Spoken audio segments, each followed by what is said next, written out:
My name is Imo Yangyang. Today, I received the worst news of my life. The doctor told me that I have a tumor in my head, and it's already too late to do anything about it. The cancer is spreading, and I only have 3 months left to live. His words felt like a curse, making it hard to breathe. I walked out of the hospital feeling numb, like I was barely alive. I looked up at the clear, blue sky and realized I hadn't really looked at it in a long time. I don't have much time left to appreciate it.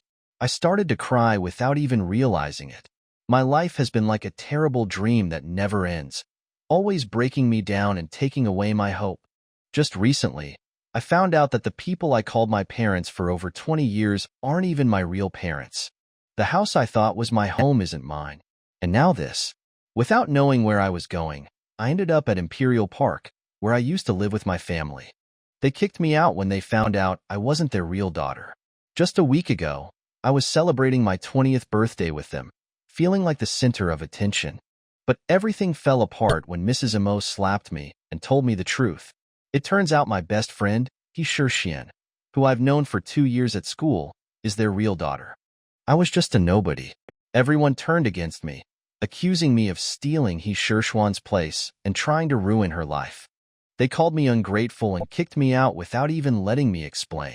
Now, everyone talks about me like I'm a villain. They praise He Xian, saying she's pure and strong for going through so much. No one cares about the truth. While I was lost in my thoughts, someone pushed me, making me fall and hurt myself. They said awful things, calling me names and accusing me of coming back to bother the Imo family. But I know there's no going back. I'll never be a part of that family again. I was sitting there, beaten down, when I saw a pair of black heels in front of me. I didn't need to look up to know it was Tianwenyi, someone who used to follow me around but now worked for He Xian. She used to admire me, but after my downfall, she was the first to step on me. She turned to He Xian, mocking me, saying I looked like a starving stray dog. He Xian, with a worried expression, told her not to be mean, but her words felt empty. She just stood there, watching. Tianwenyi decided to teach me a lesson on her behalf. She threw money in my face and told me to lick her shoes for it. When I didn't respond, she grabbed my hair, trying to humiliate me. Despite my worn, down appearance, I could feel her jealousy as she stared at my face. She threatened to ruin my face, digging her nails into my skin. I could see He Xian smirking in the background, that cold grin haunting me like it always did. I had been holding back for so long, thinking I owed the Imo family for raising me, but I didn't deserve this. I had done nothing wrong. Everything was just a cruel mistake. Why did they keep stomping on me? Suddenly, I had enough. I smiled and told Tianwenyi I had a secret, something that would make every man hers. She hesitated, leaning in closer. At that moment, I realized I had nothing to lose. I wasn't afraid anymore. As soon as she got close enough, I grabbed her head and slammed it into mine with all my strength. Her scream echoed through the air as blood poured from her nose. I couldn't help but laugh, almost losing control. My laughter was loud, unsettling the others. I told them I wasn't in a good mood and felt like seeing some blood today. It seemed like they had volunteered for it. Tianwenyi, who I had just headbutt, screamed in pain, her nose collapsing from the impact since she had just had surgery. Her gang rushed toward me, pulling my hair, grabbing my arms, and kicking me. I ended up on the ground, but I noticed Imo Xian watching with a smile, enjoying the sight of me being beaten. She always had that cold grin, even when pretending to be concerned. When she saw 2 cars coming, she quickly acted, pulling the others away, pretending to stand up for me. Imo Xian crouched down, pretending to help me up while whispering venom into my ear, taunting me, calling me a drowning dog. She even mocked my secret love for Xiefengmian, bragging that she had dinner with his family and that his parents liked her. I had enough. Without thinking, I slapped her hard across the face, interrupting her smug words. She looked shocked, asking how I dared to slap her. But I just grinned weakly and asked, why wouldn't I? After all, I'm the cruel, ungrateful woman everyone believes I am. Imo Xian tried to act hurt, asking why I had changed, but I wasn't buying it anymore. I told her I owed nothing to her. I had always treated her sincerely as a friend, but she had betrayed me. Even after the ridiculous accusations that I had tried to kill her by burning coal in my room during the birthday party, I kept quiet. The truth didn't matter to anyone. They believed whatever they wanted. Just then, a car pulled up, and I heard someone ask why the path was blocked. It was Xiefengmian, the man I'd secretly loved for years, but never had the courage to approach. The girls quickly told him that I had attacked Waney and Shixian. I stood there, a mess, my clothes disheveled and hair pulled. Despite my miserable state, I just chuckled and asked, "Do you believe the mad dog is going to bite you to death?" I didn't even dare look at him. To me, he was always like the moon, beautiful but unreachable. Emo Shishuan's excitement turned to shock and rage when she realized Xie Shiza had called for me, not her. She looked at me with anger and jealousy written all over her face, trying to hide it but failing. I knew there was no way to avoid this, so I turned stiffly, confused and nervous. The sun was bright, almost too much for my eyes, but Xie Shiza's presence felt even brighter, almost overwhelming. When I finally looked into his eyes, they were cold and distant, like a snowy valley, beautiful but terrifying. I couldn't defy him, so I swallowed my fear and responded, "Of course, Fifth Elder. I've always been terrified of Xie Shiza. People talk about how gentlemanly and honorable he is, but I know better." I scoffed inwardly, thinking, what an ash. Meanwhile, Emo Shixian stood there seething with jealousy. She had always hated me, but now it was worse. How could someone like me, someone she saw as worthless, get attention from someone as important as Xie Shiza? It burned her inside. She tried to play innocent, tugging at my shirt and pretending to care, saying she'd convince her parents to take me back. But I wasn't fooled by her fake kindness anymore. I bluntly told her to get lost.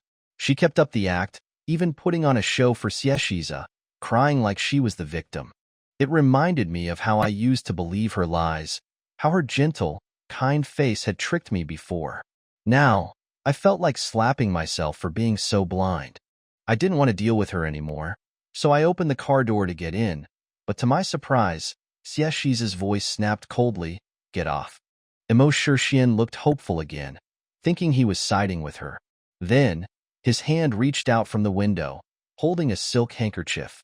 His hand was flawless, almost mesmerizing.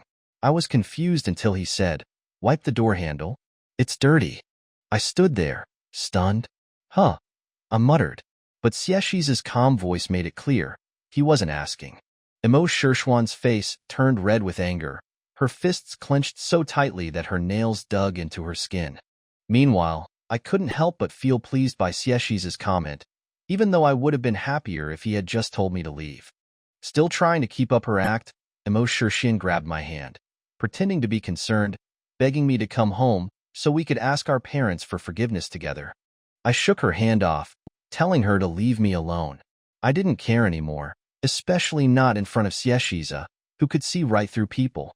Emo Shixian looked desperate, trying to play the victim again, asking Xie Shiza for help, but he ignored her, focusing on me instead. He told me to hop into the car once I'd finished wiping the handle and asked if my eyes were burning from the sun. Emo Shixian was left speechless. I quickly finished wiping the door handle, terrified of Xie Shiza, and climbed into the car. Even though I was scared of dying, I was more terrified of him than death itself. Sitting in the passenger seat, I glanced at Xie Shiza and felt my heart skip a beat. He looked perfect, like an untouchable deity, sitting upright with the sunlight shining on him. His appearance was flawless, refined and noble, with no trace of emotion on his calm face. He seemed distant, like a cloud in the sky, untouchable and free from desire.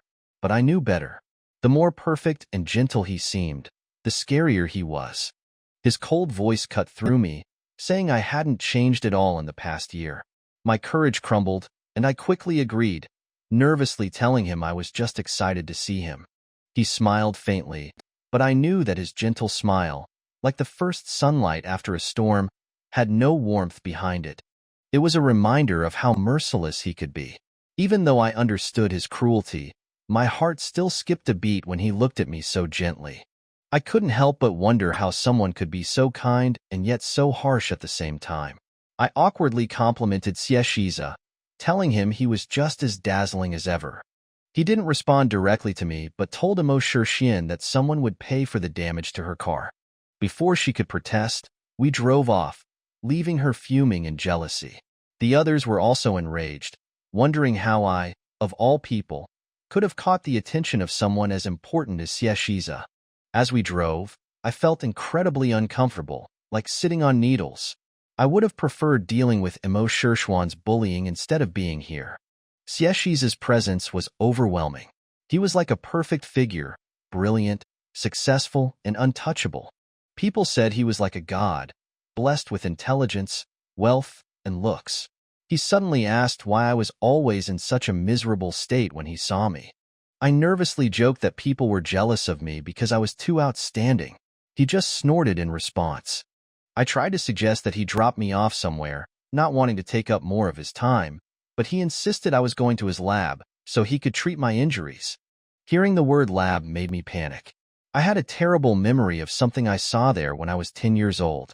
My face went pale, and I quickly tried to refuse, but Xieshiza didn't seem to care. He handed me a bottle of water, saying it would help make me quiet. I couldn't tell if he was joking or not, but I laughed nervously. When we stopped at a red light, I saw my chance. I unbuckled my seatbelt, opened the door, and jumped out of the car. It only took a few seconds, and despite my injuries, I ran as fast as I could, ignoring the pain. It felt embarrassing and ridiculous, but anything was better than going to Xieshiza's lab. As I fled, I felt a mix of fear and relief. I didn't look back, but I knew Xieshiza was watching me run away. The cars behind him honked, but he just stayed there, cold and unreadable. I sat in the cramped, smoky apartment, trying to ignore the squeaky ceiling fan and the stifling air.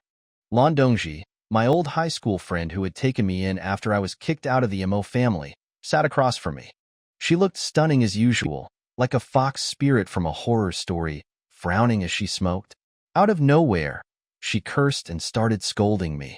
She reminded me that she had warned me about He Shirshin, but I hadn't listened. Now, I had lost everything, and she made it clear I deserved it. I didn't argue.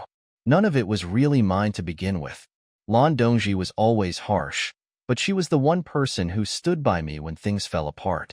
Even though we didn't always like each other, we helped each other out when it mattered. She kept cursing at me, telling me I'd never escape my bad luck. But I noticed her eyes starting to tear up, even though she tried to hide it. She claimed she wouldn't shed a tear if I died. I just asked her to take care of my body when I was gone. Lan Dongji stomped out her cigarette and suddenly said, "Come with me to Shanglin Spring tonight. It's the club where she works in Xiefengmian." The man I'd secretly loved for years had a reservation. She suggested I sleep with him, saying I had nothing to lose since I was dying anyway. I was shocked at first and said no. Xiefengmian was never interested in me, and I didn't want him to hate me. But Lan Dongji pressed on, telling me I shouldn't die with regrets. And she was right. It was my last chance. That night, I went to the club. Lan Dongji gave me the room number and left to attend to her customers. I was too scared to make a move at first, but after downing a bottle of beer, I felt braver. The room started to blur, and when I saw someone approaching, I grabbed him, thinking it was Xiefengmian. I blurted out my feelings, confessing that I'd loved him in secret for 10 years and begged him to fulfill my last wish. But when I looked up, it wasn't Xiefengmian at all. It was Xieshiza, his uncle. Just as Xiefengmian walked out of his room, he froze in shock, seeing me in his uncle's arms. He couldn't believe what he was seeing, thinking his uncle, who was known for being completely devoted to his work, was hugging a woman. Xieshiza, with a dangerous expression, just calmly said, "As you can see, it's just normal things between a man and a woman." Xiefengmian was shocked, struggling to process what he was seeing. He asked his uncle, "Since when did you two?" But Xieshiza, calm as ever, just adjusted his glasses and asked if Fengmian was disturbing them. Imo Yangyang, drunk and oblivious, was leaning on Xieshiza, messing up his perfect shirt and slurring her words. She told him that even though she knew he didn't like her, she still liked him and asked if they could be together that night. Xie Shiza quickly covered my mouth to stop me from saying more. Feng Mian, clearly stunned, offered to book a hotel for his uncle. But before he could do more, Xie Shiza's sharp gaze silenced him. Feng Mian quickly left, but not without spreading the news to the entire Xie family through their group chat. His message caused chaos as the family couldn't believe the aloof fifth elder Xie was finally acting like a normal person with a woman. Meanwhile, my friend Lan Dongji was looking for me after finishing with her customers at the club. She found me in Xie Shiza's arms and hid, eavesdropping on the conversation. When I drunkenly insisted that I knew it was Xie Shiza, she nearly cursed out loud, realizing I'd confused him with Xie Fengmian. Panicking, Lan Dongji almost wanted to knock sense into me, but froze when Xie Shiza noticed her. His cold stare made her shiver, and she quickly walked away, knowing there was nothing she could do to save me from this situation. She reassured herself that since Xie Shiza was known for being noble and upright, I might be okay. At least, she hoped so. Before dawn, I stumbled out of the hotel, shaking with fear. My clothes were a mess, and my mind was in chaos. I had never been this scared, not even when the doctor told me I had only 3 months to live. I rushed back to Lan Dongji's place and hugged her tightly. "Dongji, I'm doomed," I said, but she pushed me off, not taking me seriously. She told me that since I was going to die anyway, it couldn't have gone that badly. But when I told her I woke up next to Xie Shiza, she froze, understanding the real horror of my situation. No one could understand how terrified I felt. Waking up to see Xie Shiza lying next to me was like something out of a nightmare. Everyone thought he was perfect, but I knew better. Behind his calm, gentle exterior, he was cold, calculating, and always in control. He treated life like a game, and people were just pieces on his board.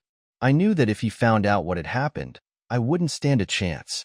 I begged Lan Dongji to help me find a place where I could hide and wait for my time to run out. She was furious, cursing under her breath, but she picked up her phone anyway and made a call to get me a room to stay in for the next 3 months. As she wrote down the address, she snapped at me to leave. Despite my fear, I started feeling a little better. I took the address and jokingly told her to come take care of my body when the time came. She cursed again but gave me money, shoving it into my chest, telling me to get lost. I hugged her one last time and said goodbye. Her eyes reddened as she pushed me away. A few minutes later, I texted her, "Dongji, the watch under my pillow is the only thing I took from the Mo family. Sell it if you need money. Take care of yourself, and don't drink too much. Your stomach troubles are getting worse. I don't want to see you in hell anytime soon. Shanglin Spring isn't a good place for you. Try to find another job. Take care." When she read the message, her tears started falling. No matter how much she wiped the screen, the tears just kept coming. Mo Yangyang tried to comfort herself. "It's fine. I'm going to die soon. It's just 3 more months.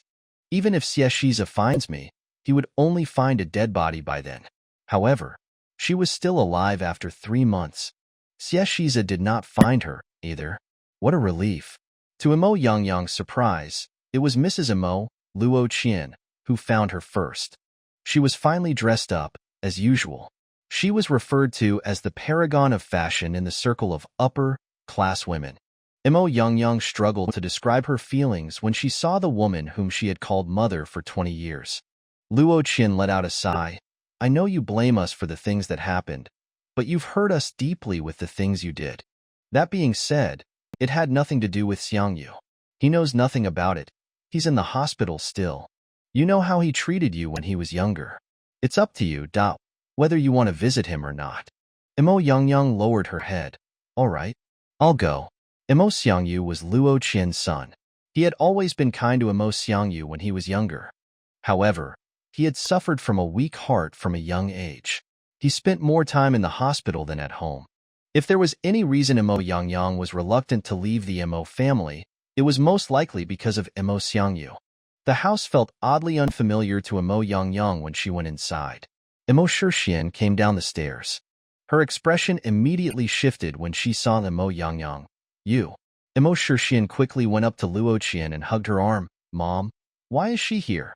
Luo Qian patted Mo Shixian on the back of her hand and said, "Yangyang, go get some rest. Change into some fresh clothes, We'll go to the hospital tomorrow. Sure. Imo Yang walked past Imo Shirshian with a cold face and whispered silently, "Idiot." Imo Shirshuan's face darkened. "Did you just curse at me?" "Mom, she just cursed at me." Imo Yang, "I did no such thing." Luo Qian seemed a little impatient. "All right, Shirshian, stop causing a scene." "Mom, I'm not. She did curse at me." Imo Yang shrugged dismissively and went upstairs. She had never planned to have a peaceful time with Imo Shirshian now that she was back. She was feeling a little thirsty that night. She decided to go downstairs to grab some water. She passed Imo Shirshuan's room. The door was not shut properly. There was a little gap. Imo Yang had no intention to eavesdrop, but she overheard something when she passed by. "Just bear with her for another 2 days. She is already suffering from a terminal illness. Why do you even bother wasting your time on her?" Imo Yang was startled. She halted in her tracks. She heard Imo Shirshin exclaim in surprise, "Is that real? Is she really dying? It doesn't really matter if she's ill or not. Most importantly, her heart is compatible with your brother's body. Do you understand?" "I do. But what if she's not willing? She's almost dead anyway. Who cares if she's willing or not? Do you think she has the right to make the call?" A cold snap suddenly came from the room. "Who's there?" Imo Yang quickly covered her mouth and nose. She turned around and fled back to her room. Imo Yang locked the door with a trembling hand after returning to her room. She was terrorized, as if she had fallen into a bottomless pit. How did Mrs. Imo know she was suffering from a terminal sickness? She did not come looking for her so she could visit Imo Xiangyu. She was planning to dig her heart out for her son. Imo Yang felt a chill running down her spine. The people whom she thought were her close family had turned into demons. She suddenly felt her stomach rolling and an urge to throw up. She covered her mouth and ran into the bathroom. She recalled something even scarier as she was vomiting. It had been 2 months since she last had her period. However, Imo Yang had no time to worry about it now. She had to leave this house first. She quickly put on her jacket and shoes. She was about to open her door when she discovered someone had locked the door from the outside. Imo Yang's face turned pale, and her heart turned ice cold. They knew she had overheard the conversation. They were locking her up. Imo Yang always thought she had known the Imo family well after living with them for so many years. However, ever since the birthday party, Imo Yang realized she had never truly understood the Imo family, nor was she ever involved in their important activities. They had changed in an instant. They were like completely different people after the birthday party. They had easily cast aside their relationship with her. Imo Yang knew they had all moved on and abandoned her, while she was still cherishing the old times. She was clinging on to a slight hope even until now. And now, the glimpse of hope she had turned out to be a knife she gave the Imo family to stab her with. Imo Yang knew Luo Qian and Imo Shirshian were outside the door. She said coldly, "Let me out." Sometime later, she heard Luo Qian's regretful voice. Yang, now that you've heard it, Mum can only say sorry to you. I hope you will understand. I really have no other choice. The doctor has told me that your brother is in critical condition. If we don't find the right heart soon, Luo Qian started sobbing. "Oh Yang, your brother was so kind to you. You couldn't afford to watch him die, could you?" Imo Yang clenched her teeth. "I definitely can." Luo Qian yelled. "Imo Yang, how could you be so cruel? You're dying soon anyway. What's the meaning for you to keep your heart? Can't you use it to save your brother? We've looked after you for 20 years and treated you as the daughter of our family. We've provided you with clothes and food. You've already lived an enjoyable life. Why can't you just repay our kindness for raising you before you die?" Imo Yang laughed angrily. She sounded so righteous and confident, even when she was demanding something unreasonable. Imo Yang might be dying, but she was still alive. Why did they think they had the right to decide her fate? It was her heart. It was her decision to give it away or not. If she was not willing, no one could ever take it from her. Imo Yang clenched her teeth. She could not afford to sit back and wait for her death. Luo Qian's voice calmed down. She said, Yang, you should really think about it. You owe our family for raising you well. You know what to do if you still have a conscience. Imo Yangyang murmured under her breath. Darn your conscience. How much of a prick was she, saying something like that? She had to find a way to escape. Should she call the cops? No, she did not have any evidence. How was she going to prove that the Imo family was trying to dig her heart out? The Imo family would only keep a closer eye on her if she failed to escape on her first attempt. She could not ask Dongji for help, either. There was nothing Dongji could do to help her escape. She could only rely on herself. Imo Yangyang checked the windows. They were locked, as she thought, but there was a narrow window in the bathroom. She had a feeling that the space could fit her at a glance. Imo Yangyang tore the bedsheet and the curtains and tied them into a long rope. It was not going to work. Luo Qian was clearly keeping an eye on her at all times. She would come after her again once she noticed she was missing. She had to figure out a way to buy herself some time. Imo Yangyang searched the room and found a battery and a chewing gum wrapped in aluminum foil. She immediately had an idea. She connected the terminals of the battery with the foil. The foil soon erupted into flames. Imo Yangyang tossed the burning foil onto the bed. She was grateful to Xie Shiza for the first time as she watched the fire grow. It was something he had taught her a few years ago. Imo Yangyang dialed the emergency number of the fire brigade when the fire began to spread. When she heard the sirens of a fire engine, she estimated the time as she climbed out of the tiny window and used the rope to climb down to the ground floor. The Imo family was in a panic when the fire engine arrived, allowing Imo Yangyang to escape amid the chaos. Imo Yangyang remembered something during her escape. She happened to pass by a pharmacy on the way. She went inside after a brief hesitation. She quickly went to a public toilet after leaving the pharmacy. A few minutes later, Imo Yangyang felt her vision fading away. The world began to spin when she saw the two red lines on the pregnancy stick. Imo Yangyang held onto the wall for support to stop herself from falling. Her mind had gone blank. In the past, Imo Yangyang had thought her life was a never-ending tragedy. Today, she realized that it was a King horror story with no end instead. Why the heck was she in a mess like this? Did she do too many misdeeds in the past? Was this part of a divine retribution, too? Every time she thought she was at the finishing line of the tragedy, reality would show her how worse her life could be. Imo Yangyang was already at the stage of not being able to shed a tear, even if she felt like crying. Lan Dongji claimed she had taken the role of cannon fodder. She was wrong. Imo Yangyang had been given the ultimate package available for cannon fodder. Instead, in the morning, Imo Yangyang covered herself with extra layers of clothes before going to the hospital. She went back and forth along the corridor for half an hour before she finally clenched her teeth and went inside. Lan Dongji mentioned that the pregnancy stick might make a mistake. It was better to check it out at a hospital.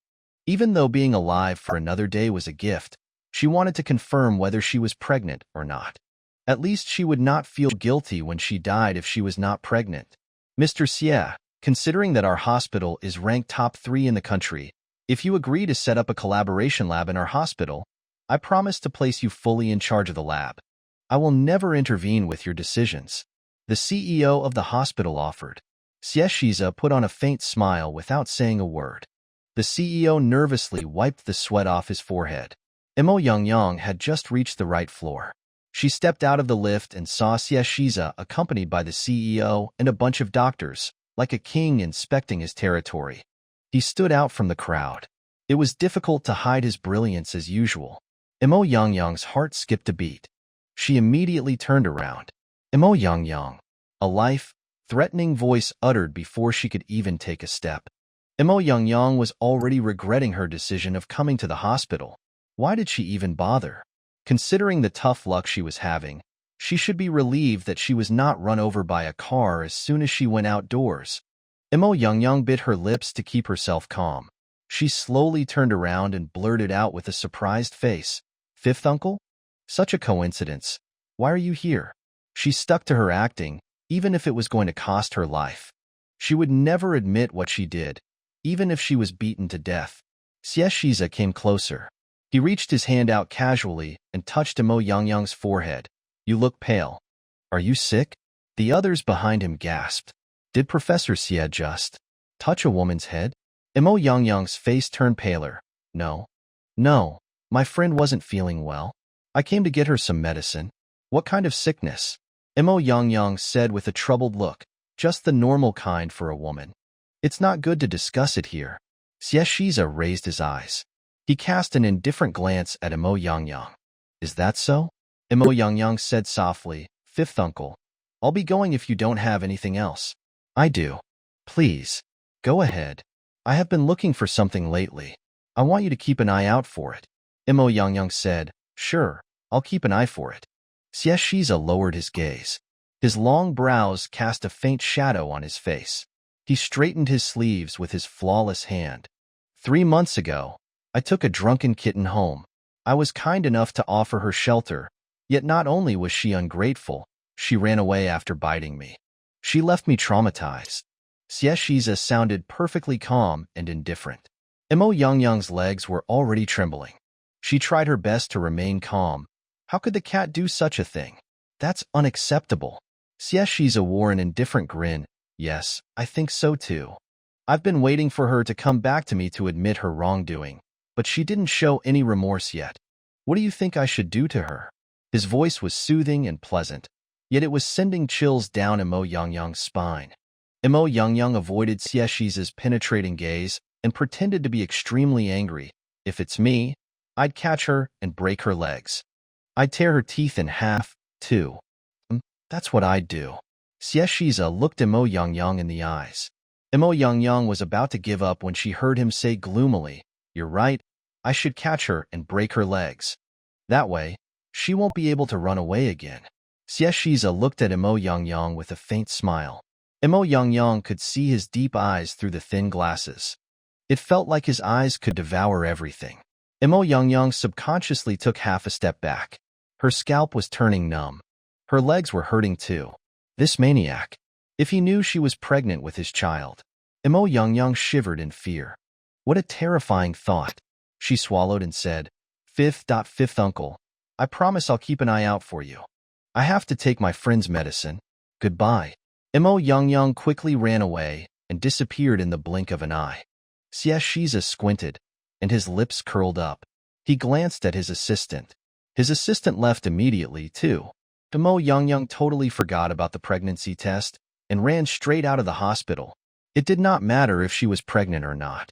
Running away was more important for now. Mo Yang tried to convince herself that she had only booked an appointment with a gynecologist. She should be fine. There was no way he would find out. The Mo family was still chasing her from behind like a wolf to dig her heart out. Meanwhile, Xieshiza was waiting ahead of her like a tiger with its mouth open. He would not give up before taking her life. She could not afford to stay in Xiaqing any longer. She would rather pass away somewhere else. Half an hour later, the CEO of the hospital sent Xieshiza off respectfully. After he got in his car, Xieshiza asked, Where is she? His assistant lowered his head. She escaped like a mudfish after she noticed me. I thought I lost her. I'm sorry, I won't make the same mistake again. Xieshiza did not speak. The assistant lowered his head further. A moment later, Xieshiza said, She's still the same after so many years. She never learned. His voice was soft, yet it had a piercing chill. The assistant knew he was not referring to him. He began to feel pity for Mo Yang.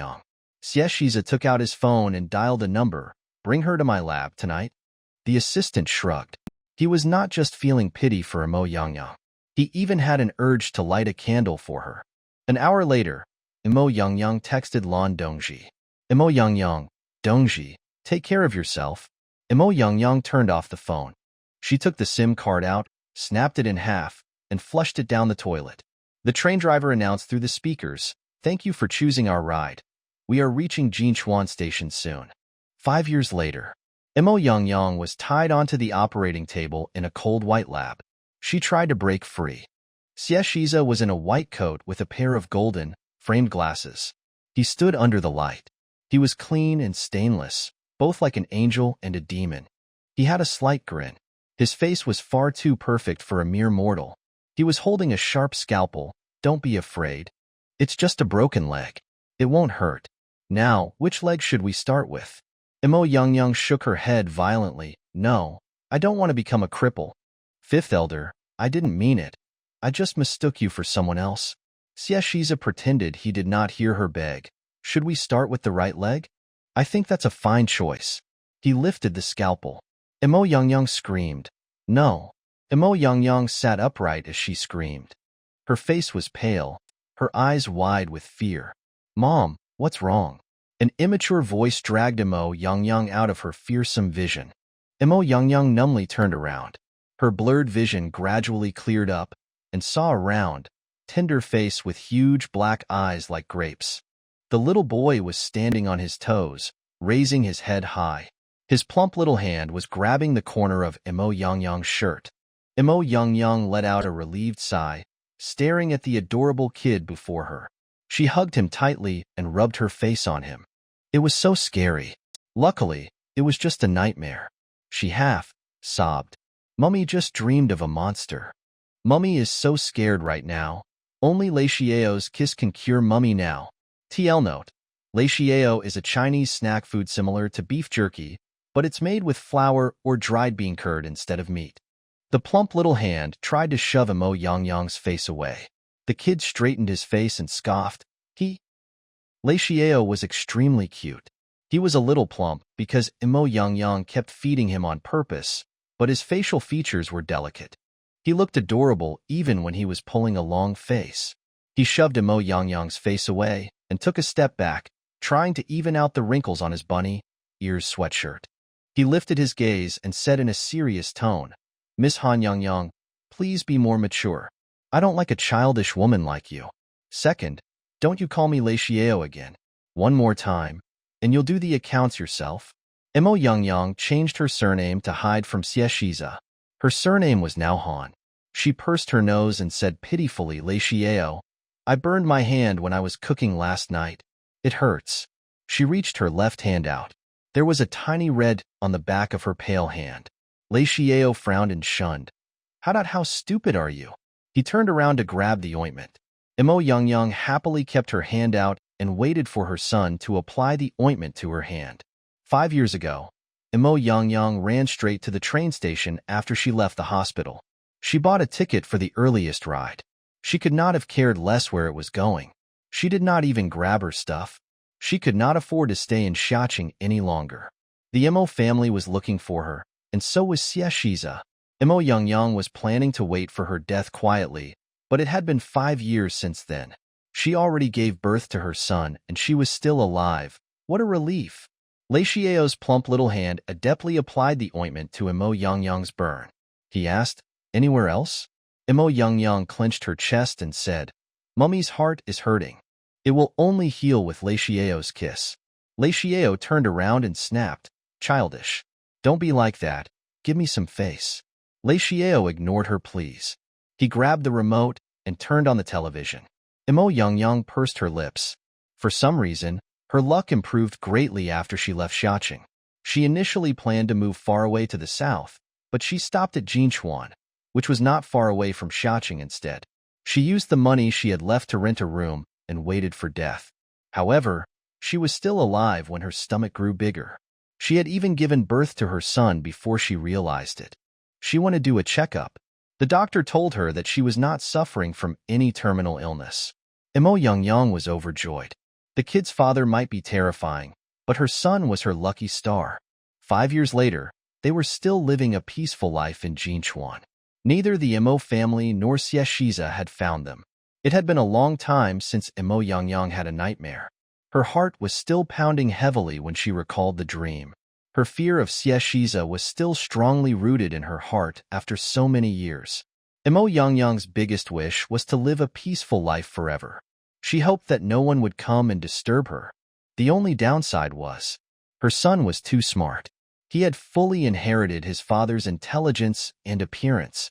Imo Yangyang tried her best to feed him to make him look less like his father. She ended up turning him into a plump little kid.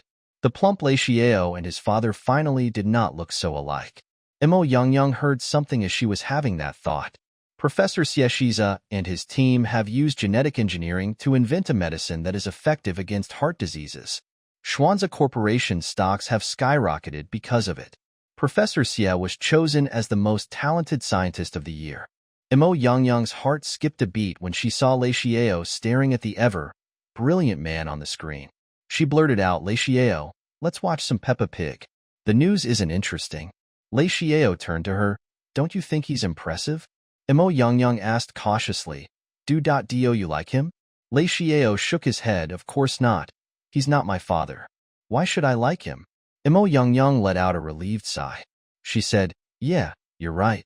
I heard Aunt Want that sells deep, fried breadsticks say that a gentle, good-looking man like him is good at tricking people. Xiexiz's clothes up appeared on the screen.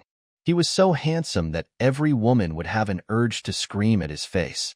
Lei Xiao asked, were you tricked before? Imo Yangyang wanted to cry. She was not tricked. She was being hunted. She waved her hand. No, of course not. Your mother is so smart. How can anyone trick me? Lei Xiao rolled his eyes. As if I'm going to believe you. If you weren't tricked, where did I come from? Imo Yangyang clenched her chest. Such a stab to the heart. Why were her son's questions so deadly? She said with a serious voice, your father is a good man. But he died too early. Lei Xiao waved his hand and said, see, you were tricked into giving birth to me, yet you're still talking nice about him. She could not afford to keep going. She quickly switched the topic. Let's not talk about that. If you don't like him, why are you watching his news? I heard the news say that he's very rich. Huh. Lei Xiao stated in his immature voice, I will be rich just like him. I will be richer than him. It was Imo Yangyang's first time hearing her son say that. Why do you want to be rich? Lei Xiao looked at Imo Yangyang. I'll open a huge restaurant for you. You won't have to cook yourself, so you will stop injuring yourself clumsily. Her son's eyes were glittering. His thoughts might have matured at a young age, and he might be extremely smart, but he was still a kid that deeply cared for his mother. Imo Yangyang's heart was boiling, and her eyes reddened. She smiled. Sure, I'll wait for you. Imo Yangyang had met an aged couple that owned a small restaurant during her most difficult times. The couple was childless. Mo Yangyang initially worked in their restaurant as a kitchen helper to feed herself and her son. As Lei Xiao grew up, he was so adorable that the aged couple was treating him like their own son, too. They liked Lei Xiao so much that they could not bear to let him go. They had placed Imo Yangyang in charge of the restaurant after they decided to retire. Imo Yangyang changed her surname to be the same as theirs. Her surname was now Han. Lei Xiao's full name was Han Weilon. TL note: Weilon means sky blue in Chinese. It had been a pleasant day when he was born. The sky was blue and clear. Imo Yangyang asked smilingly, Kitty, are you done with the accounts? It's getting late. It's time for you to take a shower and head to bed. Lei Xiao said disdainfully, Humph, I've long finished them. It would take you until next year to finish them on your own. Imo Yangyang put on a sad face. Is Mom really that stupid? Lei Xiao hesitated. Not really, he admitted. Imo Yangyang's face lightened up. She smiled. Time for bed. Let's go visit Grandpa and Grandma after the restaurant closes tomorrow. Sure. Imo Yangyang had brought Lei Xiao to the restaurant, since she had to finish the accounts for the week tonight. He had been doing the accounts on her behalf since he was 3. There was a room upstairs in the restaurant. Imo Yangyang would occasionally spend the night here. She checked the door and the windows to make sure they were locked before heading upstairs with her son. Imo Yangyang heard some faint noises coming from downstairs around midnight. She quickly came to her senses. Someone had broken into the restaurant. Imo Yangyang was worried. She did not dare turn on the lights. She quickly carried Lei Xiao and hid him under the bed. Lei Xiao was still in a daze. His innocent face no longer had the mature look like the one he had in the day. He cried out softly, Mom? There were footsteps approaching the stairs. Imo Yangyang covered Lei Xiao's mouth and whispered, Lei Xiao, be nice, hide here and don't come out. Call the cops for me. Imo Yangyang was no longer just an ignorant young girl. She understood how dangerous the world was after her experiences over the past few years. Imo Yangyang would check the windows and doors carefully after closing the restaurant every day. However, the locks were not necessarily enough to stop any thieves. She quickly hugged Lei Xiao and kissed him on his confused face. She shoved her phone into his hands and dragged the blanket over to cover him up. No one would notice someone was under the bed without flipping the blanket over. Mo Yangyang's heart was pounding as heavily as a drum. Her back was soaked with cold sweat in just a few seconds. Mo Yangyang did not have a chance to grab something to defend herself. The door was knocked to the ground by a strong kick. It was just a temporary door for the room, and far from sturdy. Mo Yangyang saw a black figure entering in the dark. He seemed to be wearing a pair of black gloves and was holding a knife. He was like a ghost that suddenly showed up at midnight, preying on people who were alone. Mo Yangyang's throat was dry. She was terrified, but she was extremely calm too. She had to bring the person downstairs. She could not let him stay here. Otherwise, he might notice Lei Xiao. Mo Yangyang pinched herself in the leg. She was trying to calm her thoughts with the pain. She said, "Sir, if it's money you are looking for, I can give it to you. The money is downstairs. I'll grab it for you.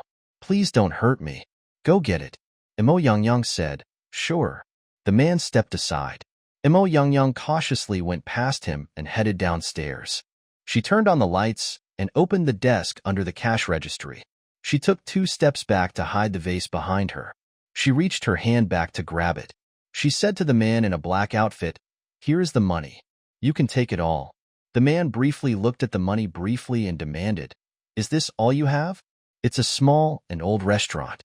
As you can tell, we aren't earning a lot." Mo Yangyang tried her best to stand still. Her disheveled hair was covering her shoulders. Her face was smooth and fair under the lights, even without makeup. Her loose sleepwear could not conceal her charm. Mo Yangyang was a natural beauty. Many people were aware of how pretty the restaurant's manager was, even when she was not wearing any makeup. The man's gaze on her became impudent and vulgar. Mo Yangyang could easily sense it. She clenched her teeth and said, "Sir, I've already called the cops. You've got the money. There's still time if you leave now." She was hoping to scare the man away. Unfortunately, her effort was in vain. The man suddenly stepped forward. "Do you think you can trick me so easily?" A vase suddenly smashed him in the head, following a loud crack. The vase broke into pieces. The man staggered a little. Mo Yangyang turned and ran. However, the man caught her by her hair when she was just 2 steps away. You dare hurt me." The man dragged Mo Yangyang back by her hair. He grabbed her throat and threw her down on the table. He proceeded to tear off her clothes. Mo Yangyang struggled fiercely, but it was useless.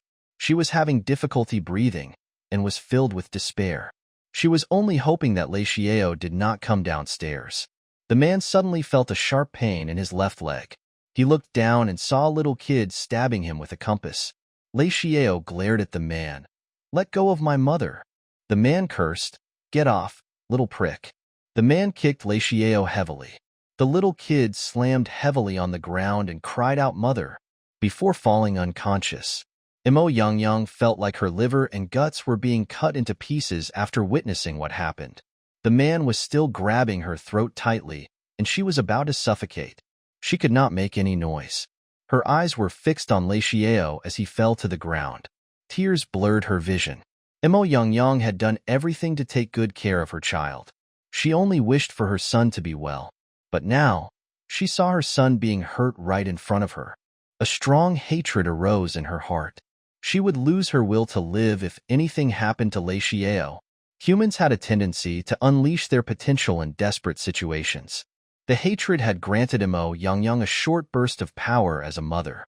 She turned her head and bit the man on his wrist. Mo Yangyang was using all her might, as if she was not going to let go if she did not tear a piece of his flesh off. The man cried out in agony. He loosened his grip on Mo Yangyang's throat and slapped her in the face. Mo Yangyang had no time to worry about her pain. She took hold of the opportunity to gather her strength and shove the man away. The man did not expect Mo Yangyang to be so strong all of a sudden. He was forced a few steps back by the push. Mo Yangyang ran over to Lei Xiao. However, before she could check on him, the man grabbed her leg and pulled her back. "Darn it, I swear I'm going to kill you today. You be..." Han Weilan was in great pain. It felt like all his bones were broken. His mind was in a complete mess. He was confused about why he was feeling so much pain when he was dead. He did not feel any fear when he was knocked flying by a car. He was only full of regrets. Before Han Weilan died, he was thinking that if there was really a next life, He wanted to go back in time and eat the wontons he had as a kid. He wanted to tell his mother that the wontons she made were the most delicious. Unfortunately, it was not possible. He heard the cry of a man nearby and the groan of a woman, like the sound of a dying animal prior to its death. Han Weilon was startled. The voice. It sounded like. He tried his best to open his eyes. He was dumbfounded by the sight before him. It was the restaurant his mother managed when he was younger. Wasn't it burned down in a fire? How was it still around? Was he dreaming? He turned around and saw his mother's face, the only warmth he could remember. His heart burned with wrath.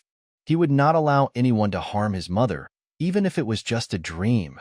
He struggled to his feet and grabbed the bottle of chili sauce on the table. He raced over and poured it onto the man's face. The chili sauce sprayed into the man's eyes. He grabbed his eyes and cried out in pain. Mo Yangyang's clothes were ragged and torn. She hugged Lei Xiao and quickly backed away after she broke free. Mo Yangyang was trembling in fear. Half her face was swollen red. Her neck had a red rash around it. She said in a trembling hoarse voice, "Baby, it's fine. Don't worry. Mummy is going to protect you." Han Weilon stiffened when he heard the familiar voice and felt the warm hug. Could a dream really be so real? It was so real that he could feel her warmth and the only scent that could make him feel at peace, one that he had missed for a long time. He reached his hand forward to touch Mo Yangyang's face, but froze when he saw his hand. Why was his hand so small? Why was his body so tiny too? Han Weilon opened his mouth wide. Did he really go back in time? The thief was still crying in pain, struggling to open his eyes. He could not see a thing. He was charging aimlessly and knocking things over like a headless fly. He had knocked most of the tables and chairs to the ground. The chili, vinegar, and salt were scattered all over the place. Han Weilon stared at Mo Yangyang blankly. Mo Yangyang hugged Lei Xiao and hid in a corner. She began to panic when she saw the blank expression on his face. "Lei Xiao, what's wrong? Are you feeling uncomfortable? Are you in pain?" Han Weilon's lips shuddered. It had been so long since he last heard his nickname Lei Xiao. It felt like ages since he was last called that. He was not a fan of his nickname Lei Xiao in the past, but he finally realized how pleasant it sounded when it came out of her mouth. Mo Yangyang quickly checked Lei Xiao for any wounds and bruises. She said, "Don't be afraid. Everything is going to be fine. Mom will protect you. We'll go to the hospital soon." Mo Yangyang's throat was burning and hurting like it was on fire. She was struggling to say every word. Han Weilon's eyes became teary all of a sudden. She was the only person that would tell him, "Don't be afraid. I will protect you." Even though she was weak, extremely weak. And yet, she was so great and awesome that she was willing to die for him. He spread his arms and hugged Mo Yangyang tightly. If he was really dreaming, he hoped that the dream could last a little longer. Mo Yangyang assumed her son was greatly frightened. He might be smart and mature at a young age, but he was only a 4-year-old kid. After all, the man ran toward them. After hearing their voices, "BCH, just you wait." Mo Yangyang picked up Lei Xiao and quickly hid in a different corner. The man had blocked the exit. It was too dangerous to run for the exit now. "Did you call the cops?" Han Weilon nodded. He was thinking that everything felt too real to be a dream. He really did go back in time. He could not help but tremble when he realized the truth. Mo Yangyang thought he was scared, but he was actually overjoyed. Han Weilon looked around him. He immediately came up with a dozen ways to kill the man. However, that was not going to work. He could not let the man die in the restaurant. His mother would be in trouble if he died in the restaurant. The customers would avoid it when they heard someone had died here. Han Weilon decided not to kill the thief after giving it some thought. He was known for his cruel and vicious manners in his past life. He was willing to do everything to achieve his goals. Many people described him as a madman. But it was different now. He had gone back in time. He was back to his young self, the time when his mother was still alive. Han Weilon did not want anything else. He only wished for his mother to be safe and stay with him. Han Weilon swore in his heart, "Mother, it's my turn to protect you." Han Weilon quickly searched for anything that would come in handy when he saw the man approaching. He suddenly broke free from Mo Yangyang's hug and grabbed the bottle of sesame oil from the counter that Mo Yangyang had refilled just before they went to bed. Mo Yangyang was given a great fright. "Lei Xiao." Han Weilon was very quick. Mo Yangyang did not catch him in time. He yelled angrily, "Ash, go away. I won't let you hurt my mother. You jerk." He threw the bottle of sesame oil at the man. He acted like a child, throwing things at the man, seemingly without a specific goal in mind. However, if anyone was observing closely, they would notice the bottle of sesame oil landing right beside the man's feet. The sesame oil poured out from the bottle and spread on the floor. The man was still struggling to see clearly and was raging with anger. He cursed, "Darn it, you fatherless bastard. Just you wait. I'm going to teach you some manners on behalf of your father." Mo Yangyang was startled. How did this man know Lei Xiao did not have a father? Could it be that this robbery was not a coincidence, but planned? The man stepped forward, still cursing fiercely. He stepped on the puddle of sesame oil and slipped, losing his balance and hit his head on the corner of the table heavily as he fell. The man fell to the ground with a loud thud and fainted right away. Mo Yangyang snatched up Lei Xiao and ran for the door after the man fell down. Soon, the cops showed up and arrested the man. As the restaurant was covered by surveillance cameras, they knew exactly what had happened. Attempted armed robbery and sexual assault were some serious offenses. The man had slipped and knocked himself unconscious, too. It had nothing to do with the victims. The cops only asked a few questions before taking the man away. They were safe at last. Han Weilon finally felt huge pain all over his body. His body was too weak after going back in time to when he was only 4 years old. He hid in Mo Yangyang's arms and looked at her young and beautiful face. He moaned softly, "Mom, it hurts." He suddenly felt like he was just a 4-year-old kid who could act as coquettishly as he pleased in front of his mother. The same incident had happened in Han Weilon's previous life too. Mo Yangyang did manage to protect him, but she ended up paying a huge price for it. In his previous life, Mo Yangyang had stabbed the man in the eye while she was fighting back.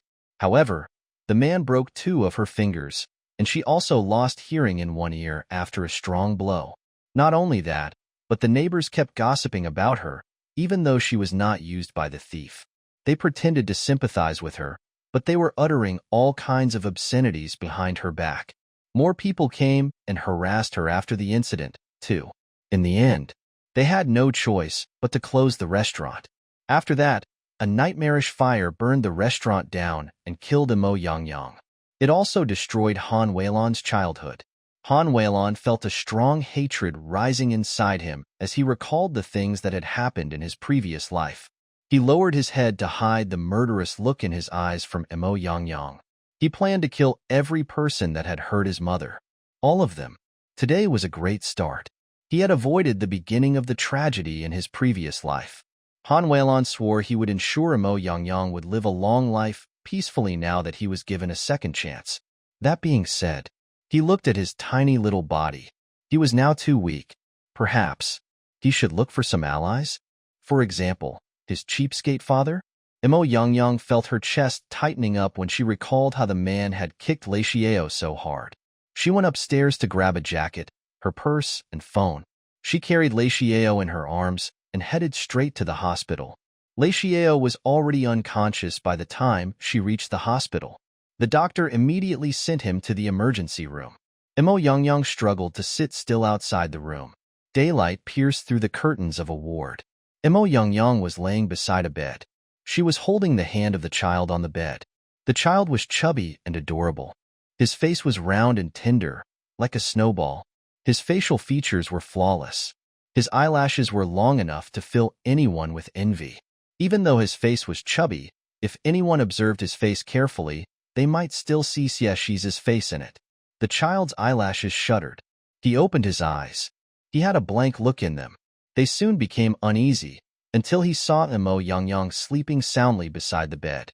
He finally smiled gently in relief, like a little creature who finally found its way back to its mother. He was so scared that everything would only be a dream when he woke up.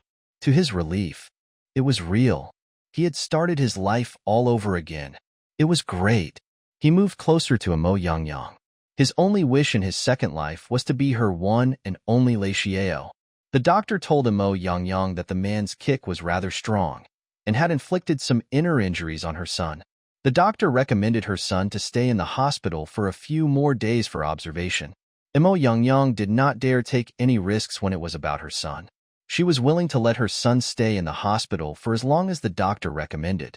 She did not reopen the restaurant, staying at the hospital to look after Lei Xiao the whole day. A nurse came in and saw Lei Xiao sitting on the bed with his tablet. Imo Yangyang was away. Lei Xiao, time for your medicine. Where's your mother? She went to hail a ride for Grandpa and Grandma. Mr. and Mrs. Han were very worried when they learned Lei Xiao was admitted into the hospital. They insisted on staying behind to look after him. In the end, Lei Xiao convinced them to go back. The nurse was fond of Lei Xiao. She said, "You're a good kid. Come, here is your medicine." "Thank you, sister." Another nurse came into the ward to help another patient with their medicine. "Did you hear? The professor is coming to our hospital for an inspection. He's planning to set up a factory in this city. Our hospital is interested in working together with him." "When?" "I think it's today." "Oh my, I would like to meet Professor Xia, even if it's just a glance." "Enough daydreaming. He's like a celebrity. There's no way we can meet him." Lei Xiao tapped on the cross on the top right to close the page on his tablet while listening to the conversation between the two nurses. The page he closed had the news about Xie Shiza coming to Jinchuan for an inspection. Lei Xiao lowered his head. His long eyelashes hid the scheming look in his eyes. It seemed like he was offered a pillow right when he was feeling sleepy. He just happened to be thinking of seeing his cheapskate father, too. If he was planning to form an alliance with someone, he had to make sure the person was qualified to be his ally. In his previous life, Lei Xiao was sent to the orphanage after his mother died. Xie Shiza had found him at the orphanage a few days later. However, Lei Xiao did not want to go with Xie Shiza. He blamed Xie Shiza's irresponsibility for his mother's death. Why couldn't he have come earlier? Lei Xiao had hated Xie Shiza and was not willing to forgive him. He did not call him father, nor did he change his surname back. However, he had witnessed how Xie Shiza tracked down the people that had hurt his mother and killed them all. Xie Shiza would bring Lei Xiao along whenever he tracked down any of them. After killing all of them, Xie Shiza passed on the kingdom he had built to Lei Xiao. He left without a single word. He was holding an aged photo of Imo Yangyang when he left. As a matter of fact, Lei Xiao did not hate Xie Shiza. He had only taken his anger out on him. But it was different this time. It would be a waste not to utilize his cheapskate father. Lei Xiao knew he was still too weak. However, the troubles of his family had just begun. There were many things he had to do. His mother was constantly experiencing bad luck. His grandfather and grandmother were too old, and he was too young. His family was either old or weak. It would not stand a chance against the approaching storm. Therefore, they needed to cling onto a big, strong leg. "Lei Xiao, I'll be leaving. Be a good boy and don't go anywhere." Lei Xiao was still the innocent, adorable kid when he raised his head. He nodded. His eyes were sparkling as he spoke. I got it, sister." The nurse fondled Lei Xiao and said, "You're so cute." The nurse left. Lei Xiao tidied his disheveled hair and let out a sigh. Imo Yangyang's phone rang during lunchtime. She left with her phone. "Hello." Imo Yangyang did not have a pleasant look. "Have you made up your mind?" Imo Yangyang responded calmly, "I'm sorry, there's no way I'm selling my place. Please don't call me again." The Changyue Group in Jinchuan was planning to buy the land where Imo Yangyang's restaurant was located. They had approached Imo Yangyang a month ago. However, the price they had offered was too low, less than half of the market price. Imo Yangyang and the owners of the shops nearby did not agree to the offers. The person on the phone did not give up. He said, "From what I know, you are an unmarried single mother. It's not easy to raise a kid on your own. I understand that. If you think the price is too low, I can add another 20,000. Imo Yangyang chuckled. "I won't sell it even if you add 2 million to it." A piece of advice. Stop acting like you're rich and bossy when you don't have the financial resources to back you up. You're only embarrassing yourself. Imo Yangyang returned to the ward after hanging up the call. She noticed Lei Xiao had already put down his chopsticks. "Did you finish eating?" Lei Xiao nodded. I'm done. I'll go do the plates. Don't go anywhere. Lei Xiao smiled and nodded. Got it? The smile on Lei Xiao's face vanished after Mo Yangyang left to clean the plates. The Changyue Group is already scheming to acquire our restaurant. He remembered that the Changyue Group did not make their move until later in his previous life. He could not afford to wait any longer. His family would be done for if he waited until the Changyue Group reached their claws out. In the afternoon, the hospital was heavily guarded, with security all around. A few luxurious cars were parked at the entrance. Any outsider within 10 meters of the building was being asked to leave. Lei Xiao was holding an Iron Man figurine. He told the security, "Uncle, I'm looking for my father. He's inside." "Kid, what's your father's name?" "My father is." Lei Xiao tried his best to remember, but he soon shook his head and said, "I forgot his name." He pointed at a Bentley and said, "I came in that car." The security did not have the slightest doubt. The kid was so good looking, there was no chance he was from an ordinary family. He had such a noble bearing at such a young age. "I'll bring you in. I can go in myself." "Thank you, uncle. I won't disturb you." No one would ever doubt the words of an obedient and polite kid. Lei Xiao successfully entered the administration building. Someone finally spotted him after he had made his way to the floor where the CEO's office was. A few bodyguards surrounded him. "Whose kid is this? Why is he running around on his own?" Lei Xiao pointed at the person behind them with an innocent look. "I'm his kid." The bodyguards turned around. Holy shoot, it was Professor Xie. Xie Shiza and Mr. Wu, the CEO of the hospital, had just come out of the office, followed by Xie Shiza's assistant. Lei Xiao's chubby finger was pointing right at him. Nobody else. He was wearing a long black coat. All but the highest button on his shirt were fully done. He was wearing the same glasses with golden frames. His tall, slim figure stood out among other people with his noble, unapproachable, and sacred bearing. He always had the brightest shine, no matter how many people were around him. It was like no matter how many stars there were in the sky, there was always one that was brighter than the rest of them. The bodyguards were responsible for Xie Shiza's safety. He had access to the world-class technologies that many organizations wanted to get their hands on. Many people had the urge to kidnap him every day. Therefore, he was normally accompanied by bodyguards. The bodyguards subconsciously assumed it was impossible for Professor Xie to have a kid. He needed to have a woman first. The man rebuked softly, "Kid, that's nonsense. Since when does Professor Xie have a grown kid like you?" Lei Xiao unfolded his arms and said, "See, I knew you wouldn't believe me, even if I told you the truth."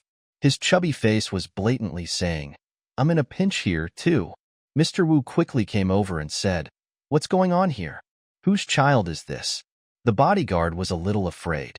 He told Xie Shiza, "Professor, this kid, I have no idea how he came in. Perhaps someone failed to keep an eye on their child." Xie Shiza slowly approached them. The sunlight lit up his face like he was a celestial being. Lei Xiao reached his little hands out toward Xie Shiza. He raised his chin and said aloofly, "I've lost my way. You will bring me back." Lei Xiao was a little angry still when he saw Xie Shiza again. This cheapskate dad still deserved a beating, no matter how he looked at him. The others thought the kid was out of his mind. "You shouldn't think that Professor Xie will be gentle with you just because you are a child." Xie Shiza stopped. He looked down at the little kid. "Were you talking to me? It's you if you think you are a human." Lei Xiao waved his hands again to urge silently. The others thought, "Darn, this kid is so full of himself. Professor Xie, finish him." However, it did not happen. Xie Shiza seemed intrigued. He asked seriously, "Why should I?" Lei Xiao's huge round eyes, with distinctive pupils, were staring Xie Shiza right in the eyes. He scoffed with his childish voice, "Hurry up. I'm giving you a chance to win my favor today. You should seize it while you can. Do you understand?" He sounded extremely serious, as if he was lecturing Xie Shiza. The others almost dropped their eyes to the floor. "This kid, is he in a rush to go to heaven?" Xie Shiza smiled. "Why should I win your favor?" "Because." Lei Xiao paused briefly. He raised his chin again and said arrogantly, "You are going to regret it if you don't." The others thought, "Darn kid. Who do you think you are? I can't wait to see the professor teach you a lesson. To their surprise, Shiza said, that does make a little sense. Fine, let's go. Holy shoot, is Professor Cs seriously escorting him? This doesn't make any sense. Which of Professor C's nerves did the kid just poke? Lei Xiao stood still.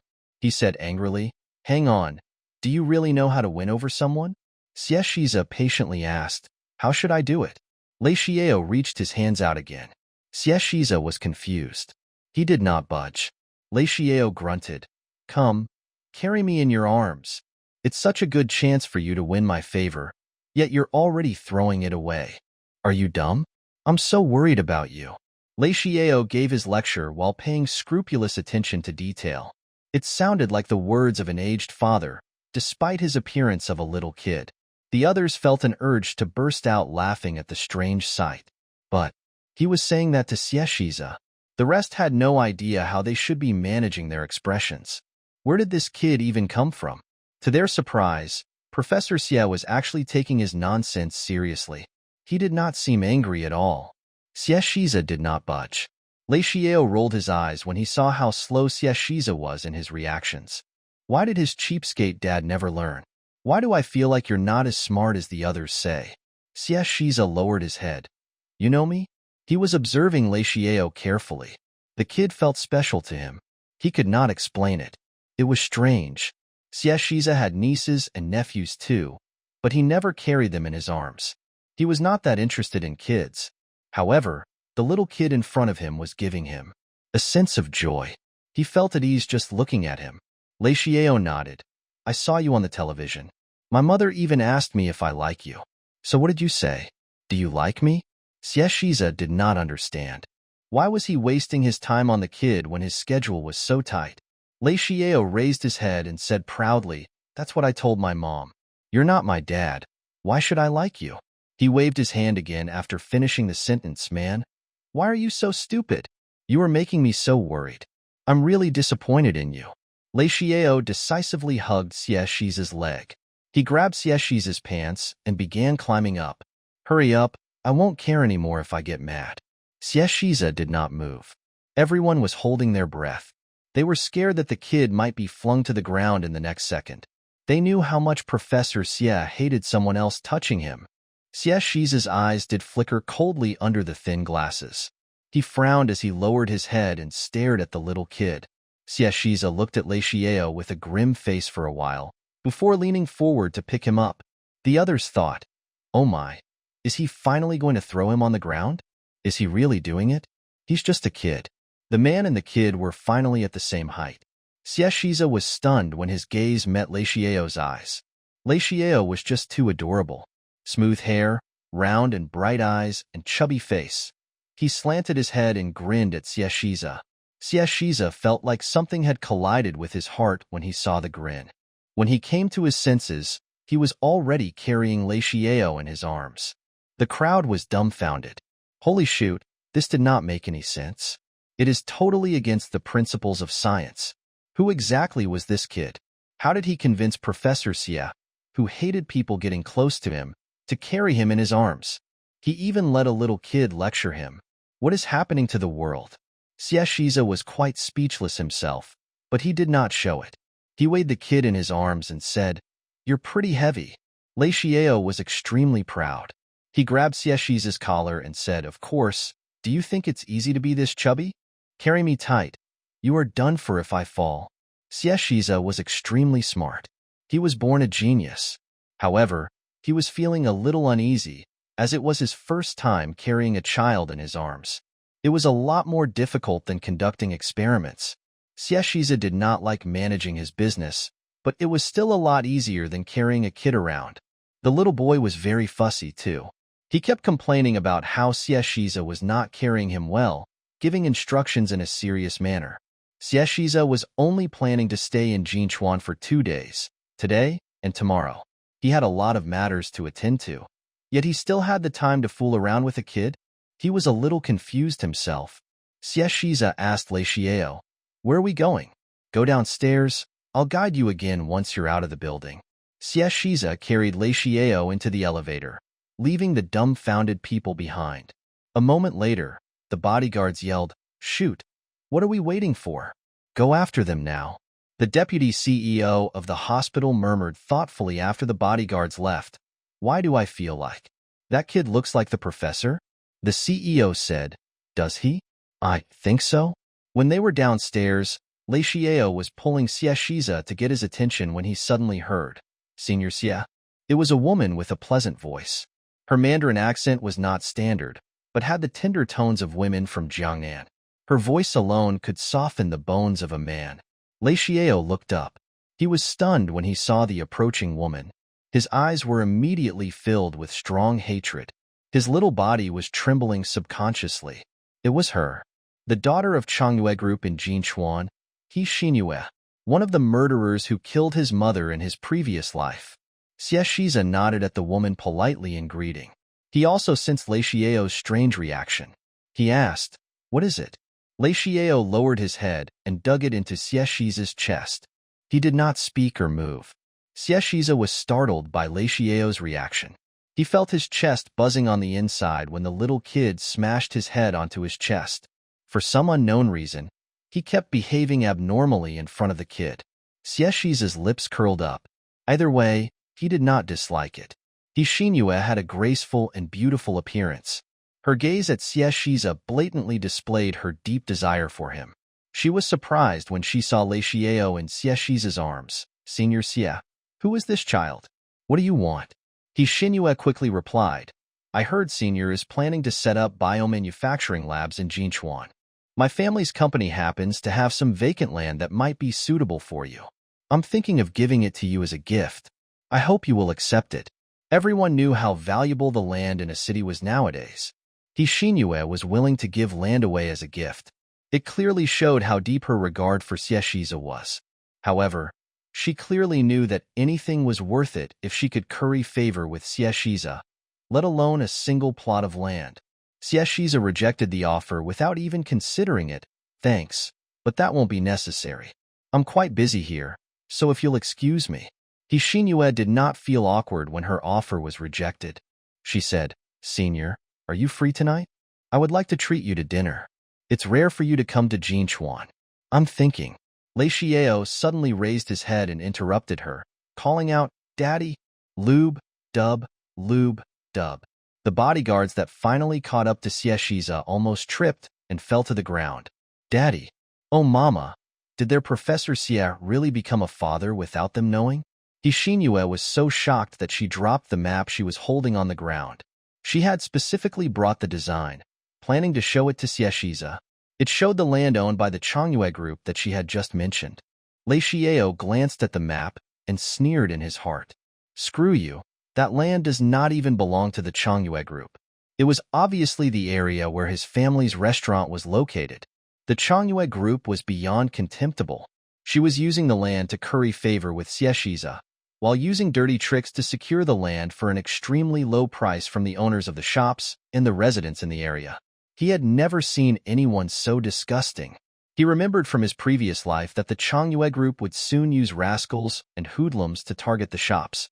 His family's restaurant was one of the victims. In his previous life, He Xinyue was directly responsible for Imo Yangyang's death. These black-hearted merchants that were blinded by greed did not treat human lives seriously. He Xinyue blurted out in astonishment, "That's impossible. How did you have a son?" Lei Xiao gave Xie Shiza a fright too. "Daddy." The word felt so unfamiliar to him. It was a title he never thought he would have. However, when the soft voice sounded by his ear, when the pair of round eyes were looking at him, he somehow felt like it was perfectly normal. Xie Shiza was seriously losing his mind. He had not been himself ever since the little kid showed up out of nowhere. That being said, Xie Shiza was more displeased by He Xinyue's words compared to the kid calling him daddy. He remained expressionless, but said with a cold voice, "Why can't I have a son?" He Xinyue realized she had forgotten her manners.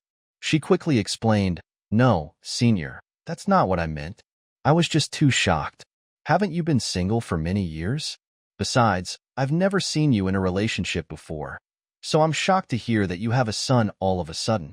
Lei Xiao pouted his lips. He shed a few tears and asked sobbingly, "Auntie, are you saying That my father will never have a son? Then what am I? Hishinue said. I. She was at a loss for words because of a little kid. Lei Xiao looked up. He pulled at Xieshiza's shirt and asked, Daddy, tell me, what am I? The adorable kid's round eyes were glimmering. The tears were hanging on his eyebrows too. His pink chubby face was covered in tears too, and he was sobbing softly. Even a hard-hearted person would feel their heart hurting seeing the kid in tears. Xieshiza suddenly felt like he had been stabbed in the heart when he saw the tears on the kid's face. Lei Xiao sniffed and sobbed. Didn't you say that I'm your little precious? The bodyguards who had finally risen to their feet fell back to the ground in shock again. They figured that they might slip and fall again later, so they decided not to get up anytime soon. Even Xieshiza's hands were trembling, despite how calm and collected he usually was. This kid, where did he come from? Xieshiza's heart was pounding heavily, but his face remained calm. He looked up at the sun. It was broad daylight. Where did this little monster come from? Hishinue took a step back with a pale face. Senior, is he really your kid? After Xieshiza completed his doctorate, he went to the Massachusetts Institute of Technology to undertake further studies for a year. 4 years ago, he was invited by the MIT to give a course of lectures. Hishinue happened to be studying business at MIT. She had heard of Xieshiza long ago, and so even though the course Xieshiza was teaching had nothing to do with her course of study, she had still attended all his lectures. Hishinue fell in love at first sight when she met Xieshiza.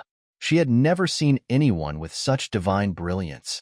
Since then, Hishinue had done everything she could and spent a lot of money. She had asked a lot of people for help and finally found a chance to approach Xieshiza. She insisted on calling him senior without his permission, even when she was completely irrelevant. Hishinue had always assumed Xieshiza was a clean, living, and honest man. He was never close to any woman. Therefore, she could eventually win his affection by putting in the necessary effort.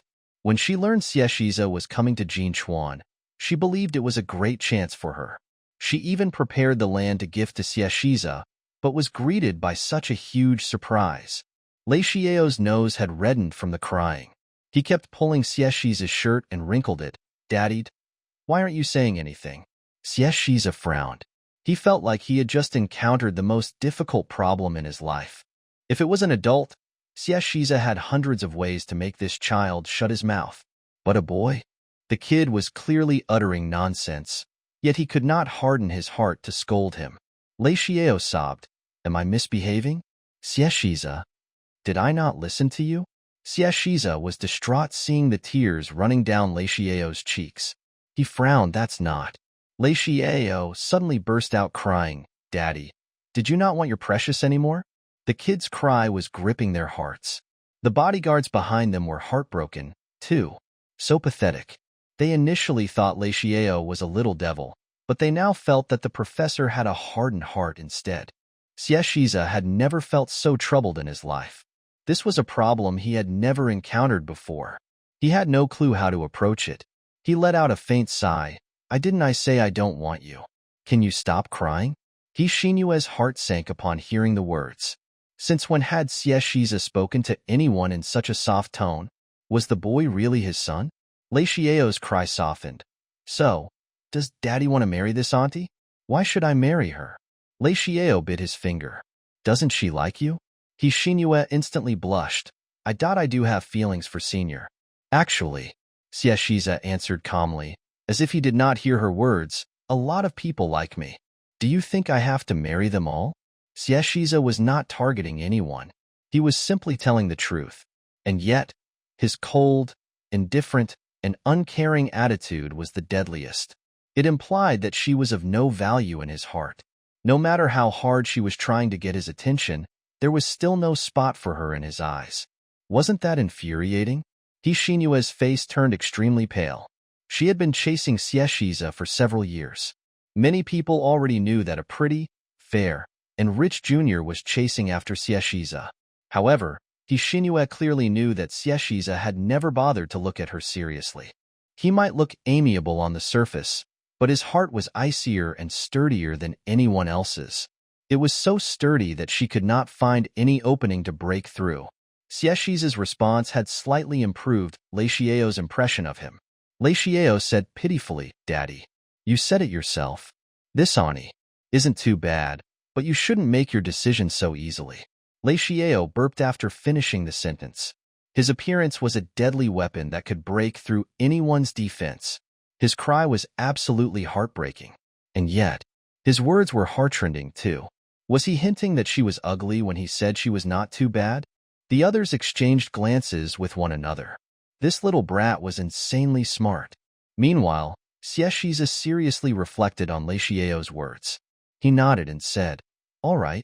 If Lei Xiao's words were stabbing He Xinyue in the heart, Xiexizha's words were digging into her heart and piercing her bones. He Xinyue's lips trembled. "Say, Senior." Xiexizha said coldly, "Do you mind stepping aside?" Polite, courteous, estranged, apathetic. That was Xiexizha's attitude toward He Xinyue. He left, carrying Lei Xiao in his arms. Lei Xiao rubbed against Xiexizha's chest and wiped his tears on his shirt. Xiexizha frowned, withholding the urge to fling Lei Xiao to the ground. He was surprised by how good his temper was today. He Xinyue watched the two leave. She noticed the kid poking his head out of Xiexizha's arms and smiling at her. The smile made He Xinyue's blood run cold. Mo Yangyang was not around when Xiexizha brought Lei Xiao back to his ward. "Why did you call me Daddy?" Lei Xiao did not answer the question. He said, "I think you should be thanking me first. That auntie was conspiring against you. I have done you a huge favor. Shouldn't you thank me first?" Xiexizha's lips curled upward. "Little guy, do you know what I'm asking?" The kid might be young, but somehow, Xiexizha had a feeling that he was looking at a person of the same age. Lei Xiao opened his eyes wide and asked with an innocent look, "Uncle, what were you saying?" The daddy had turned into uncle all of a sudden. Xiexizha looked at him thoughtfully. He did not speak for a long time. Lei Xiao looked at Xiexizha in the eyes without giving in. Meanwhile, Mo Yangyang was worriedly searching for her child in the hospital. She turned the corner when she stepped out of the elevator and was almost scared to death when she saw the person standing in front of the ward. The nightmare that was gone for 5 years had suddenly returned. Mo Yangyang subconsciously trembled in fear. She saw Xiexizha putting Lei Xiao on the ground. They both raised their hands to tidy the wrinkles on their shirts in synchronization. Their actions were exactly the same. A strange aura had been established between the man and the boy. Mo Yangyang's heart pounded heavily. She knew Lei Xiao had obsessive, compulsive disorder and an obsession with cleanliness. However, when she saw him standing beside Xiexizha, it was clear he had actually inherited everything from his biological father. She was afraid after seeing that she could never sever the consanguinity between them and held onto the wall to prevent herself from falling. She had been hiding from Xiexizha for 5 years. When she first came to Jinchuan, she was extremely cautious, as if she was walking on thin ice. She was worried that he might appear out of nowhere. She changed her surname after giving birth to Lei Xiao. She had a stable life and family thanks to Mr. and Mrs. Han. She was finally freed from her fear. To her surprise, the man she was scared of for so many years had suddenly appeared without a sign, carrying her son in his arms. Mo Yangyang had an urge to rush forward and take Lei Xiao back when she saw them. She was scared that Xiexizha would realize Lei Xiao was his son. If he did learn the truth, Mo Yangyang had no idea what Xiexizha might do. Was there a chance he might get rid of both of them? Mo Yangyang's blood suddenly ran cold, and she immediately withdrew her foot. Her rationality was telling her that if she showed herself now, Xiexizha would immediately know Lei Xiao was his son. Her efforts of hiding from him for the past 5 years would all be in vain. Perhaps it was only a coincidence that Xiexizha had stumbled into Lei Xiao. She had purposely fed Lei Xiao to make him chubby. He did not look that much like Xiexizha. There was no way Xiexizha would know. Maybe. Mo Yangyang slowly backed away even though she was still trembling, trying to hide. However, Lei Xiao had already seen her. His eyes glittered. He immediately opened his mouth to call his mother. Mo Yangyang quickly put her finger by her lips to signal him to keep quiet. She quickly hid around the corner. Xiexizha turned around as soon as Mo Yangyang reached the corner. He saw the doctors and patients pacing up and down the hallway. There was nothing unusual. Xiexizha lowered his head. Did you see your family? Lei Xiao shook his head. I didn't. Xiaxiza knew Lei Xiao must have seen someone, but he did not ask further since the little kid did not want to say anything. He said, little guy, you shouldn't call a stranger daddy for no reason. Do you understand? Lei Xiao nodded. Okay. He slanted his head and smiled, but I didn't call you for no reason. The boy was clearly up to something. Xiaxiza found him rather interesting. He asked, where is your parent? Lei Xiao sighed. He said with a helpless look, if you're asking about my mom, she must be hiding. I was thinking of letting you meet her, but I guess I'll have to wait until next time. Lei Xiao hesitated when he saw the fear on Imo Yangyang's face. He had no idea why his mother was so afraid of Xiaxiza. He might end up hurting her if he suddenly brought Xiaxiza to her. Therefore, Lei Xiao decided to go back and ask his mother why she was so afraid of his father first. Why? Lei Xiao unfolded his arms. My mom is very timid and clumsy. She might be scared of someone like you. For some reason, Xiaxiza suddenly recalled the name of someone that had disappeared for 5 years. Timid and clumsy. Imo Yangyang was praying for Xiaxiza to leave soon, when someone suddenly tapped her on the shoulder. Yangyang, did you find your boy? Xiaxiza quickly turned around and looked at where Imo Yangyang was hiding at almost the same time. However, everyone in the corridor there was a stranger to him. His gaze sharpened as he scanned every face. Nothing. He thought he had imagined it. Xiaxiza suddenly walked toward the corner where Imo Yangyang was hiding. Lei Xiao asked indifferently, hey, are you leaving already? Aren't you going to meet my mom? Xiaxiza ignored him and continued on his way.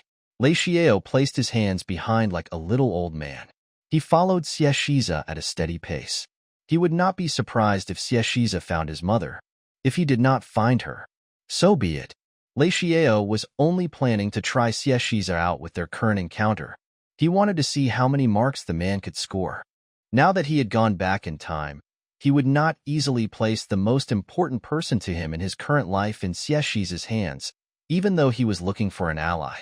Even if the man was his cheapskate father, Lei Xiao kept denying and rejecting Xiaxiza in his previous life. Therefore, apart from his achievements, his icy bearing, and his vicious methods he used when he got his revenge on his enemies sadistically, Lei Xiao did not really understand his father much. If Xiaxiza was not holding Imo Yangyang's photo when he died, Lei Xiao would never have known that his mother actually had a place in his heart. Lei Xiao always thought Xiaxiza only bothered to find the culprits and kill them sadistically to avenge his son's mother, not because he actually loved her. No one ever thought a man like Xiaxiza would ever fall in love with a woman. Even his son, Lei Xiao, was unsure about it. Xiaxiza died without leaving any final words for his son, yet he had been holding a photo of his mother. The photo was very old. It had already turned yellow, but it was still in great condition. Lei Xiao calmly observed the man's tall back. He never batted an eyelid most of the time. It was difficult to read his mind. Therefore, Lei Xiao was being very cautious, even if he knew Imo Yangyang did have a spot in Xiaxiza's heart.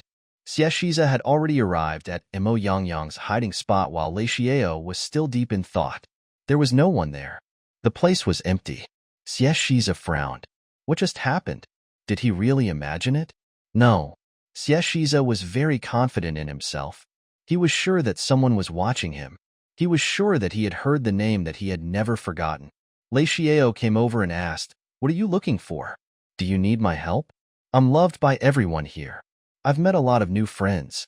Xiaxiza ignored him. He continued to scan his surroundings. Lei Xiao suddenly said, are you looking for a very beautiful lady? Xiaxiza lowered his gaze. You know her? Lei Xiao blinked. I happened to see her. Where did she go? Lei Xiao reached his hands out. Carry me. Xiaxiza picked up Lei Xiao in his arms. Lei Xiao patted Xiaxiza on the shoulder thoughtfully. You've done well for today. Next time, you should work hard to win me over again. Xiaxiza did not wear a friendly look. Why should I? Lei Xiao tapped Xiaxiza's hand to signal him to put him down. He tidied his clothes after landing on the ground. It's because I'm going to give you a surprise. If I'm happy, I might tell you where to find the beautiful lady. See you. Lei Xiao turned around after finishing the sentence. He raised his hand and waved with his back to Xiaxiza. He looked absolutely clumsy and amusing. However, Xieshiza was not amused by it. At first, he thought the child was just a naughty little brat. However, he had a strange feeling about this kid, a sense of intimacy from the bottom of his heart, something he had never felt before. He was never so patient with his nephews, nor did he have the approachability to play with them. However, he did not even consider rejecting the kid's unreasonable requests. He actually found it amusing. But now, he had a feeling that the kid knew everything about him. What a strange kid. He was like a little monster that had appeared out of nowhere. The bodyguards had already caught up to their boss. They only dared to come closer when they noticed that the little brat was gone. Sir. Xieshiza's grim face soon returned to calm. He nudged his glasses and said, "Tell the CEO that I'm looking for someone." Xieshiza had a strong feeling that the person peeking at him from behind was Imo Yangyang. He put on a neutral face and began to emit an extraordinary, dangerous aura. "And find me the information about that kid." "Got it." Xieshiza's assistant came up to him. "Sir, Deputy Mayor Luo is inviting you to a dinner tonight." "Are you going?" "Turn it down." The assistant said, "Air. Missy is still waiting for you. She says her land is perfect for what you need." Xieshiza frowned, and his eyes flickered impatiently. "Don't let her come to me again." The assistant nodded, understood. The assistant was slightly curious. That Missy had been chasing their professor for many years. He was never concerned about her before, but now, he suddenly decided not to see her again. Why would that be? Was it because of the kid? Speaking of which, how was the kid even related to the professor? Their professor was acting very strangely today. The assistant had countless questions in his mind, but he decided to stick to his duty. "We are going back to Xiaoqing at 2 tomorrow afternoon." Xieshiza did not reply at first.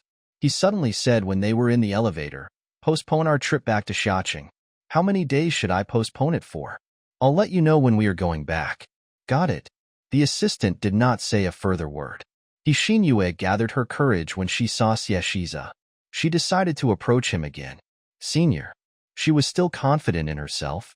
She was pretty, smart, she had brilliant academic achievements, and she had a formidable background, too. She did not want to give up, even if Xieshiza already had a child. An outstanding woman like her was the right fit for a man like him. No one else was worthy of him. Xieshiza did not avoid her this time. He said calmly, "Miss He, strictly speaking, I'm not your senior. You have no ties to scientific research. It's disrespectful for you to call me that." It was the first time Xieshiza had said so many words to Xingyue at once. They were the harshest kind, too. The mood that Xingyue finally got herself into crumbled instantly.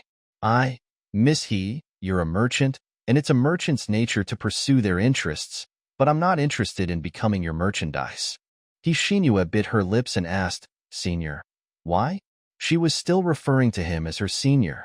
Xieshiza walked past her and said, "Miss He, it's pretty convenient that you are at the hospital now. You should really arrange for a brain check. Up." Xingyue was not an idiot. As a matter of fact, she was a very smart woman. She immediately understood what Xieshiza was implying. He was saying that her brain was not functioning properly. Her face, made up so delicately, immediately darkened. No woman could bear being humiliated by the man they wanted. Xingyue wanted to say something, but Xieshiza already went past her with a fixed gaze. His assistant hesitated, but gave Xingyue a piece of advice. "Miss He, our professor is dedicated to his research. He's not from the same world as you. You should just focus on your own business. You shouldn't bother with meaningless things like this again. You are a smart person." The assistant believed he had made it very clear. Xingyue was drowning in anger and shame. She clenched her teeth until she could taste blood in her mouth. She did not feel any pain from her tongue. This was the greatest humiliation she had ever suffered in her life. Her family, her looks, her intelligence. She had never thought she would fail, but today, her face was trampled on the ground by the man she loved. A while later, she returned to her car. She clenched her teeth and said, "Go and investigate that kid. I want to know where he came from." It was not the first day or two Xingyue had been chasing after Xieshiza, but he had always turned a blind eye to her until the kid showed up. Xieshiza's attitude toward her had changed all of a sudden. The kid must be the reason. Hishinue clenched her fists. She would not give up so easily. Imo Young could feel her heart about to jump out of her mouth when she rushed into the women's toilet after taking the emergency hallway. She was so close to being exposed. Xieshiza was even scarier than 5 years ago. Imo Young scratched her head anxiously. She wanted to see if Xieshiza had left, but she was worried that he might find her. However, she was more worried that Lei Xiao was still with Xieshiza. Imo Young paced up and down inside the bathroom. Her phone suddenly vibrated. She quickly took it out. It was a text from Lei Xiao. "Mom, you can come back now." Imo Young hurriedly left the bathroom. She saw Lei Xiao packing up when she arrived back at the ward. Lei Xiao explained before she could ask, "I lost my way when I went out to have some fun. That uncle was very nice to me. He brought me back here." "Mom, why were you hiding?" "I wanted you to thank the uncle in person." I had something to do all of a sudden." "Why are you packing up?" Imo Young switched the topic quickly. Lei Xiao answered, "The doctor says I can go back home. I just need to come back in 2 days for a re-examination. He has already done the procedures to discharge me from the hospital." Lei Xiao knew how smart Xieshiza was. He was obviously going to investigate the patients if he was suspicious of something. He would eventually find them if they stayed any longer. Even though it was only a matter of time until they met, his mother was clearly not ready to see him yet. He decided to give Imo Young a few more days to prepare herself. Besides, he still needed to evaluate Xieshiza further. Imo Young was afraid that Xieshiza might come back again. She agreed to go back home after only a slight hesitation. The two had just left the building when they heard an announcement. "We have an urgent announcement to make. Miss Imo Young, Mr. Xie left something important with you 5 years ago. He hopes you will give it back to him as soon as possible. If Miss Imo Young doesn't act after receiving this message, Mr. Xie will soon find you in person to get it back." I'll repeat. The announcement struck Imo Young like a bolt of lightning from the clear sky. She fell to the ground as her knees weakened. The announcement repeated for a second time. Imo Young was already trembling in fear. Her mind had gone blank. Xieshiza. He saw her. He knew she was in the hospital. She was done for. It was the end. Lei Xiao thought, how cunning is that old Xie? To his surprise, his mother was already kneeling on the ground, her face pale. The announcement had scared the shoot out of Imo Young. Instead of Lei Xiao, he reached his hand out to help Imo Young up. "Mom, what's wrong?" Lei Xiao was confused about why his mother was so afraid of his cheapskate father, but he never thought she would be so terrified of him. It seemed he could not afford to rush the meeting between them. Otherwise, if Xieshiza suddenly showed up, his timid mother might suffer from a mental breakdown from the fright. Imo Young said with a trembling voice, "I doubt I'm fine. It's just, I'm about to die." She tried to stand up a few times. Lei Xiao grabbed Imo Young's hand. He noticed her hands were extremely cold. He let out a sigh. He could not let his cunning cheapskate father do as he pleased. He was too deceitful. If he was not here, his mother might end up falling for the trick. Sigh. Their intelligence was not even on the same level. It was completely one-sided. Lei Xiao looked up and asked in an innocent voice, "Mom, the person they are looking for is Imo Young. Her name is only a word different from yours." Imo Young immediately replied, "That's not me." Lei Xiao blurted out in surprise, I never said it was you." Imo Young realized she had overreacted, but she was struggling to keep calm. We should. Lei Xiao added, "But I do think this uncle is pretty wicked." How did you know?" Lei Xiao slanted his head and said, "It's because he isn't sure that Auntie Imo, she should be an auntie, he isn't sure she's in the hospital. So he purposely asked the hospital to make the announcement. He's trying to trick her. If she believed it, she's going to walk right into the trap." Imo Young's eyes widened. He isn't sure? Why would he put up the announcement if he wasn't sure? Lei Xiao nodded and held Imo Young's hand. He guided her. He's only putting up the announcement because he wasn't sure. He's pretending that he knows the person is in the hospital. It's reverse psychology, I think it's called, tossing a stone to find out what's ahead, or a deliberate show of strength as a warning. The announcement is trying to make that Auntie Imo panic. If she tries to run, she will be walking right into the trap. Of course, they will also find her if she remains still. "Mom, Do you believe that every entrance and exit is now guarded? He also believed that the train station was told to keep an eye on them, too. Imo Yang would normally run as soon as she heard the announcement. If she was lucky enough, she might make it out of the hospital. She would not dare stay in Jinchuan any further after leaving the hospital. She would run as far away as she could. However, she would be caught as soon as she used her identity card to buy a train ticket. TSK. They were interlocked stratagems. His cheapskate father was so wicked. If Imo Yang was alone, she would have no chance of escaping, knowing her intelligence. Luckily, she had her son. Lei Xiao held his mother's hand. He could suddenly relate to the feeling of an aged father.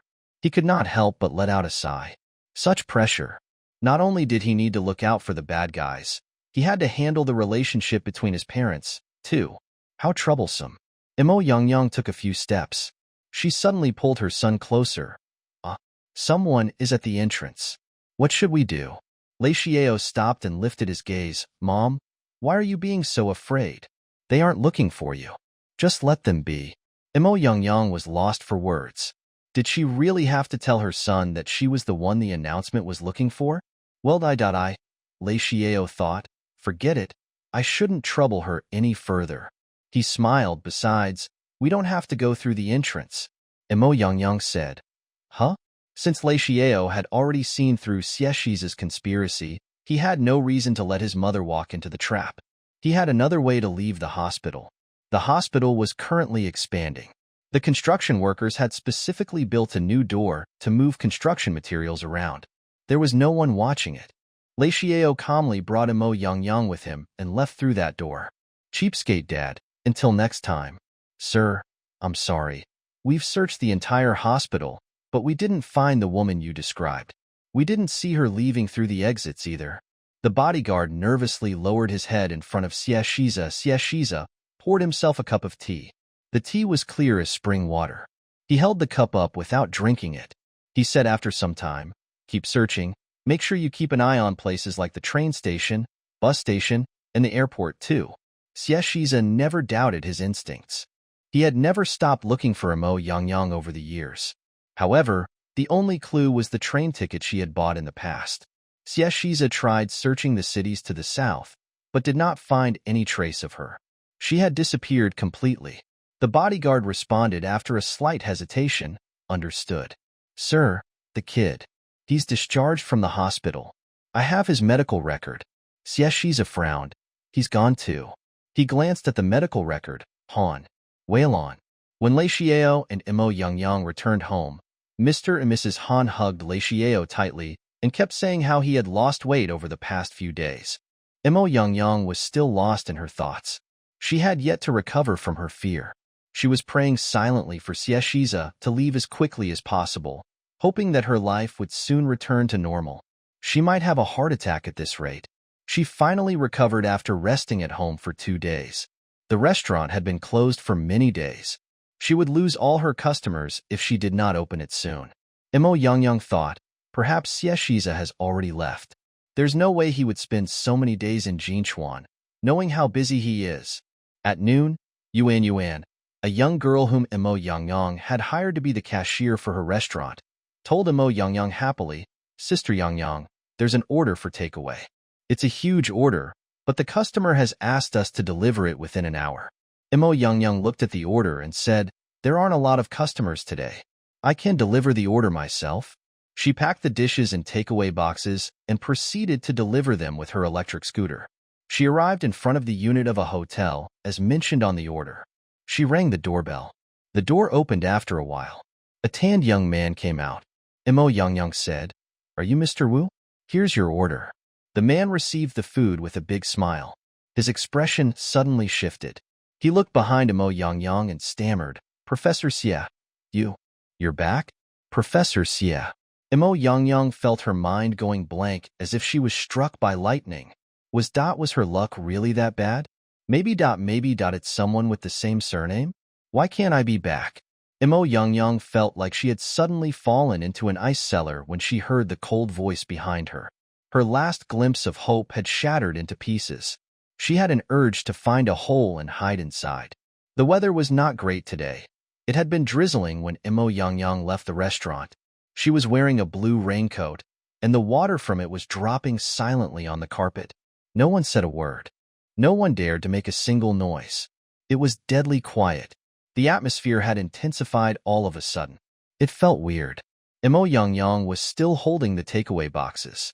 The order was for around 5 or 6 people. She was holding more than a dozen takeaway boxes. They were quite heavy. However, Imo Yang's hands were surprisingly stable. Her wrists were hurting a little from the plastic bag strapping tightly around them, but she could no longer feel the pain. She only sensed a greater danger from behind. An invisible bottomless abyss was approaching her. It was going to devour her in no time. What should I do? Imo Yang had a feeling that she would never escape from her tough luck for the rest of her life. She had barely escaped from the hospital a few days ago, and today, she had presented herself instead. Xieshiza did not bring all his bodyguards when he went out today. Those that stayed in the room decided to order some takeaway while their boss was out. Even though the food was cooked by 5-star chefs with the best ingredients whenever their boss was around, they were too light, since their boss was concerned about eating healthy food. To their surprise, their boss had returned just as the takeaway had arrived. The bodyguard swallowed his saliva. He could smell the aroma of the food. He was so hungry. He had an urge to burst into tears. However, he did not dare accept the food. The bodyguard stammered, "No, we just didn't expect you to be back so soon." Imo Yang suddenly felt a strong pressure when a shadow loomed over her. Her body had completely frozen. She did not dare to move. Her heart was about to jump out of her mouth.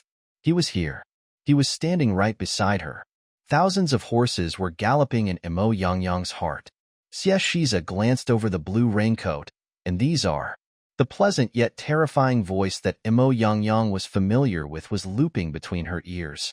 It was like a sharp blade hanging right on top of her head. It would fall at any second to slice her head off. Imo Yang bit her lips. She was afraid that she would burst into tears in the next second. The bodyguard said, we are a little hungry, so we ordered some takeaway." Imo Yang kept telling herself, "Calm down."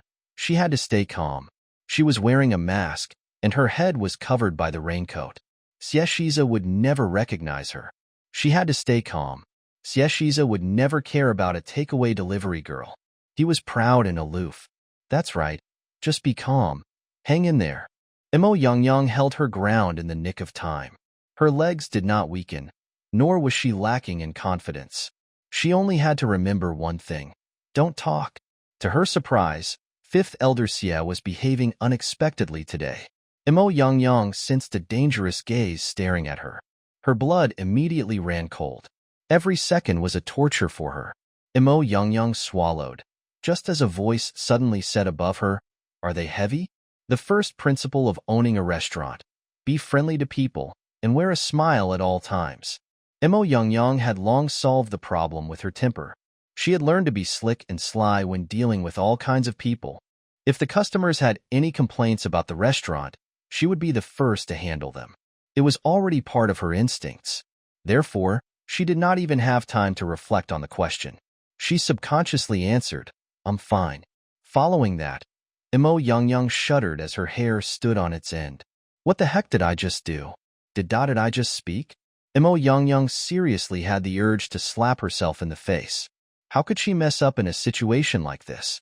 Imo Yang's hand began to tremble slightly, not because of the weight of the takeaway. She was seriously afraid. She had spoken. Would Xieshiza recognize her? Imo Yang lowered her head and bit her lips. She was praying in her heart, "Please don't let 5th Elder Xie recognize me. I still have parents and a child to take care of. My family is relying on me."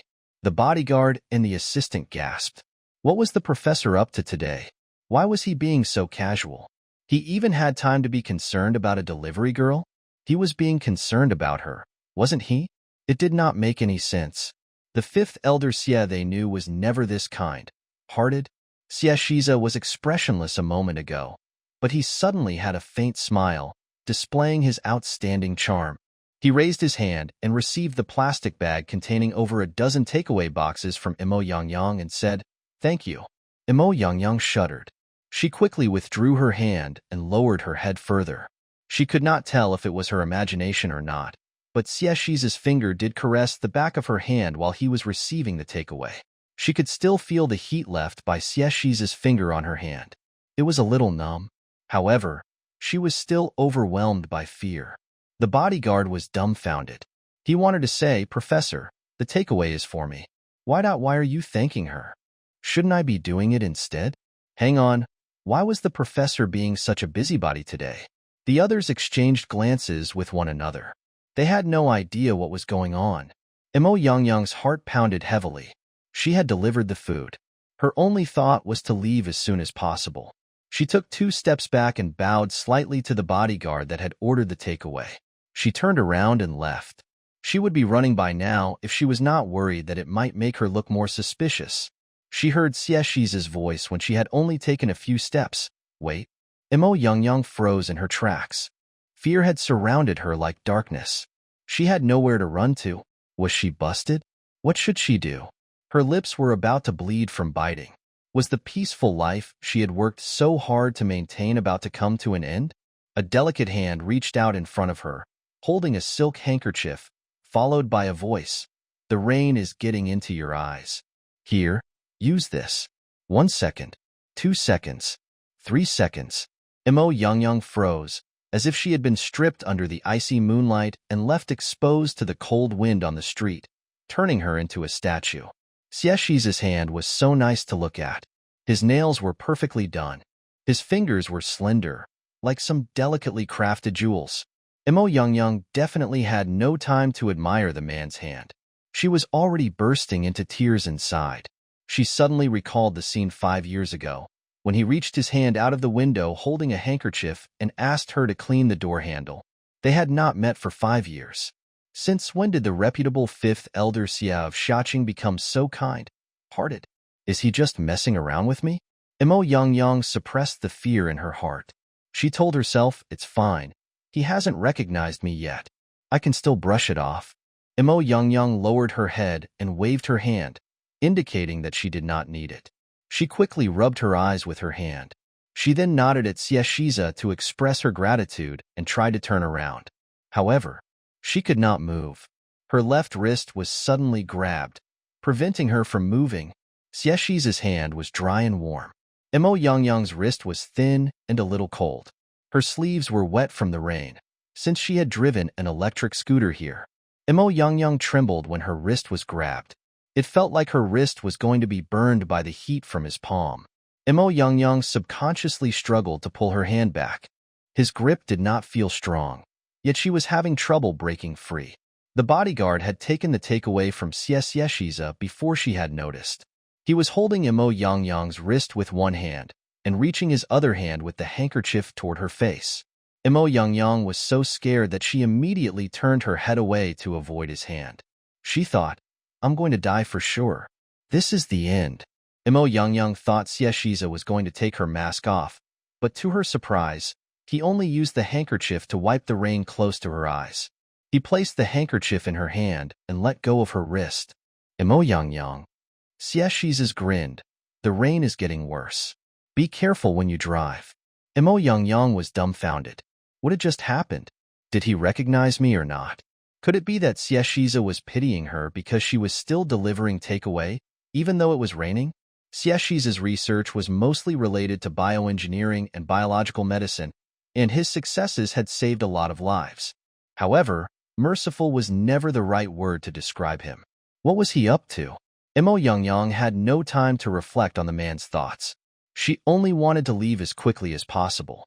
Imo Yangyang successfully escaped, but she clearly sensed that Xieshiza's invasive gaze following her.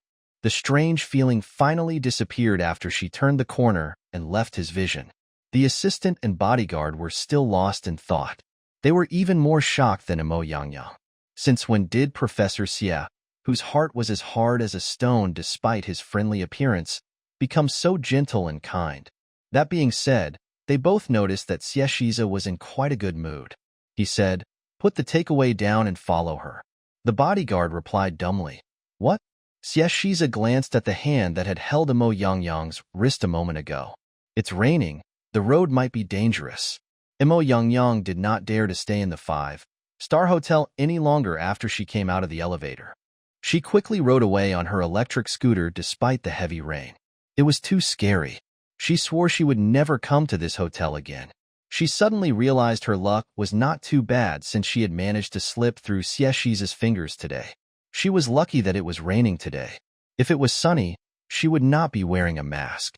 The cold rain landed on her eyelids. Imo Yang observed the traffic and let out a relieved sigh. She had survived once again. Imo Yang seriously thought Xieshiza had recognized her at the hotel. She did not expect to leave in one piece. Imo Yang had the urge to blurt out, "Praise the heavens."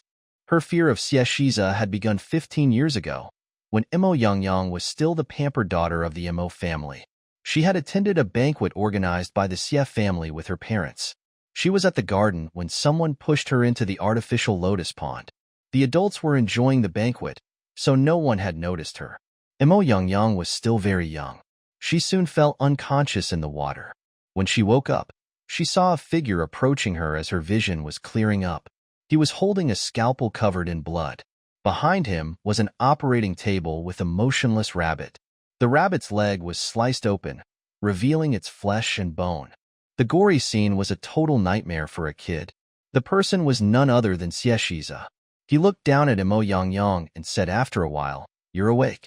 Imo Yang was so shocked that she had forgotten how to speak. Xieshiza left after a while. Another young boy came and smiled at Imo Yang. "You're awake. How do you feel?" The young boy was Xiefengmian. His hair was wet. His smile was warm like the sunlight. He was like an angel in contrast to Xieshiza. Imo Yang assumed he had saved her from drowning. Since then, Imo Yang had been secretly in love with Xiefengmian. Imo Yang let out a sigh when she thought about Xiefengmian. 10 years of crush had ended in vain. However, the incident was only the beginning of Imo Yang's fear of Xieshiza. There was another incident that had become Imo Yang's ultimate nightmare. Imo Yang recalled the terrifying sight and shuddered. She quickly cleared her mind.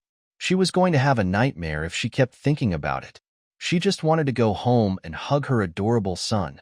The bodyguards were following Imo Yang in a car. The bodyguard that was driving suddenly asked, "Hey, do you feel like that car over there is following the delivery girl?" There were 4 bodyguards in the car. They noticed the gray sedan had been following Imo Yang while maintaining its distance from her since she had left the hotel. "It seems like it. Who exactly is she? Why do I feel like she isn't just an ordinary person? What should we do now?" "The professor told us to protect her. That's what we should do. But we might alert the enemy if we simply stop the car and beat up the people inside it, right?" The men in the car exchanged glances with one another. The driver finally said, "We'll ram into them. It's normal for accidents to happen when it's raining. I doubt it's going to alert them." Imo Yang suddenly heard a huge crash behind her. It took her by surprise. She looked into the rear mirror and saw 2 cars crashing into one another. She immediately felt her scalp turning numb. Luckily, she was a step earlier. Otherwise, she might have ended up in the crash too. Imo Yang quickened her pace and soon vanished after turning the corner. Imo Yang successfully returned to the restaurant. She had no idea that she was actually the cause of the accident on the road. The restaurant did not have any customers, since it was already past mealtime and it was still raining outside. Yuan quickly ran to Imo Yang when she was back. "Sister Yang, what's wrong?" Yuan looked outside and said softly, "I noticed some dodgy people looking at our restaurant lately. They don't look friendly to me." Imo Yang paused briefly while she was taking off the raincoat. She had noticed the same thing. She comforted Yuan, "Don't worry. We'll close earlier for 2 days and call the police if anything happens." Yuan nodded. She went to get Imo Yang a glass of hot water. Imo Yang received it with a smile, "Thanks." The heat warmed Imo Yang's hands through the glass. She was a little lost in her thoughts. She was still recalling the series of events over the past few days. Even though Xieshiza was a huge threat, she was facing other troubles too. The Changyue group was trying to force her to sign the contract to relocate her restaurant. The robber that came the other night sounded like he was targeting the restaurant on purpose. The robbery and his attempt to use her were planned beforehand. Who did she even offend that they would want to set her up in such a vicious way? Mo Young told the police her suspicions, but the robber only admitted he was robbing the restaurant for money. He did not mention anything else. Mo Young already sensed danger closing in, not just from Xieshiza, but from other sources too. Was she really going to lose the peaceful life that had lasted for 5 years? She looked at the dim sky outside and sighed. Why did her life have to be so tough? Mo Young had been hiding for 5 years. She was very good at cooking, yet she did not dare to make the dishes too delicious. She was worried that she might get too much attention if the restaurant had too many customers. However, she had still failed to avoid the inevitable. Mo Young sighed again. 2 people came into the restaurant while she was deep in thought. One was a middle-aged man, the other a young man in a trendy outfit wearing a mask. His hair was dyed gray. Mo Young could not see his face, but he was extremely tall. The middle-aged man asked, "Boss, do you have anything to eat?" "Of course, what would you like?" The young man blurted out rudely, "There's nothing but houseflies in here. The food must stink like the pig's feed. There's no chance I'm eating here."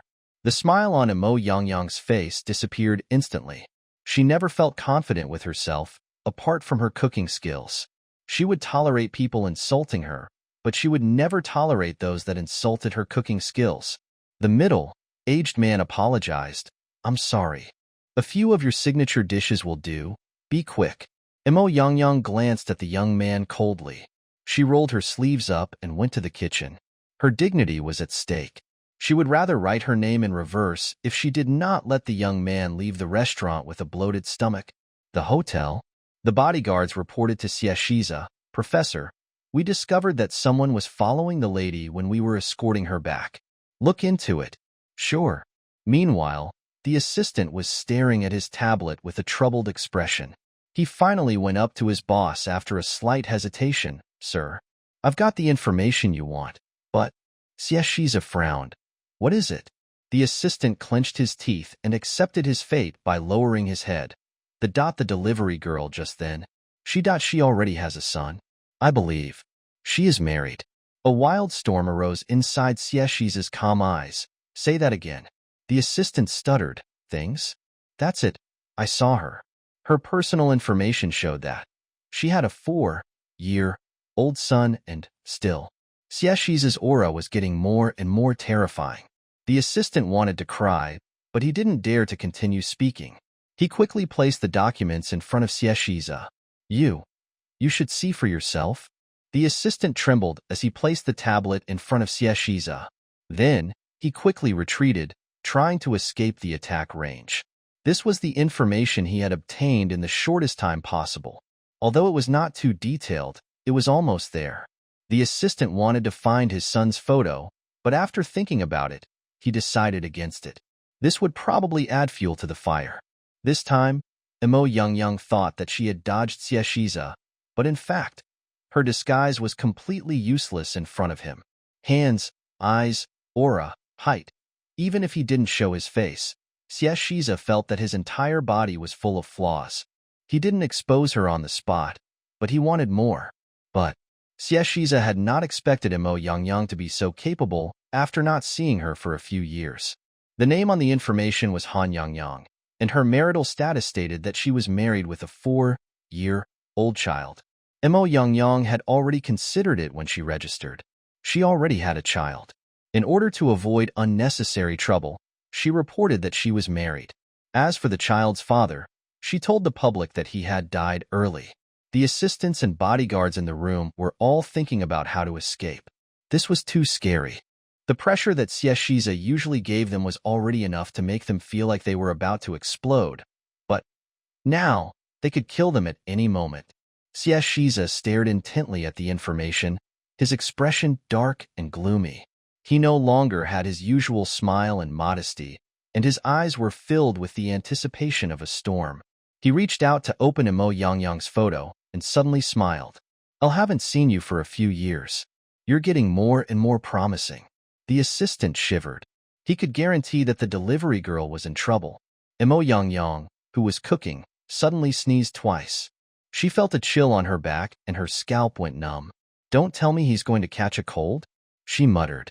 10 minutes later, Mo Young brought out 3 dishes. See if it's enough first. If it's not enough, I'll make it. It was obviously a very ordinary home-cooked dish, but the fragrance seemed to come alive. It kept drilling into the nose, making people drool. The middle-aged man could not help but swallow. "LT smells so good." Imo Yangyang smiled and did not say anything else. The middle-aged man picked up a piece of hot and sour shredded potato with his chopsticks. After eating it, his expression gradually changed. Then, a man's eyes began to turn red. The young man chuckled. "See? I told you that this kind of small restaurant is full of pig food.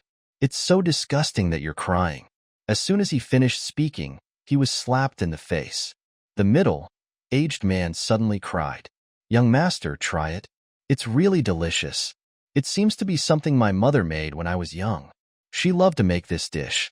Ever since my mother passed away, I haven't eaten such delicious hot and sour shredded potatoes." The young man snorted disdainfully. He crossed his arms and looked at the middle-aged man with disdain. However, he saw that the middle-aged man was eating faster and faster, and the fragrance was really, how strange. The young man thought about it and decided to give it a try. He took off his mask and tasted it in disgust. His eyes widened, and he looked at Imo Yangyang in disbelief. Imo Yangyang gave him a fake smile. After that, without her saying anything, the 3 simple dishes had already been swept away by the wind. Then, the 2 of them added 4 more dishes. When they finished the last piece of vegetable, Imo Yangyang walked over and said, 268, cash or phone. The middle-aged man quickly took out 300 yuan. Imo Yangyang turned around to look for the change. Suddenly, she heard a suspicious voice behind her. "Imo Yangyang?" The good-looking young man slammed the table, stood up abruptly, and pointed at Imo Yangyang. "Yes, it's you. I remember you. You are Imo Yangyang." Imo Yangyang's heart trembled, and she stopped in her tracks. Imo Yangyang's name had not been called for 5 years. Suddenly, at this time, in this place, it suddenly sounded. It was like dropping a bomb on a calm surface of water. The explosion made Imo Yangyang's heart tremble. However, she quickly calmed down. He walked straight to the cashier, opened the drawer, and took out 32 yuan. He walked up to the middle-aged man whose eyes were still red and was still a little stunned by the scene before him. "Thank you for your patronage. Take care." Probably because she had been scared by Xieshiza, Imo Yangyang felt that no matter how bad the situation was, it would not be as thrilling as that moment in the hotel. Therefore, he was exceptionally calm at this moment. The middle-aged man did not take it. Imo Yangyang put down the money and cleaned up the dishes. The young man suddenly grabbed Imo Yangyang's wrist. "Imo Yangyang, it's you, right?" Back then, Imo Yangyang raised her head, her eyes cold. "Sir, this is just a small restaurant, not a hospital. I really can't treat your illness. I don't know who you're talking about, but I think there's really something wrong with your eyes." The young man's good-looking face instantly flushed red. "You." Imo Yangyang pulled her wrist out. "One advise you to quickly call 120. If you don't do well, you might still be able to make it in time for treatment. If you're any later, you won't be able to make it." The middle-aged man quickly pulled back the young man who was about to explode. "Young master." The young man gritted his teeth in anger. "I can't be wrong. You are Imo Yangyang." "Heh, Imo Shixian was right. The Imo family has already agreed to let you go back. You don't know how to be grateful and even stole the Imo family's money to run away. So you're hiding here. An ungrateful and vicious woman like you should." Whoosh. The young man's face was suddenly splashed with water, and he could not say a lot of sarcastic words. Imo Yangyang looked at him coldly. "If you wake up, get lost." In Imo Yangyang's memory, there was really no such person. However, since he knew Imo Shixian, it must have something to do with the Imo family. Anything related to the Imo family. Imo Yangyang laughed. However, she really did not know that after she escaped that year, the Imo family actually gave her such a bad reputation for stealing money and escaping. Thinking of the Imo family, Imo Yangyang really wanted to say that they were really shameless. If she hadn't run so fast back then, her bones would have turned white by now. The water slowly flowed down the man's face. He was so shocked that his eyeballs almost fell out. He pointed at Imo Yang Yang. You actually dare to splash it on me. Do you believe that I will tear down your restaurant and make you? Pa. The crisp sound of a slap rang out abruptly. Are you feeling better? Imo Yang Yang shook her wrist. If you're sick, go and treat it. Don't delay. The young man covered his face, looking arrogant and asking for a beating. At this moment, he was only left in a daze and disbelief. The middle-aged man was so frightened that he sat down on the stool and clutched his chest as if he would pass out in the next second. The main thing was, this was the first time their young master had beaten. You should be glad that I poured water on you, not chili oil, Imo Yang Yang said impatiently. Imo Yang Yang was actually quite brave, except when facing Xie Shiza. Before she was 20 years old, when she was still the young lady of the Imo family, she was really arrogant, willful, and bold. However, after the age of 20, all of her arrogance was taken away. She stood in a sea of knives and fire, unable to move an inch. If she was not careful, she would lose her life. Especially in the past 5 years, when she had brought her child to survive in adversity, she had learned to be tactful and hide her true nature. The edges and corners of her body had been smoothed out bit by bit, and those proud thorns had been removed one by one. After that, he had 5 years of peaceful life. However, deep in Imo Yang Yang's bones, she had always been proud and arrogant. The young man came back to his senses, and the hair on his head shook twice. He changed his arrogant appearance from before, and his handsome face revealed a hint of grievance. You, Imo Yang Yang said to the middle-aged man who was still in shock. Let's hurry up and take this gentleman to have his eyes checked. The young man was indignant. Do you really not remember me? Back then, you still treated me. Imo Yang Yang interrupted him. I'm sorry. There's nothing wrong with my brain. I really don't know you. It's your eyes. That's impossible. How could I be wrong? You're just afraid that the Imo family will come and ask you for money, right? Imo Yang Yang slowly picked up the plate. The young man was so scared that he stepped back and knocked over the stool. In the end, Imo Yang Yang simply closed the door. The middle-aged man stood in front of the young man and whispered, Second young master. First, let's go back first. Eldest young master is still waiting. The young man looked pained. He raised his head and looked at Imo Yang Yang, still unwilling to give up. This woman didn't remember him. How could she not remember him? Yuan, who had finished packing in the kitchen, was stunned for a few seconds when she saw the young man. Suddenly, she screamed. Ah! Her face was full of disbelief as she grabbed Imo Yang Yang's arm and shook it. Enoch, Qin Shaochen, Sister Yang Yang. Enoch Qin. Qin Shaochen, Enoch Qin, was the most expensive Chinese male model in the world and the hottest darling of the fashion industry. Imo Yang Yang did not care about what Yuan said. She scolded in a low voice, Shut up! Qin Shaochen, who had been recognized by Yuan, straightened his body and raised his chin. He looked at Imo Yang Yang with some disdain, as if saying, Are you scared? The middle-aged man said anxiously, Second young master, there's really no time. The young master is waiting. Qin Shaochen didn't move. Instead, he provoked, Imo Yang Yang, if you beg me, I might be merciful today and give you 2 more money. Imo Yang Yang's expression did not change. The chili oil in our shop is my specialty. Do you want to try it? Qin Shaochen took 2 more steps back. I won't let this matter go just like that. Imo Yang Yang didn't say anything. She turned around and walked to the cashier with a pair of scissors. She stared at Qin Shaochen and raised her hand. With a bang, the scissors stabbed into the table. Qin Shaochen was so scared that he shivered. Without the middle-aged man urging him, he ran into the rain. However, his voice could be heard from outside. Imo Yang Yang, just you wait. I won't let you off. Imo Yang Yang sneered and quickly cleared the table. Yuan covered her mouth and leaned over. You know Qin Shaochen? Imo Yang Yang didn't even look up. I don't know him. I probably have bad eyesight. I mistook him for someone else. Yuan thought about it and said, Elle thinks so too. Qin Shaochen, you don't know, but he's really amazing. He debuted in an international fashion show and became famous in one go. I heard that his family is very rich. Imo Yangyang didn't say anything. She was still busy with her work. However, Yuan Yuan was right. The Qin family was indeed very rich. How could the second son of the famous real estate developer, the Tianqin Corporation, not be rich? Just now, when Yuan Yuan called out Qin Xiaoqin's name, Imo Yangyang remembered that this person had indeed appeared when she was young. Qin Xiaoqin addressed Madame Imo as aunt according to seniority. He was 2 years younger than Imo Yangyang. That year, he came to the Imo family as a guest and was beaten up by Imo Yangyang because he said that Imo Yangyang was good looking and wanted her to be his wife in the future. He even secretly kissed her. However, Imo Yangyang had also been beaten up that time, and she had been beaten up very badly.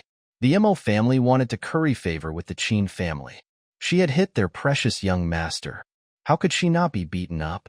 Many years had passed in the blink of an eye, as if centuries had passed. Imo Yangyang didn't have time to think about this. She was thinking that Qin Xiaoqin's appearance at this time was not a good sign. This meant that even if Xie Shiza didn't find out about her hiding here first, others would find out soon. The storm was coming, and it could not be stopped. Since he could not block it, he could only face it head on. After all, she was no longer herself. She had a child. Yuan Yuan was still explaining Qin Xiaoqin's information to Imo Yangyang. When she looked up, she realized that something was wrong with Imo Yangyang. It was hard to describe. It was as if the dust that was originally wrapped around it had suddenly been washed away and suddenly became radiant. Qin Xiaoqin cursed himself for being a coward while cursing Imo Yangyang. This darned woman was actually the same as when she was young. Violent and cruel, she hadn't changed at all. He had to get back at him for what he had done today. Qin Xiaoqin rushed to the end of the street in one breath. The butler chased after him and shouted. In the rain, a row of black cars stopped silently. There was a man in black holding a black umbrella standing beside each car. This scene seemed to be particularly terrifying in such weather. When they saw Qin Xiaoqin, they shouted in unison, "Second young master." The corner of Qin Xiaoqin's mouth twitched, and his eyes flashed with an unwilling struggle.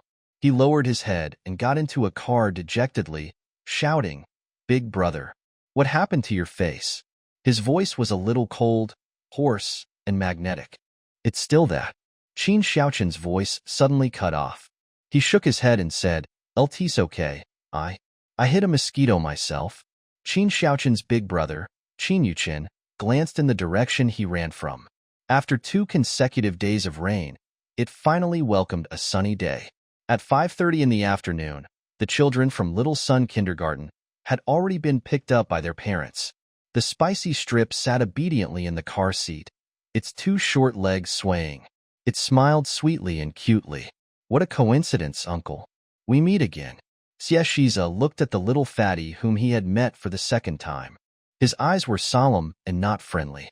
Unfortunately, the spicy strip's swaying short legs paused for a moment, and its big, clear eyes blinked twice. "Oh, is uncle here to please me?" Xie Shiza's eyes were seething. He was trying hard to restrain himself. "Who is your father?" he finally asked. Xie Shiza had always been calm and restrained, but there was a hint of nervousness in his eyes. "My father." The spicy strip dragged out a long note, and his brain was working quickly. Looking at Xie Shiza's expression, he probably already knew who his mother was. The spicy strip let out a long sigh. It was really. LT came a little too quickly. "I don't know.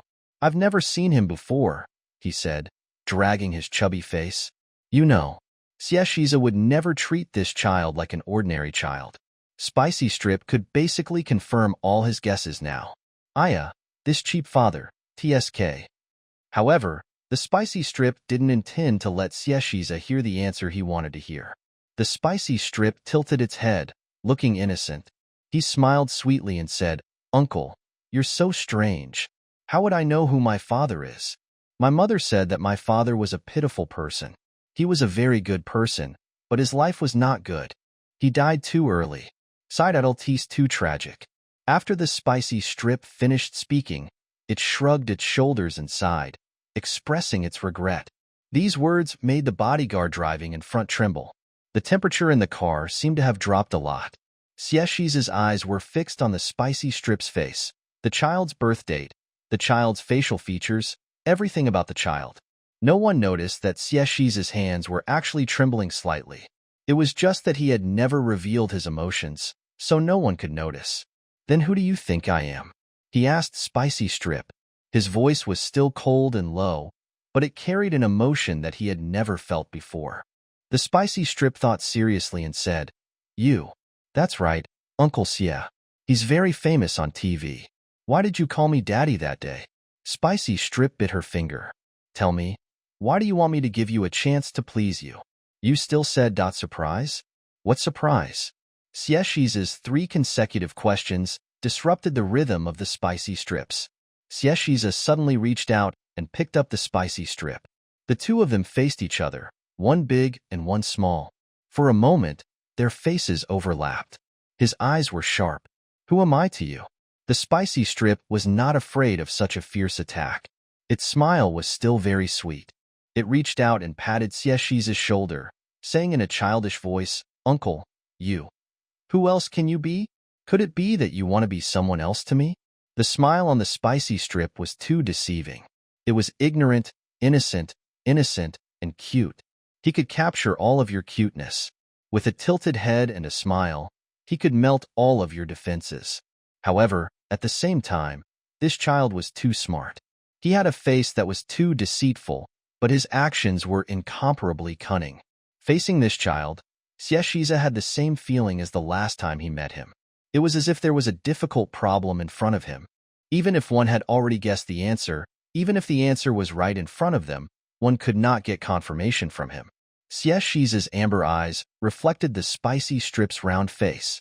Looking at the child at such a close distance, the uncontrollable emotions in his heart spread again. Xieshi's throat was a little dry. He said, I thought. I am. Didn't you call him that last time? Spicy Strip sighed and shook his head helplessly. Uncle, don't joke around. Don't bully me just because I'm young and don't study enough. He twisted his legs uncomfortably and stepped on Xieshi's thighs. Uncle, let me tell you, I'm not that kind of child. I have very principles. Moreover, I'm very smart. Mom said that she has never seen a child who is smarter than me. So, I'm so amazing. Why would I randomly acknowledge my father? Then you did it on purpose that day because you knew. Xieshiza immediately said. Spicy Strip interrupted him calmly. What happened that day was an accident. Those uncles who followed you were so fierce and scary. I thought they wanted to do something to me because I was smart and handsome. After all, it's still dangerous for children to be out there on their own. So I asked Uncle for help. Am I very smart? The Spicy Strip proudly raised its chin and laughed heartlessly. Although it was actually a misunderstanding, I still have to thank Uncle. But after I went back, I was sad for a few days.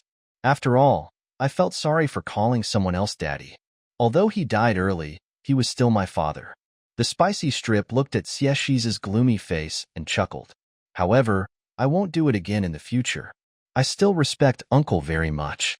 Spicy Strip took out a piece of milk candy from his pocket and handed it to Xieshiza. Here, Uncle. Here's some candy for you. Thank you. There was a piece of milk candy in the palm of his chubby little hand. The quilt was so warm that it was already a little soft. Xieshi's heart was suppressed and uncomfortable, as if something was tearing at his heart. In the end, they were all powerless. All his methods were useless against this child. In the end, Xieshiza put the Spicy Strip back. The Spicy Strip shook its head helplessly.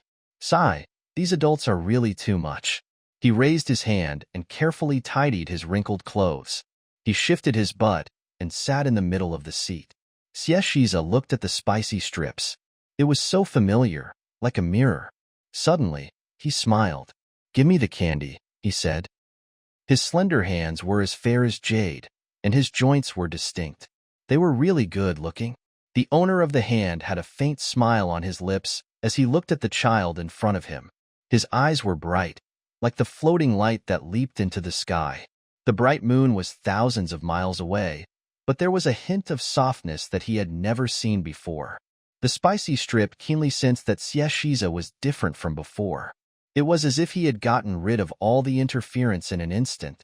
He locked onto his target and began to snipe accurately.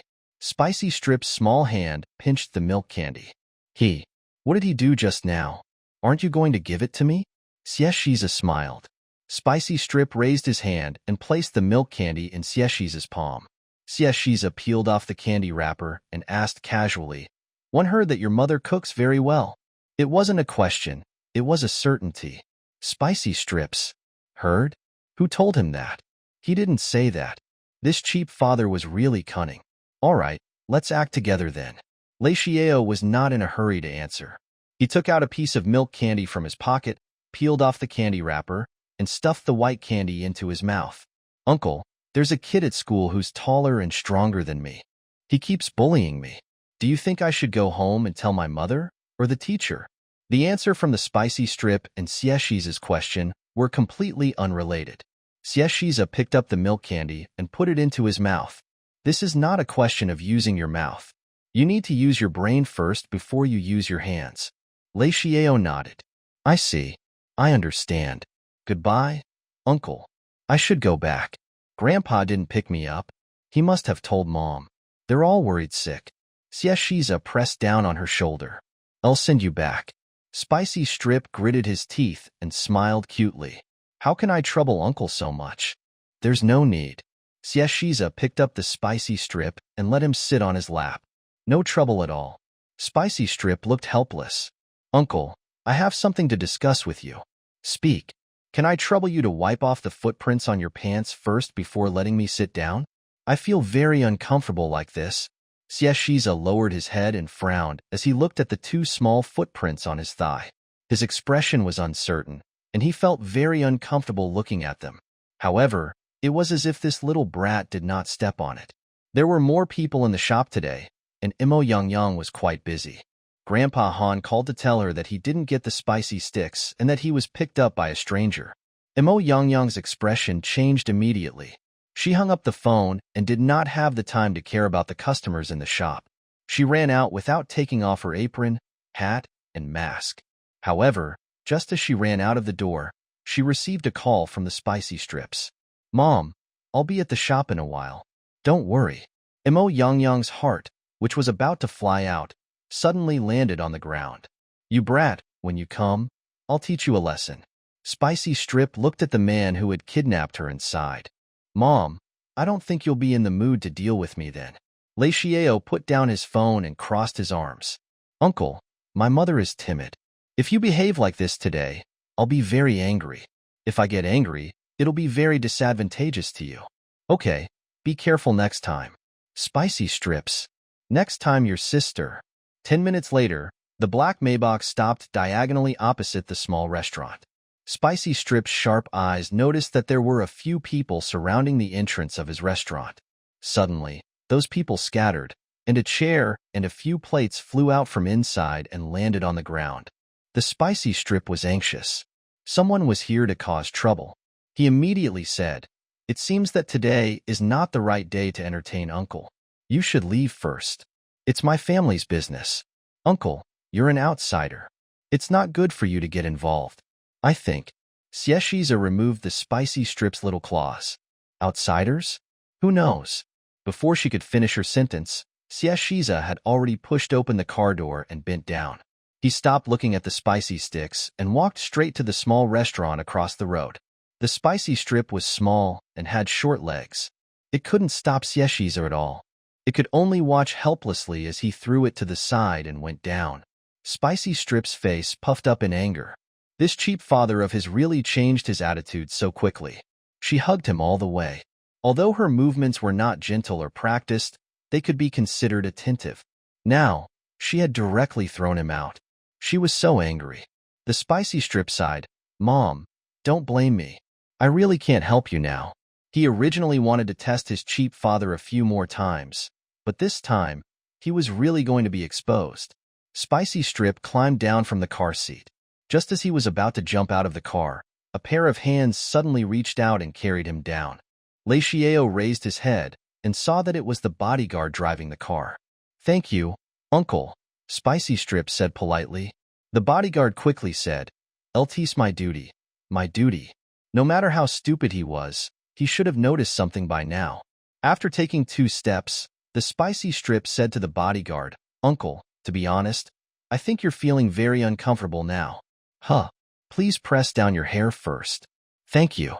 After saying that, the spicy strip ran toward his small restaurant with its short legs and shouted, "Mommy." Bodyguard, "Oh, oh, oh." The restaurant was in a mess. The tables and chairs were almost all toppled over. The drinks in the refrigerator were all over the ground, and some ingredients, plates, and chopsticks prepared by the kitchen were also smashed all over the ground. A restaurant that wasn't big to begin with seemed to have been robbed at this moment. There were 6 or 7 fierce-looking men. Some had yellow hair, some had shaved heads, and 2 or 3 of them were holding baseball bats and smoking. The entire shop was filled with smoke. Imo Yang was holding a kitchen knife in her hand, while Yuan was shivering behind her. The man in the lead left a few muddy footprints on the snow, white wall with his dirty shoes. He blew out a smoke ring and said, "My brother ate the food in your restaurant and had diarrhea. He's still in the hospital. He's usually a strong man, but now he's like a weakling. He's lost half his life. Lady boss, you have to give me an explanation for this." When these people came to cause trouble, Imo Yang was still busy in the kitchen. She said coldly, "Elle told you. I don't remember your brother eating at my place. If it's my account, I'll admit it. If it's not my account, no one can throw dirty water on me." Yo, you're quite arrogant. Did you hear that, brothers? He's not going to admit if you want to go back on your word. You have to ask if our brothers agree. If you don't give me an explanation today, I'll smash your restaurant. From now on, you can forget about opening your restaurant on this street again. Just as the man who led the trouble finished speaking, he heard a cold voice that was neither soft nor heavy. "Unless that's so?" Everyone turned their heads and saw the crowd at the door suddenly disperse. A tall figure walked out of the darkness. He was wearing a long black trench coat and a white shirt. His nose bridge was a pair of gold-rimmed glasses, and his thin lips were perfectly curved. When he raised his head, there was a faint smile on his lips. He was so good looking that he could kill. Imo Yang suddenly thought of a line in a poem she read in high school. "Between the moonlight and the snow, you are the third kind of beauty." After Imo Yang was stunned, she immediately cursed herself. Bah, he still had time to think about this. She subconsciously touched her face.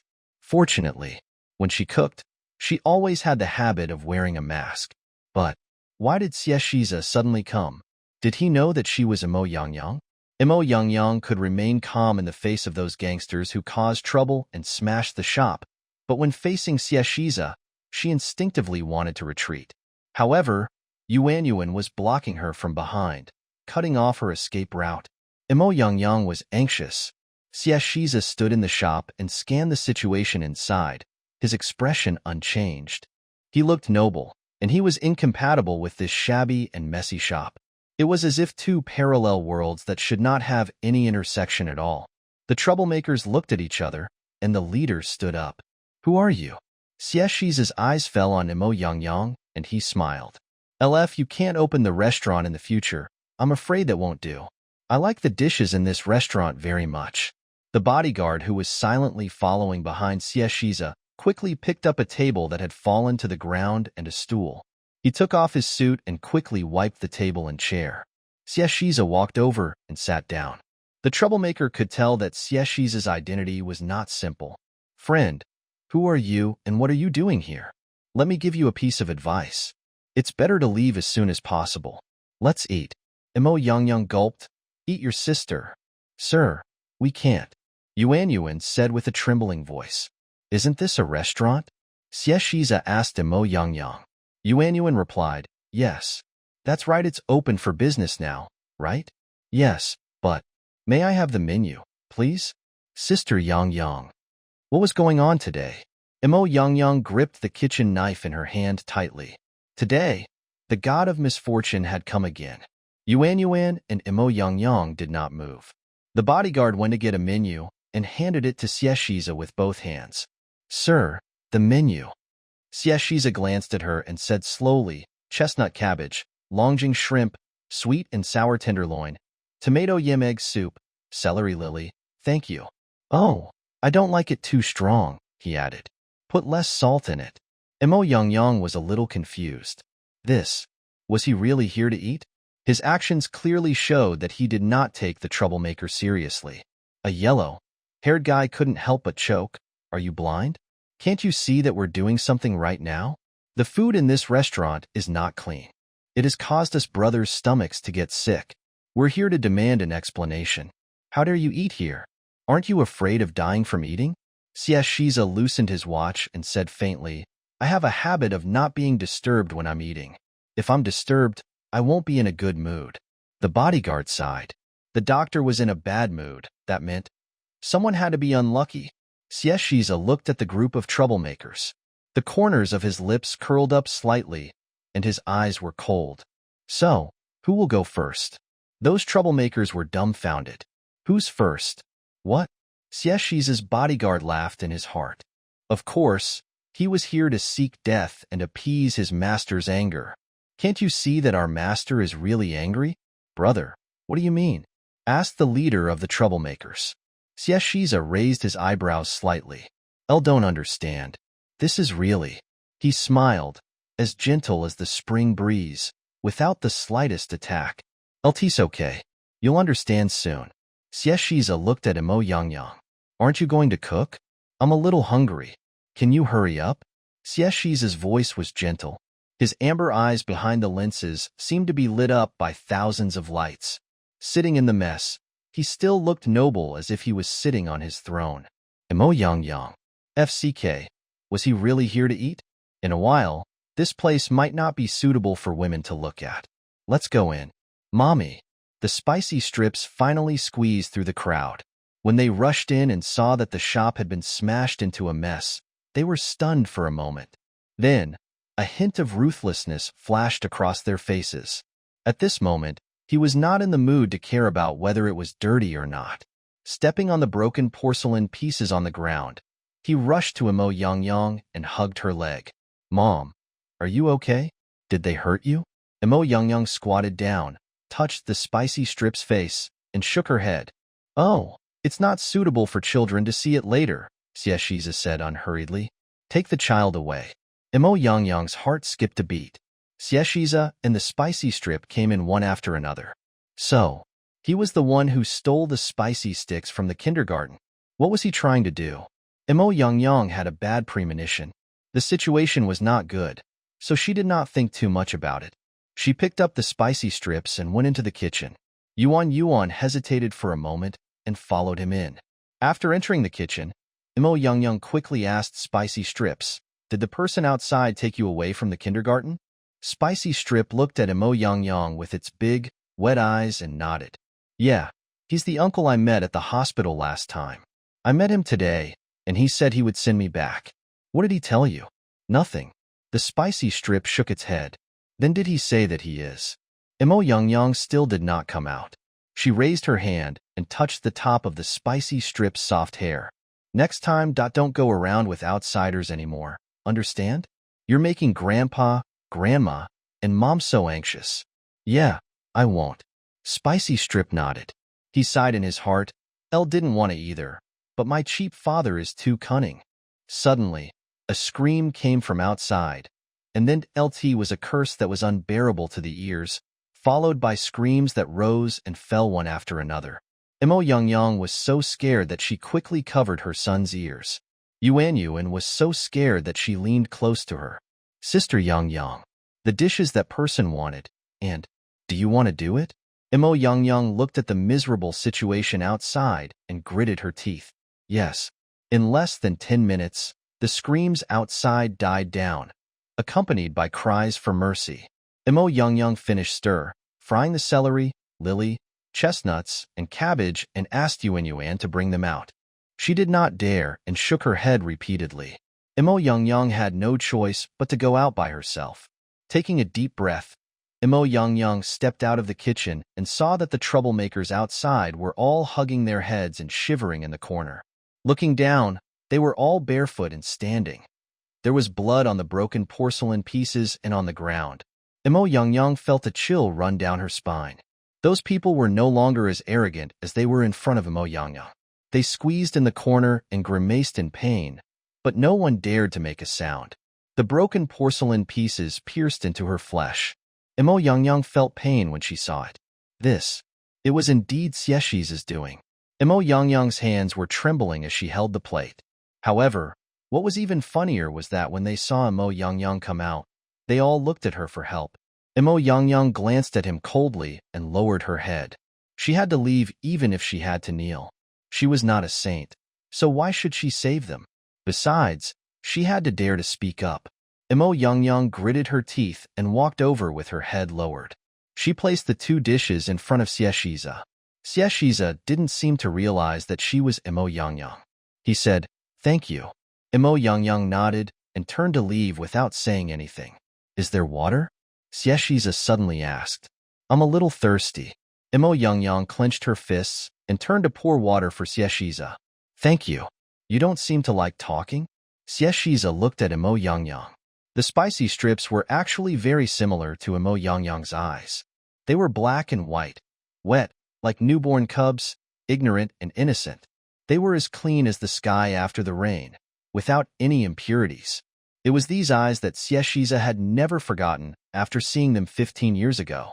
Imo Yangyang lowered her head, and her heart was beating fast.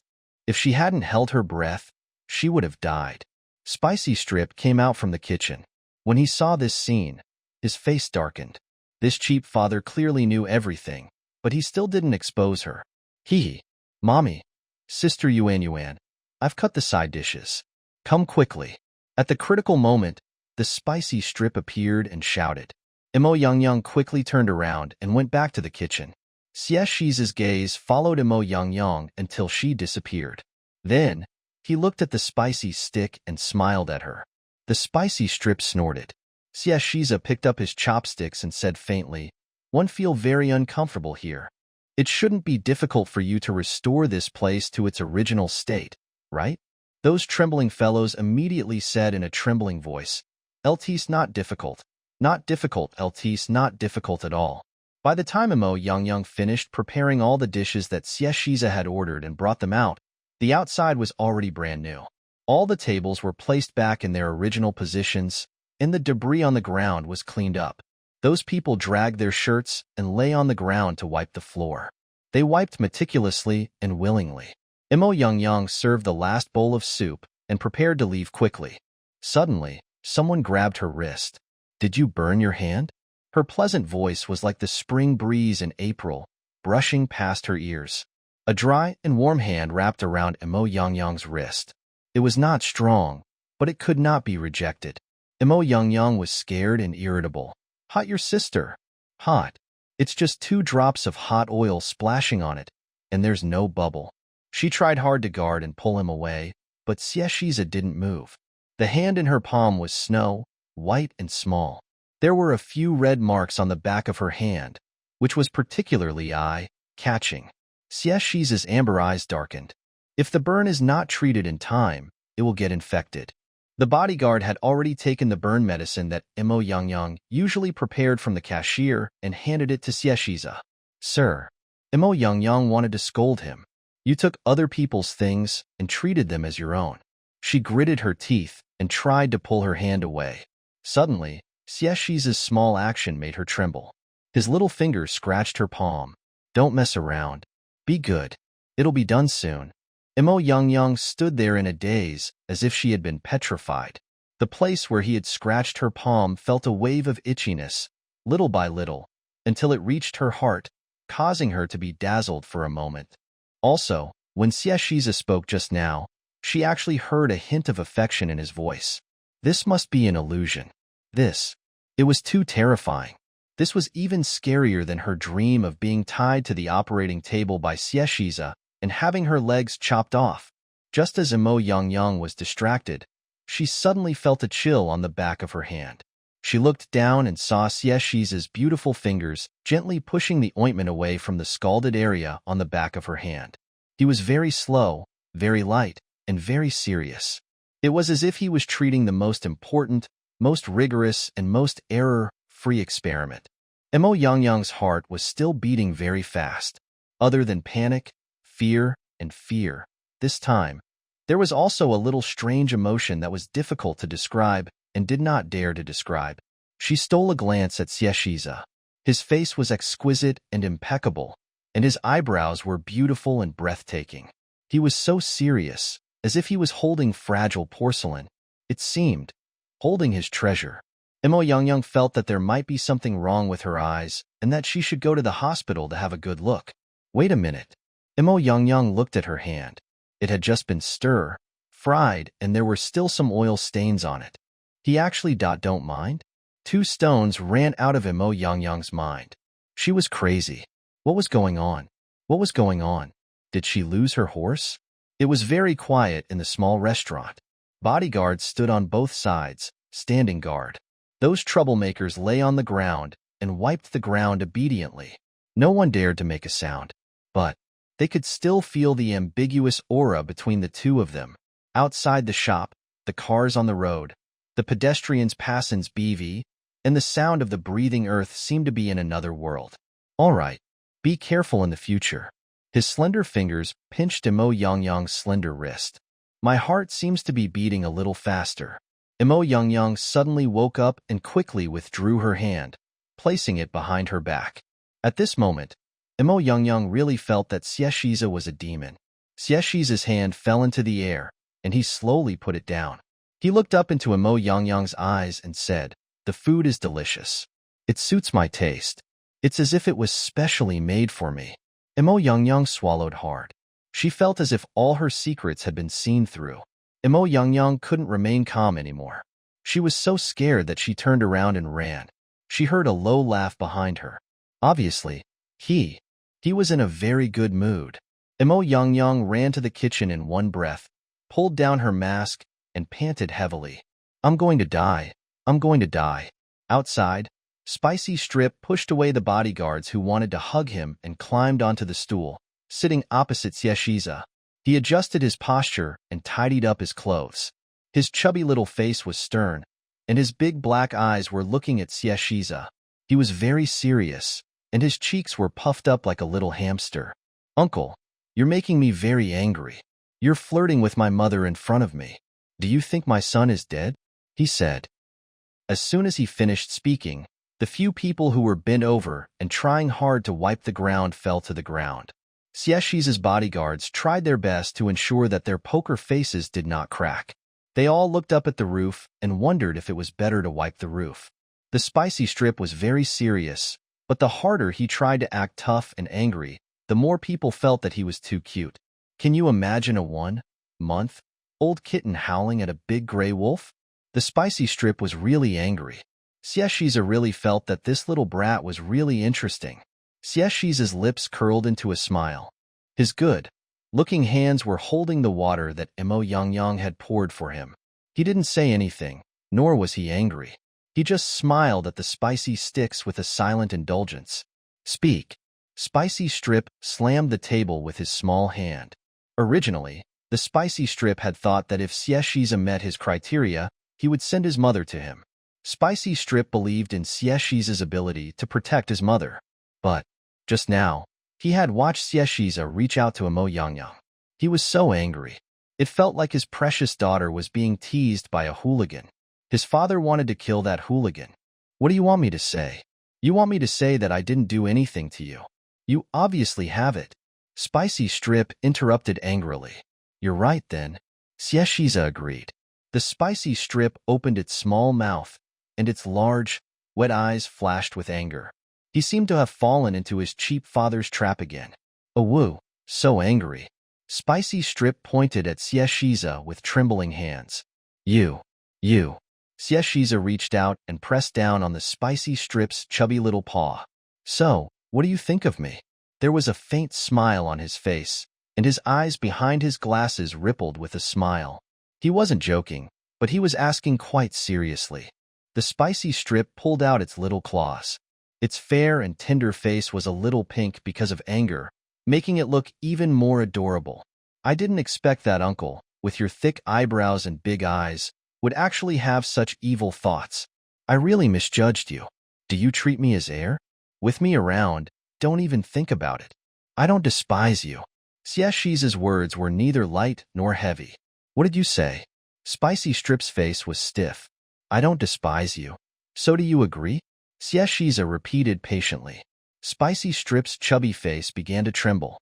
He sat up straight, crossed his arms, and said word by word, "Don't even think about it." I don't agree. Spicy Strip felt that the current Xieshiza was too frivolous. The good impression he had given him in the hospital had all been ruined by him. Xieshiza nodded. That's a bit of a pity. He stood up. Tell your mother I'll see you tomorrow. After saying that, he reached out and stroked the Spicy Strip's soft hair. Spicy Strips exploded. Who wants to see you tomorrow? Can you not mess up my hair? Spicy Strip stretched out his hand to smooth his hair, but his face fell. His left cheek was pinched, and a voice that made him stomp his feet came from above. It's time to lose weight. Spicy Strip's FCK. Xieshiza glanced at the kitchen and turned to leave. The bodyguard said to the few people who were still cleaning, "Come out."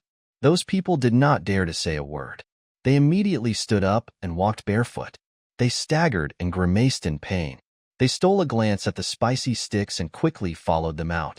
Under the night sky, Xieshiza stood by the street, his tall and straight figure faintly exuding a silent pressure. When the car drove past Xieshiza, the headlights of the car shone on his glasses, reflecting a cold light. In the night, he was like the judge of the entire world. Is your brother in the hospital? The troublemakers were all hunched over in front of Xieshiza. They were barefooted, and the soles of their feet were all injured. They stood on the cold, muddy ground mixed with gravel. The pain was excruciating, but no one dared to make a sound.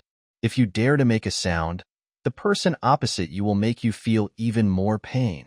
The leader of the troublemakers trembled in fear and said, "No, no, no, sir, that's all nonsense. There's no food poisoning at all. It was just that. It was just that the lady boss was a woman, and she was alone with the child. So, I had evil intentions and wanted to extort some money." In the darkness, Xieshiza's eyes were fixed on him. You only said half of it. Speak. Say. Are you done? Xieshiza took out a handkerchief and slowly wiped the remaining ointment on his fingers. What about the other half? His voice was cold and not aggressive at all. However, those troublemakers knew how fierce this person's methods were. The people who took the lead in causing trouble were about to cry. It was as if a huge mountain was pressing down on them, making them feel miserable and trembling. Really, there was really nothing else. Sir, Xieshiza smiled. It seems like you really don't want to tell me. What a pity. His smile made the few people who were causing trouble unable to take it anymore. The few old men cried until they had snot and tears. Sir, really, there's nothing else. We were also blinded. We were blind. I'm sorry. Please be magnanimous and spare us this time. Don't worry. We'll double the compensation for all the losses in the shop. Tomorrow morning. Xieshiza didn't say anything. He lowered his head and tidied up his sleeves. The leader of the troublemakers broke out in cold sweat. He was in pain and also afraid. Xieshiza's silence meant that the knife hanging on their necks was still there. A lackey behind him reminded him softly, "Renovations? There's also renovation, right? There's also renovation." "It'll delay the business," Xavier said calmly. The leader of the troublemakers waved his hand repeatedly. No, we will definitely not delay the store's business. The renovation will definitely be done before the store opens tomorrow. We will still try our best to help. I won't let this matter affect the shop. I will definitely. Xieshiza called out a bodyguard's name. Song Yuan, follow me. Yes, sir. Zhao Yuan walked out and stood in front of them. Let's go. When those people heard that they could leave, they almost cried tears of joy. Thank you, sir. Thank you for your magnanimity. We'll definitely fix the... After saying that, they couldn't care less about the dirt on the ground. They couldn't care less about the pain in their feet and wanted to run. However, they had only taken a step when they heard Xieshiza's voice coming from behind them. It was like a cold curse that scattered their souls and spirits. Go back and tell the person who sent you here to cause trouble that I'll send a gift in return when I have time, said Xieshiza. Xieshiza didn't believe that this matter would be so simple. He didn't have much kindness towards this world, so he had always judged people with the greatest malice. The Han family's small shop had been in this old street for many years. Its business was neither good nor bad, so it would not attract jealousy. Occasionally, there would be small trouble, but it would not really cause such a scene. The purpose of these people coming was obviously not just for money. What they wanted was for this small shop to close down and not be able to continue operating. What that person said just now was clearly not in line with their demands. Therefore, there was someone behind them. It didn't matter to Shieshiza whether these people said anything or not. He would find out. The troublemakers wanted to say that there was no one behind them, but when they saw Shieshiza's figure, they trembled and did not dare to say a word. They ran away dejectedly. They regretted it so much that they almost died. They thought that they would get the money easily, but they almost lost their lives. After those people ran away, the entrance of the Han family's little store became quiet again. The surrounding shops and merchants were all quietly paying attention to the situation here. Shieshiza glanced at the shop. Imo Yangyang had not come out yet. The bodyguard stepped forward. "Let's go," Shieshiza said. After crossing the road, the bodyguard opened the car door in advance. Shieshiza bent down and was about to get into the car when he heard the sound of spicy sticks behind him. "Wait, Uncle Xie, wait." Hearing this, Shieshiza frowned in displeasure. He straightened up and turned around to see the spicy strips running out the door, and the car drove past him. Shieshiza's eyes darkened, and his face darkened. He walked quickly and picked up the spicy strip in the middle of the road. "Your mother didn't tell you to be careful when crossing the road." The spicy strip raised its head and stood in front of Shieshiza. It stretched out its hand and said in a childish voice, 168 yuan. "Since it's your first time here, I'll give you a discount of 3.165 yuan. Thank you for your patronage, Xavier." Seeing that he was silent, the spicy strip pouted. "Uncle, you look so well dressed. Are you trying to dine and dash?" Puffed. One of the bodyguards behind him laughed out loud. Shieshiza slowly turned around. The bodyguard was so scared that he immediately shut his mouth. Oh my God! He couldn't withstand this death gaze at all. Shieshiza felt that the problem seemed to have escalated. "I'll give it to you tomorrow." Spicy sticks were placed on her waist. Her chubby face was puffed up, and her round and big eyes were shining. "Uncle can tell at a glance that you're from a rich family and don't lack money. However, our shop is running on a small budget. We really can't afford to let you eat for free, so don't say anything else. Pay up." Shieshiza sighed and turned to look at the bodyguard. The bodyguard, who had been stared at by death, took out 200 yuan from his wallet and carefully handed it over. "You, hold it well." He took the spicy strip and took out a few notes from his pocket. "Change, 35. The bodyguard glanced at the silent Shieshiza, stretched out his hands, and took the change from the little fatty. "Thank you." Spicy strip sighed and shook his head like an old father looking at his disappointing son-in-law. "Uncle, your performance today has disappointed me. You have lost my good impression of you." After saying that, the spicy strip turned around proudly and ran back into the shop. "Ha ha ha ha, I can't take it anymore. As a biological mother, I have to say that spicy strips are the cutest characters I've written." Suddenly, he rushed to send his feet to his own awesome. The bodyguard looked at his boss standing alone on the street and suddenly felt a little heartache. What was going on? This little brat was definitely the most cunning person they had ever seen.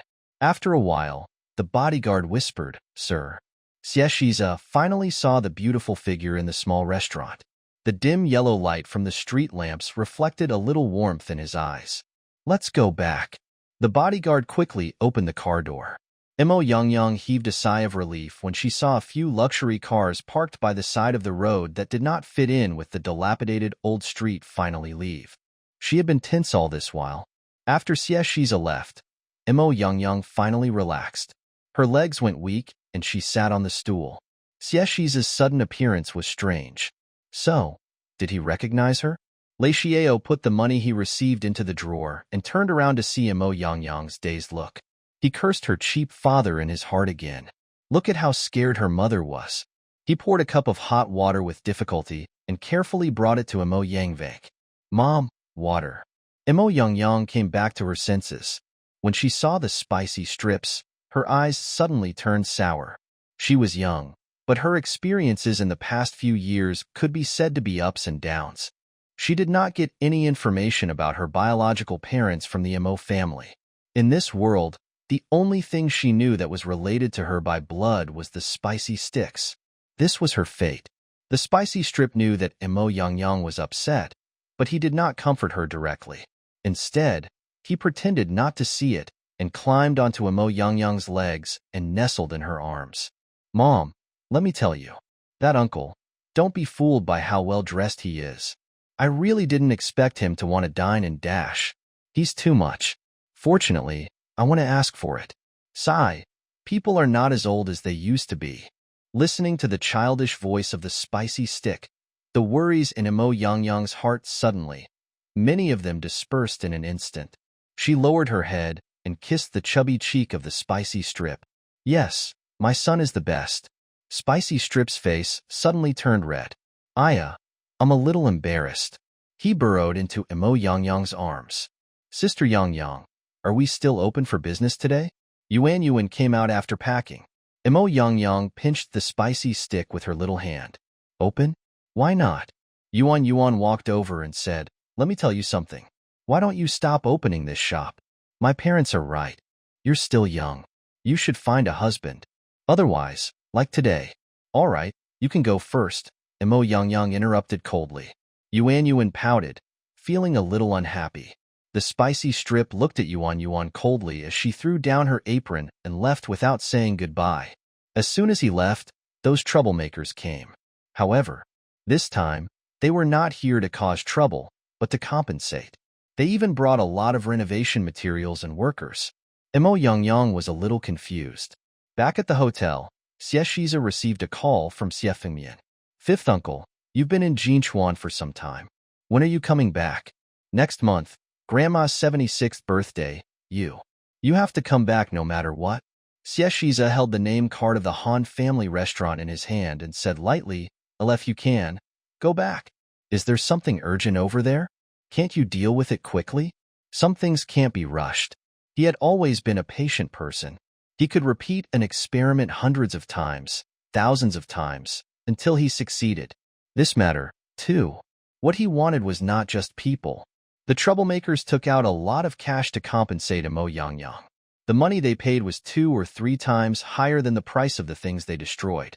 Mo Yang's mouth twitched when she saw the money in the plastic bag. I only want what I need. You can take back the rest. The person who had smashed the shop before was so angry that he almost knelt down and begged for forgiveness in front of Mo Yang. I beg you, please accept it. We know our mistakes. Don't worry. From now on, with us around, we will definitely not let anyone come to your shop to cause trouble. It's getting late. You must be tired from looking after the child. Hurry up and go back. Don't worry. When you come tomorrow, I'll definitely make your shop look brand new. It's all our fault for not having eyes.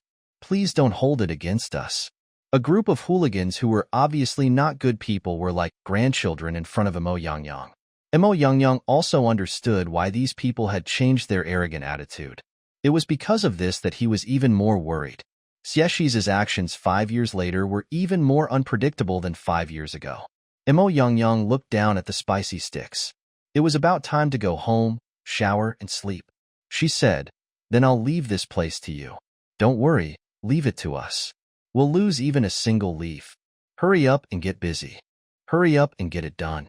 Oh right, buy all the vegetables, meat, condiments, and spices. Mo Yang walked out of the shop and could still hear the voices of those people. She held the spicy strip tightly, her emotions complicated. Mom, Spicy Strip looked up and asked Mo Yang, I think Uncle Xie is up to no good today. Mom, will you find me a stepfather? Mo Yang shook her head without thinking. One won't.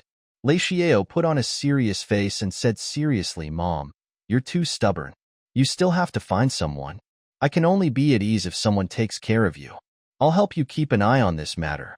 Mo Yang didn't know whether to laugh or cry. Why did it sound like she was looking after her son, in law for her daughter? She tapped her forehead with a spicy stick and said, Okay, then Mommy will wait for the spicy sticks to find me a husband. Don't worry, leave everything to me. At 10:00 in the evening, the spicy stick had already fallen asleep, but Mo Yang was not awake. She tossed and turned, and the more she thought about it, the more confused she became. She took out her phone and sent a WeChat message to Lan Dongji. Imo Yang Yang. Winter solstice. I met him. He had already seen the spicy sticks. He didn't see my face, but I kept feeling uneasy. Lan Dongji's phone number had not been returned, so Imo Yang Yang secretly contacted her after giving birth to the spicy strip. The two of them hadn't seen each other in the past few years, but their contact had never stopped. In Shanglin Spring, Lan Dongji lay in the bathroom and vomited. After she was done vomiting, she replied to Imo Yang Yang. Lan Dongji, darn, this man is really persistent. I'll call you when I get home from work. She staggered out of the bathroom and accidentally bumped into someone. Before she could speak, she heard a voice that made her extremely disgusted. Ah, it hurts. Why are you like this? Lan Dongji raised his head and saw Xie Fengmian and Imo Shixian. She spat in her heart. Darn it, it's really a narrow road for enemies. Lan Dongji didn't even look at Imo Shixian. He flipped his long wavy hair and smiled at Xie Fengmian. Young Master Xie, you're so blind. Do you think you don't need to be saved? He eats all kinds of food. He really doesn't mind eating anything. Lan Dongji hated Imo Shixian to begin with, and after Imo Yang Yang's incident, he hated Imo Shixian even more. Xie Fengmian was a regular customer of Spring Forest. Everyone knew about his family background. Everyone knew how Imo Shixian felt about Xie Fengmian. No matter how much she pretended to be all women are dirty, I'm the only one who's clean. In Lan Dongji's eyes, it was just one word, full of witchiness. When Lan Dongji saw Imo Shixian, he wanted to slap her. I bought a watch last year. Therefore, when he saw Imo Shixian coming to charm Xie Fengmian again, Lan Dongji didn't want her to succeed. You're drunk, Xie Fengmian said with a frown. Lan Dongji was wearing a long strapless dress. Her snow-white shoulders reflected the light, and her exquisite collarbone revealed her curves. She shrugged. No, I'm very clear-headed. Young Master Xie's taste is really. It's time to upgrade. Imo Shixian gritted her teeth in anger, but she did not dare to flare up in front of Xie Fengmian. Xie Fengmian asked seriously, how? Do I choose you? Are you more high class than her? Me? Lan Dongji tilted his head, his long black hair falling down. He glanced at Xie Fengmian flirtatiously. She suddenly smiled. Of course. This old lady's face and figure are way better than hers, all right? How dare you compare her to me? Who are you looking down on? How could Imo Shixian tolerate this? Lan Dongji, I know that you've always disliked me because of Imo Yang Yang, so I won't hold it against you. However, I hope that you won't say it again. Young Master Xie and I are in a normal relationship, so stop trying to sow discord. Also, you're a girl, so you should have more self-love. In the past few years, Imo Shixian had been working hard to visit the Xie family. The Xie family had a good impression of her. Xie Fengmian's parents felt that they had a lot of sons and hoped that he could try to date Imo Shixian. Lan Dongji chuckled and shrugged. In that case, what else can I do? I can only give my blessings. She looked at Xie Fengmian's gloomy face, raised her hand, grabbed his tie, and whispered into his ear, then I wish you all the best. Be infertile, grow old together, and have many children and grandchildren. After saying that, Lan Dongji squeezed his way through the two of them and left unsteadily. Xie Fengmian's face was so dark that it could rain. Imo Shixian bit her lip and said softly, Young Master Xie, I'm sorry. Because I caused you. You can go first. I still have something to do, Xie Fengmian interrupted her. Without waiting for Imo Shixian to reply, he turned around and left quickly. Imo Shixian was so angry that her facial features twisted. She cursed, BTCH. Xie Fengmian caught up with Lan Dongji, who was waiting for the bus, at the entrance of Shanglinchun and grabbed her. When Lan Dong saw him, he laughed like a blossoming flower. How can I thank young master for leaving you there? Ian, a defective girlfriend. Are you planning to spend the night with me? Xie Fengmian held back his anger. You're drunk. If you don't want your body to be picked up, behave yourself. I'll send you back. Lan Dongji swayed a few times and reached out to hold Xie Fengmian's shoulder to stabilize herself. She patted Xie Fengmian's face and moved her red lips closer to him. She smiled and said, What a pity. From today until the end of the month, The men who want to sleep with me are all lined up. You're late. Lan Dongji pushed him away. Xie Fengmian, whose face was dark, turned around and left unsteadily. He held his handbag in his right hand and shook it. And you can't cut the line. After turning around, Lan Dongji's slightly tipsy expression suddenly turned cold, and his eyes became clear and calm. She hated Xie Fengmian as much as she hated Imo Shixian. This was the man that Imo Yangyang had been secretly in love with for 10 years, but he didn't know anything about him. Although this disgust was mostly due to venting his anger. However, Lan Dongji still felt that Xie Fengmian was a scumbag. How good could a man be if he could get together with a BTCH like Imo Shixian? Lan Dongji had walked for more than 200 meters when a black car suddenly stopped in front of her and blocked her path. Lan Dongji acted as if he didn't see it. He didn't stop for even a moment and continued to walk around the car. As he walked, he even used a taxi app to call for a taxi. The person in the car got out and stopped her. "Miss Lan, sir invites you over." "I have something to do today," Lan Dongji said with a cold face. "Miss Lan, please." "IF King told you I had something to do today," Lan Dongji scolded. "Miss Lan, please." Lan Dongji gritted his teeth.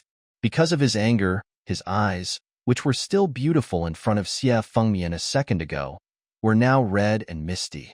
She clenched her fists and suddenly raised her hand to slap him. The man's head tilted, but his tone remained unchanged. "Miss Lan, please." Lan Dongji turned around angrily and got into the car. That night, Imo Yangyang waited for a long time, but Lan Dongji did not call. Imo Yangyang was worried and called her several times, but she didn't get through. It wasn't until 1 a.m. that she received her WeChat message. "Lan Dongji Yangyang, there was a small accident tonight. I'll call you tomorrow. Don't worry." Imo Yangyang, "Really? Oh, Lan Dongji, why aren't you asleep yet?" "Of course I'm fine. Don't you know who I am? I'm just a guest who got drunk and made a scene." Imo Yangyang, "Winter solstice, don't be in Shanglin Spring. That's really not a good place. Jump out early. Blue winter solstice, let's talk about it later. Leave this place, you say. What else can I do?" Imo Yangyang, "You can come to me. I'll support you. I'm really good at cooking now." Lan Dongji, holy SHT, you're already at the gates of the city. You'll lose your horse at any moment. Where did you get the courage to support me? I'm very expensive, all right? Forget it. When I can't survive anymore, I'll look for you. Go to sleep. Don't you have to open a shop tomorrow? Imo Yangyang, you too.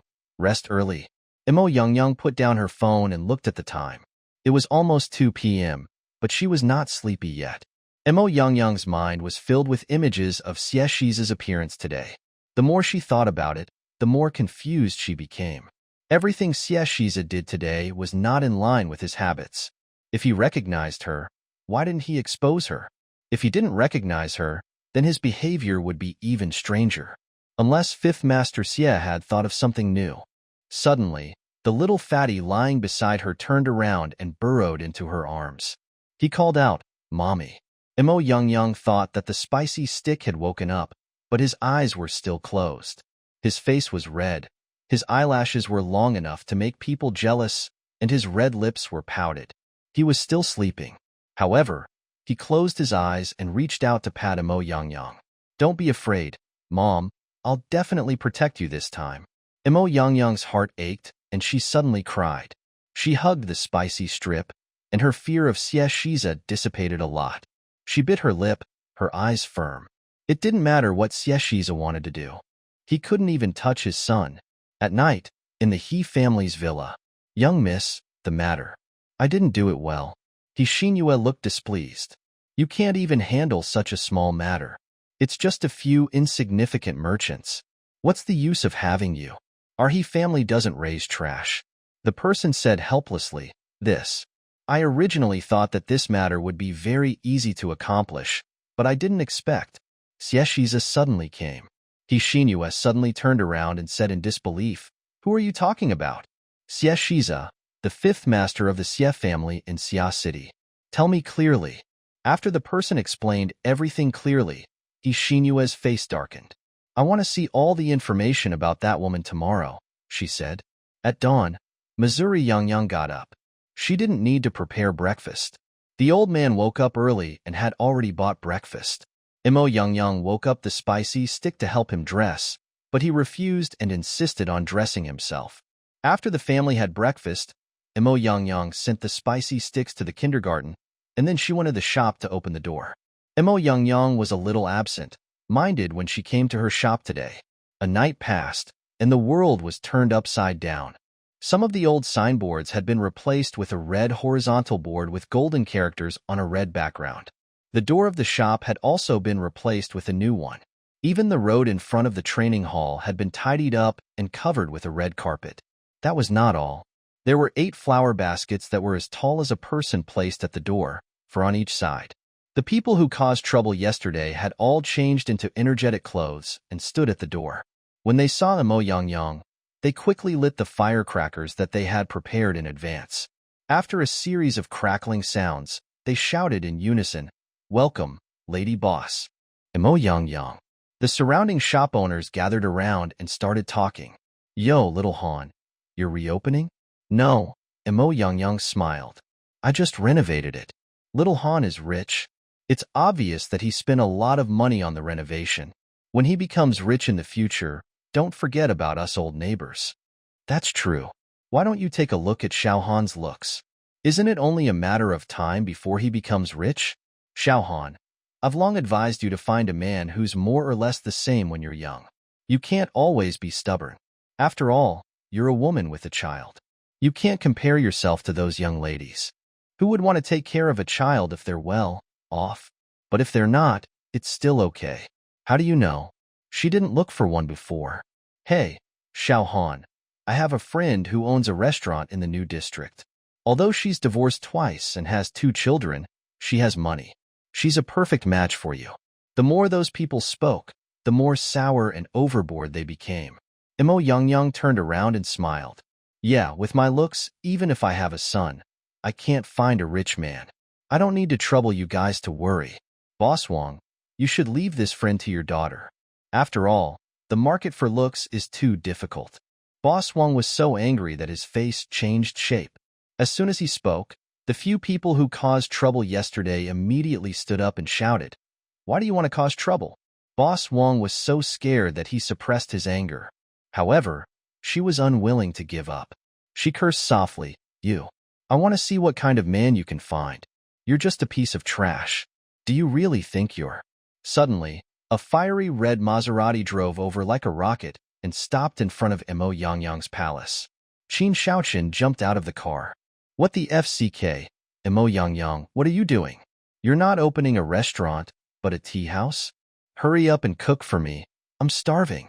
The flashy luxury car and Qin Shaoqin's flamboyant gray hair were incompatible with this shabby street. As soon as he appeared, those jealous people all shut up. Imo Young acted as if she didn't see Qin Shaoqin at all and said, "No." They went straight into the shop. Compared to yesterday, the interior of the shop was brand new. It was as if the shop had changed completely. It was bright and luxurious. Imo Young almost couldn't recognize her own shop. Qin Shaoqin took off his sunglasses and chased after her. "Why not? Hurry up and make it for me. I don't have much time." Ever since he ate Imo Young's cooking that day, Qin Shaoqin realized that eating other dishes did not taste right.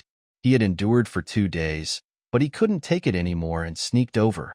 Imo Young didn't say anything. She found a marker from the cashier, took out a piece of white paper, and wrote a few words on it. Then, he pressed it against the door.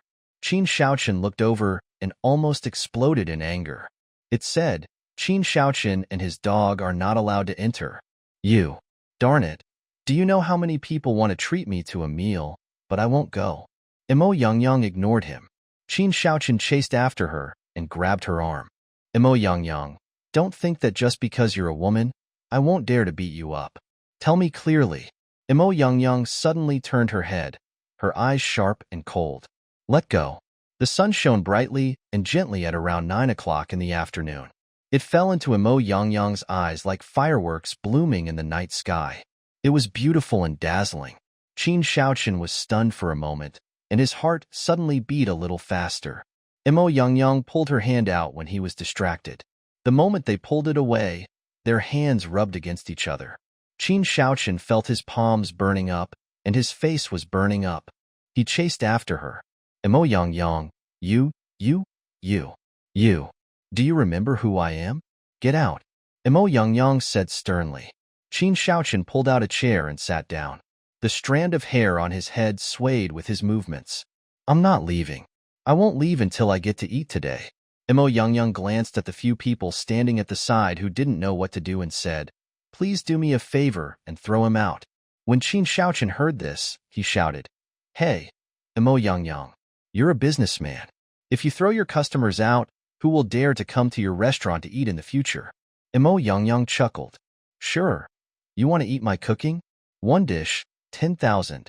As long as he dared to eat it, he would definitely skin him alive today. Why don't you rob a bank? Qin Shaoqian asked angrily. If you can't afford it, then leave. These words almost made Qin Shaoqian stomp his feet.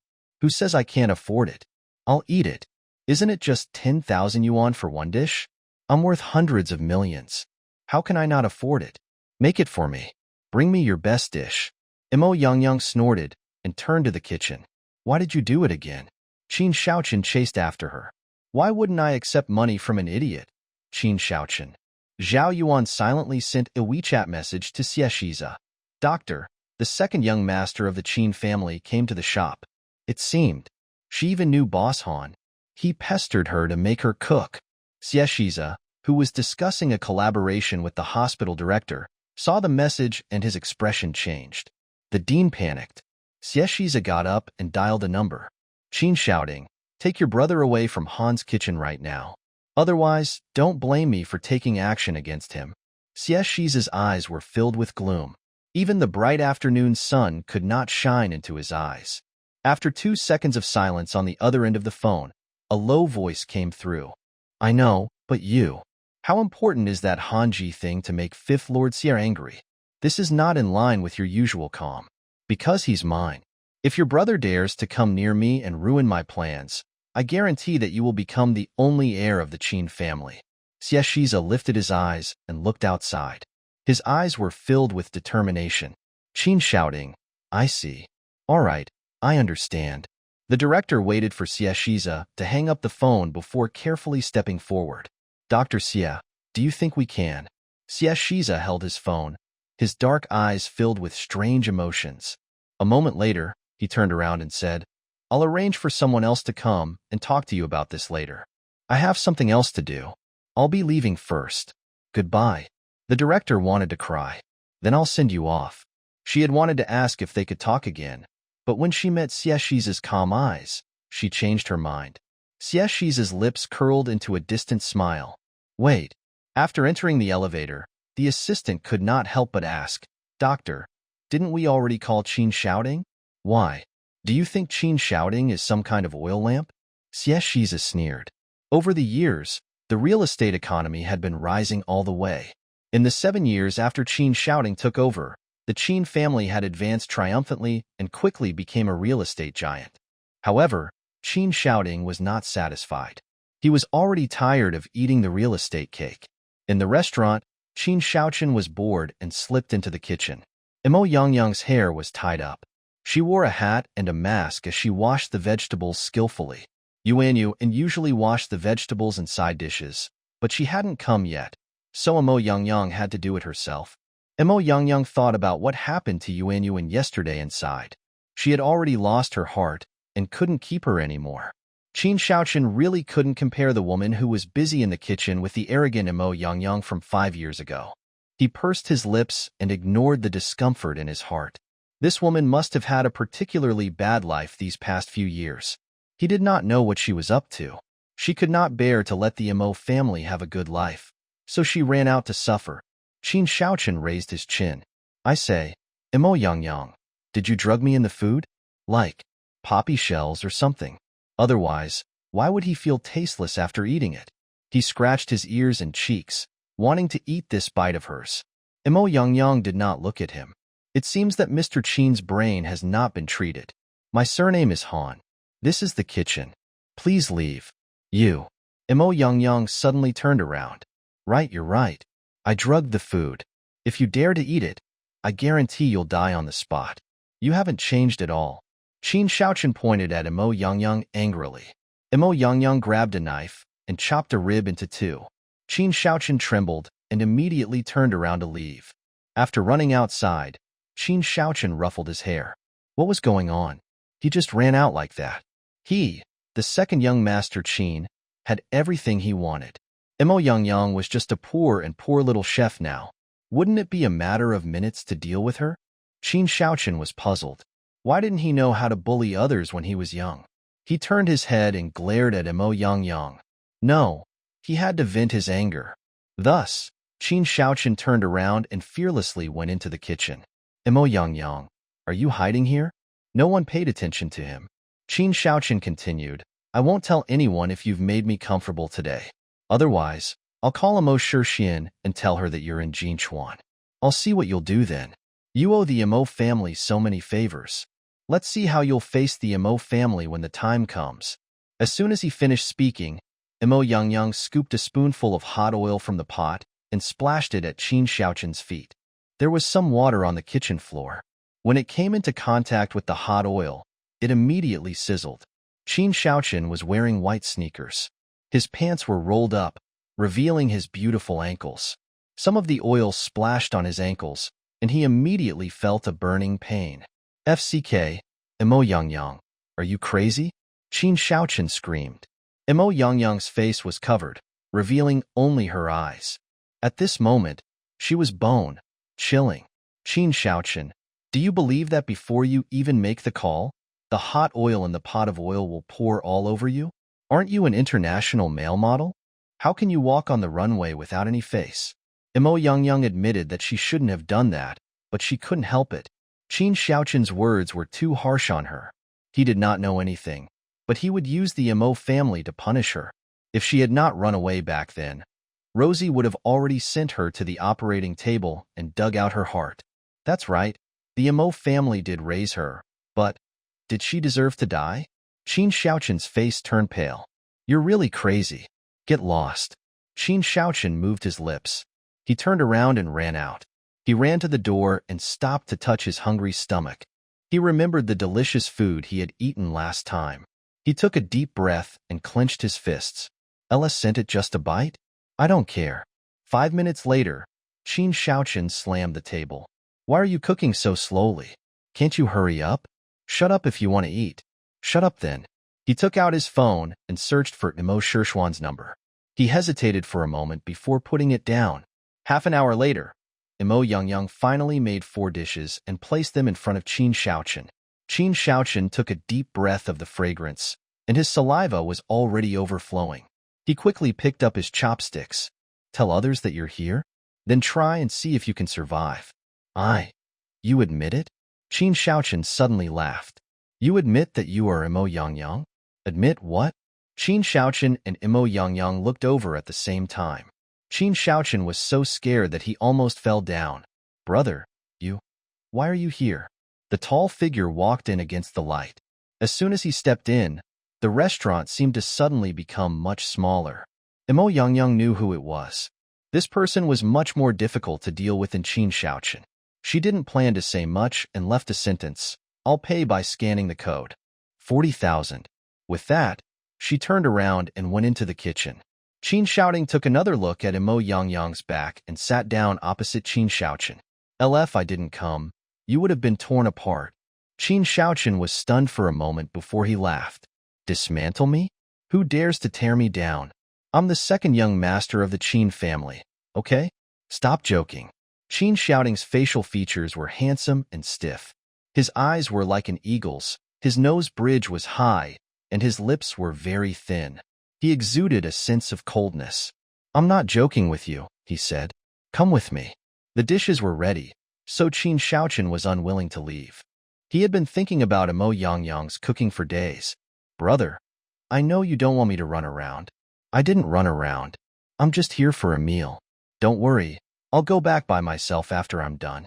You have so many things to do. Go and do what you have to do. Qin Shaoting's face was filled with anger. I'll repeat myself. If you don't want to be torn apart, follow me immediately. When he comes, I might not be able to protect you even if you want to be safe. Qin Shaochen didn't care at all. Brother, don't joke around. Who are you? Qin shouting. With you around. Would anything happen to me? I know. You're just trying to scare me. I'm really just going to eat one meal. You don't know, but this woman cooks like a demon. After I ate one meal, I couldn't eat anything else. Qin shouting stood up and grabbed Qin Xiaoqin's arm. Let's go. Qin Xiaoqin had already picked up his chopsticks. He was so close to eating, but he couldn't eat. He was so anxious that he was about to die. Brother, don't pull me. Do you know who she is? Qin shouting did not care who she was. It has nothing to do with you who she is. You just need to know that you can't touch her. Qin Xiaoqin didn't know what was going on, but his face suddenly turned red. In his mind, Imo Yangyang's face was even more beautiful than it was 5 years ago. He said guiltily, Elle didn't touch it either. I didn't touch it. I just came to eat something. Her cooking is especially delicious. If you don't believe me, try it. I guarantee that you won't be able to walk after eating it. Qin Xiaoqin, leave now. Brother, I'm begging you. I haven't eaten much for a few days. The vegetables are already ready. At least let me have a bite. Even if the sky falls, let me eat this first. It won't take much time to I'll beg you, brother. Qin shouting frowned. This younger brother of his was still very childish. I'll leave immediately after taking a bite, he said. All right, just one mouthful. Qin Xiaoqin licked his lips and quickly picked up his chopsticks to pick up the meat. The next second, why isn't he moving? No matter how hard he tried, he still wouldn't move. He looked up and saw that his chopsticks were grabbed by an extremely good-looking hand. Qin Xiaoqin followed the hand and looked up. When he saw Xie Shi's thick face, he was so scared that he trembled. Why was this Buddha here? What was wrong with this world? Qin Xiaoqin stammered, thank you. Fifth Uncle Xie. Why? He respected Qin shouting as his elder brother. He would listen to him, but he would not be afraid. However, for Xie Shiza, an elder whom they had not met much, it was true respect. Although Xie Shiza had always seemed to be easy to get along with, if you asked anyone in Xia City, how many people wouldn't respect him when he was mentioned? This was because the height he had reached was simply too high. After being far behind, it was reverence. Probably similar to the kind of God? Why are you here? Xie Shiza smiled. His smile was like the warm spring flowers blooming and the bright sun shining. However, Qin Xiaoqin felt a chill in his heart. He said honestly, come and have a meal. What a coincidence. Me too. Xie Shiza nodded. Then sit down. The food is just right. I haven't eaten a single bite yet. Can you do me the honor of eating with me? I'm afraid not. Xie Shiza said regretfully. Why? Qin Xiaoqin asked subconsciously. Xie Shiza smiled and took the chopsticks from Qin Xiaoqin's hands. Because I can eat, but you can't. When Qin Xiaoqin was brought into the car by Qin shouting in a daze, Xie Shiza's words were still echoing in his mind. What did he mean by I can eat it, but you can't? Why can't I eat it? Brother. Qin Xiaoqin called out. What did Caesar mean by that? Qin shouting glanced at him as if he was looking at an idiot. Think about it yourself. Qin Xiaoqin ruffled the gray hair on his head. That's not right. The more I think about it, the more I feel that something is wrong. What is his relationship with Imo Yangyang? Why can't I come and eat? Imo Yangyang? Qin shouting slowly turned his head. Qin Xiaoqin nodded. Yes, it's Imo Yangyang. She's the owner of this restaurant. Do you still remember the rumor about the fake daughter of the Imo family 5 years ago? Imo Yangyang is the fake. After she ran away from the Imo family 5 years ago, she unexpectedly ran here to hide. I happened to find her on the rainy day. Qin Xiaoqin rambled on for a long time, but he did not notice that Qin Xiaoting's expression had changed a few times. Oh right, brother. He turned his head and asked, you remember Imo Yangyang, right? Qin Xiaoting raised his head and regained his usual coldness. He turned to look out the window with a complicated look in his eyes. I'll remember. How could he not remember? Qin Xiaoqin held his face and asked, brother, why do you think Xie Shiza came here? Why did he chase me away? What does he want? What do you think? Qin Xiaoqin thought hard and suddenly slapped his thigh. Darn. He wouldn't know that Imo Yangyang's cooking skills are good. So he wants to kidnap her and bring her back to cook for him, right? Qin shouting slowly turned his head and frowned at his younger brother. For the first time, he doubted his intelligence. Have you ever thought of other possibilities? Qin Shaoqian frowned. Was it a matter between a man and a woman? That was impossible. If someone came and said, "Hey, Xie Shiza has ascended and become a god," Qin Shaoqian would believe it. But he didn't believe that the fifth master of the Xie family would have an emotional entanglement with a woman. A cold light flashed in Qin Shaoting's eyes as he said lightly, "Emo Yang Yang. Xie Shiza, interesting." Silence returned to the restaurant. The troublemakers from yesterday all ran away when they saw Xie Shiza. The bodyguard also tactfully went to stand outside. Only Xie Shiza and Emo Yang Yang were left in the restaurant, not knowing what to do. Xie Shiza was not in a hurry to go in and look for her. He picked up another pair of chopsticks, picked up the nearest green pepper and shredded pork, and put it into his mouth. The dishes that Emo Yang Yang cooked today were all simple home-cooked stir-fry dishes. Moreover, there was no need to arrange the dishes. It was very casual, but the smell was hard to ignore. Xie Shiza was stunned as he held his chopsticks. The wonderful taste bloomed in his mouth. Words had become barren at this moment, and he couldn't describe it. He couldn't control himself and subconsciously tried a second bite. Xie Shiza's eyes gradually turned cold. He tasted the other 3 dishes, and the haze in his eyes became even more intense. This was different from the 2 times he had eaten it before. What she made for Qin Shaoqian was different from what she made for herself. Xie Shiza put down his chopsticks. Emo Yang Yang was running around in the kitchen anxiously. What should she do? Not only did that jerk Qin Shaoqian come, but Xie Shiza also came. This time, Yuan wasn't here, and neither was the spicy strip. She was alone. Emo Yang Yang wanted to cry. Why was it a battlefield every day?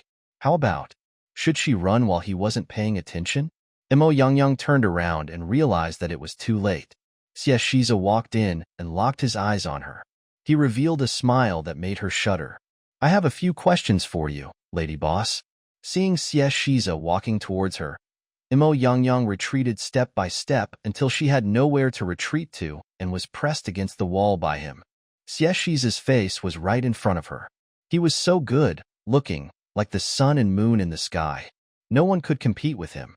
He was also so terrifying, cold, cruel, and paranoid. A deep fear was left in Emo Yang Yang's heart. At this moment, he was still smiling brightly, as if there was no haze in his eyes. But Emo Yang Yang was afraid. This person's face was always different from what he thought. Emo Yang Yang couldn't control herself. She had told herself last night that she didn't have to be so afraid of Xie Shiza, but when he came in front of her, she was still instinctively afraid. Xie Shiza and Emo Yang Yang were very close to each other. No matter how Emo Yang Yang shrunk her body, it was useless. She was almost completely pressed against the wall by Xie Shiza. From the perspective of others, she was in his arms. Even through the mask, Emo Yang Yang could smell Xie Shiza's scent. It was a faint, cold fragrance that was oppressive. The kitchen wasn't too big, and there were many things placed there. The ventilation wasn't very good, and the temperature was higher than outside. At this moment, Emo Yang Yang was afraid. There was a layer of sweat on her forehead, and her bangs were drenched in sweat. Her hair stuck to her face. Her eyes were filled with fear. She looked like an antelope that had been forced into a desperate situation and had nowhere to run. Those eyes. She was on the verge of tears. Xie Shiza raised his right hand and extended it toward Emo Yang Yang. She was so frightened that she turned her head and closed her eyes. However, the next second, she felt her fringe being gently brushed away. Xie Shiza's actions were very gentle. His fingers gently rubbed against her forehead. Emo Yang Yang's eyes welled up with tears. What the heck was going on? If he wanted to expose her, could he hurry up and stop torturing her? Xie Shiza pinched Emo Yang Yang's chin through the mask and turned her head to face him. What is the old empress doing? I only wish to ask you 2 questions. Emo Yang Yang trembled. She gritted her teeth and asked in a trembling voice, You said. Hearing her voice, Xie Shiza chuckled, and the gloominess in his eyes dissipated a little. Why? He asked. Why is the one you made for him different from mine? Emo Yang Yang. The smile on Xie Shiza's face faded as he stared into her eyes. Why is his food better? This makes me very unhappy. Emo Yang Yang's legs went weak, and she wanted to slide down the wall. However, Shiza grabbed her waist in advance. Imo Yangyang trembled violently. His hands, which looked like works of art, were also. Ella sent this too strong? Her waist was about to break. Woo! Shiza lowered his eyebrows and looked at Imo Yangyang's waist. His amber eyes darkened. Lady Boss, don't you think you should explain? Imo Yangyang shook her head and didn't dare to speak anymore. Why aren't you talking? Imo Yangyang's tears flowed like a river. She couldn't take it anymore. She couldn't breathe.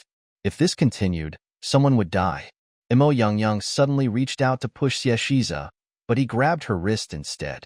Shiza grabbed Imo Yangyang's hand, raised it over her head, and pressed it against the wall. Lady Boss, you can't be so biased in business, right? Imo Yangyang anxiously tried to pull her hand away, but Shiza's grip became tighter and tighter. Her mind was blank and scared. She didn't understand what Shiza was trying to do. Was he just trying to scare her? He only thought that her trembling appearance was interesting. Shiza watched Imo Yangyang struggle, fear, and escape. His mood sank little by little. Dark clouds covered the sun, and the light could not be seen. He suddenly pressed Imo Yangyang down.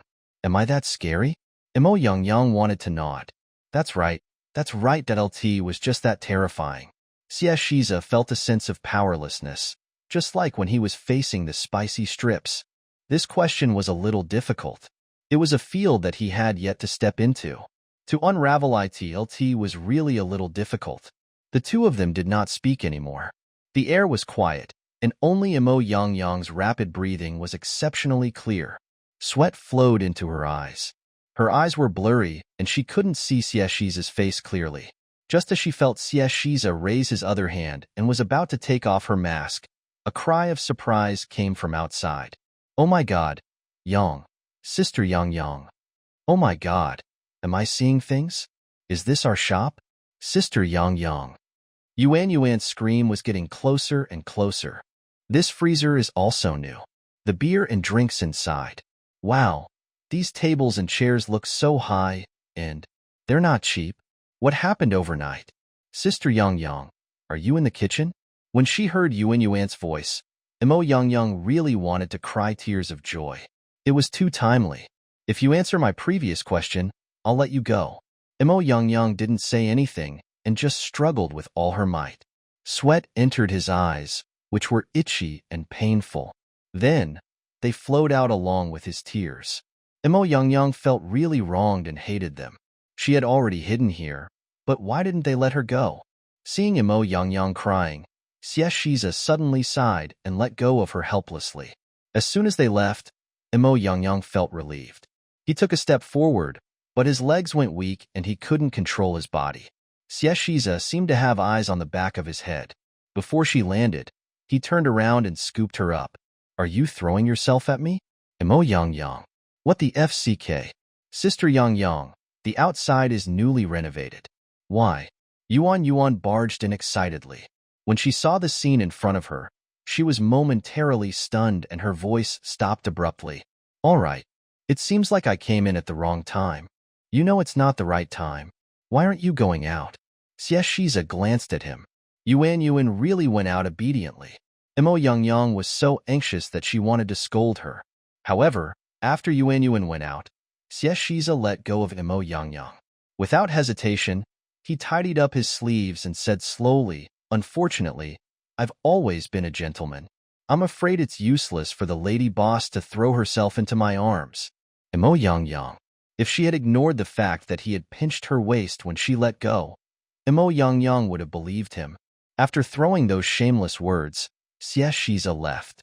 When he left, his eyes were clear, as if he didn't miss anything. Imo Yangyang was both angry and afraid. She glared at Shiza. Unexpectedly, he suddenly turned his head and looked at Imo Yangyang.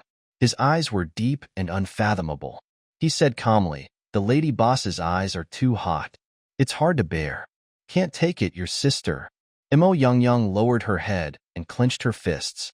Shiza walked outside, glanced at the dishes on the table, and sat down again.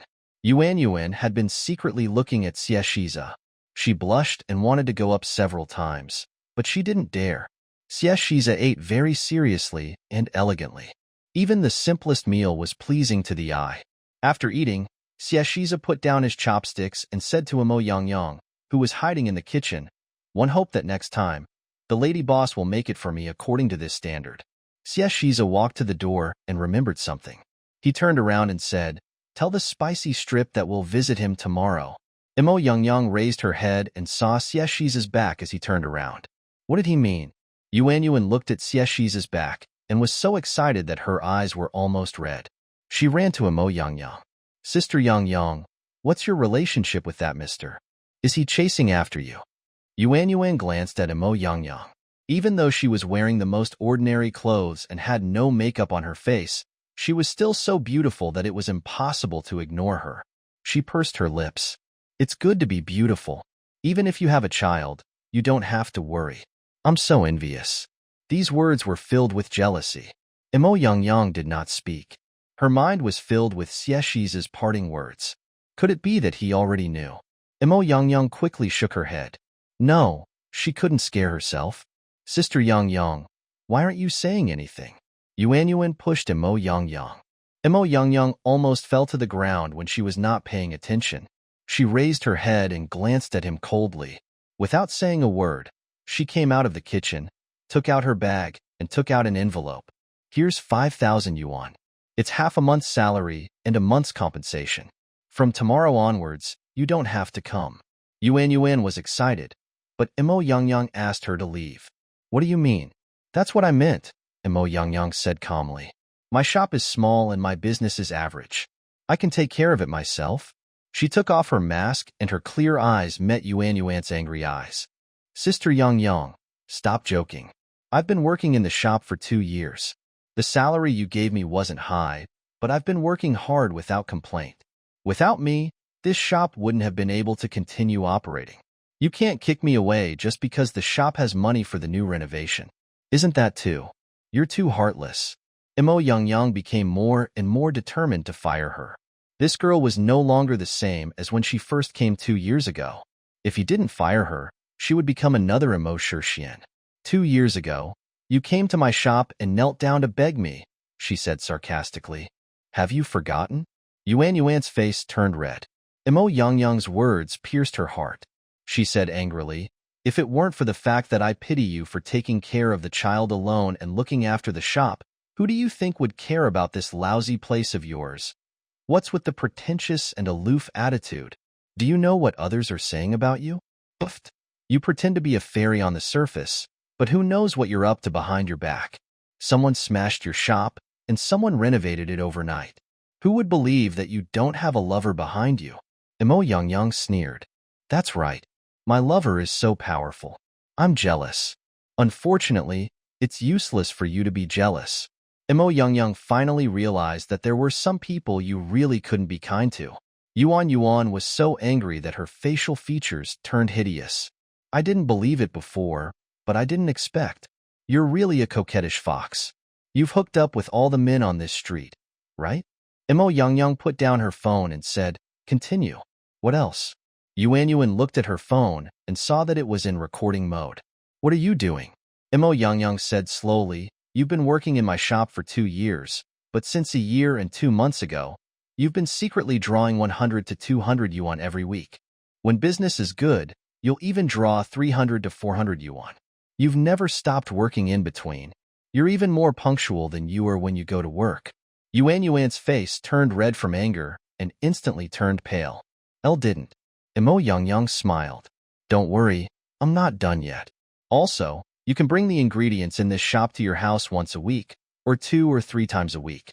Although it doesn't seem like a lot every time, after more than a year, the amount is quite considerable."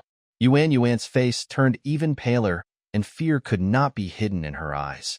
"No, you're slandering me." Imo Yang walked towards Yuan and she retreated. Imo Yang suddenly grabbed Yuan's wrist. "The money you stole and the things you stole are worth at least 10,000 yuan. Do you know what will happen to you if I call the police?" Yuan shook her head frantically. "I told you, I didn't steal it. Don't slander me. According to our country's criminal law, stealing from 1,000 to 3,000 yuan will result in imprisonment for up to 3 years, detention, or public surveillance. You'll also be fined. You'll be sentenced to at least a year for stealing this amount. Although it's not much, you're so young. With this criminal record, what kind of job do you think you can find after you get out? Who else do you think you can marry? Oh, in addition to your insults and slander just now, the punishment for both crimes will be even heavier. Mo Yangyang's voice became louder and louder until she finally pushed Yuanyuan away. She was so scared that her face was pale and her body was trembling. Mo Yangyang's push made her legs go weak and she fell to the ground. You talk nonsense. Mo Yangyang looked down at her and chuckled. You and I both know whether it's nonsense or not. I can say it so clearly because I have enough evidence in my hands. Do you really think that I don't know about such a big rat in my shop?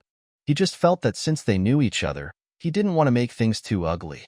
Unfortunately, some people would always treat others as idiots.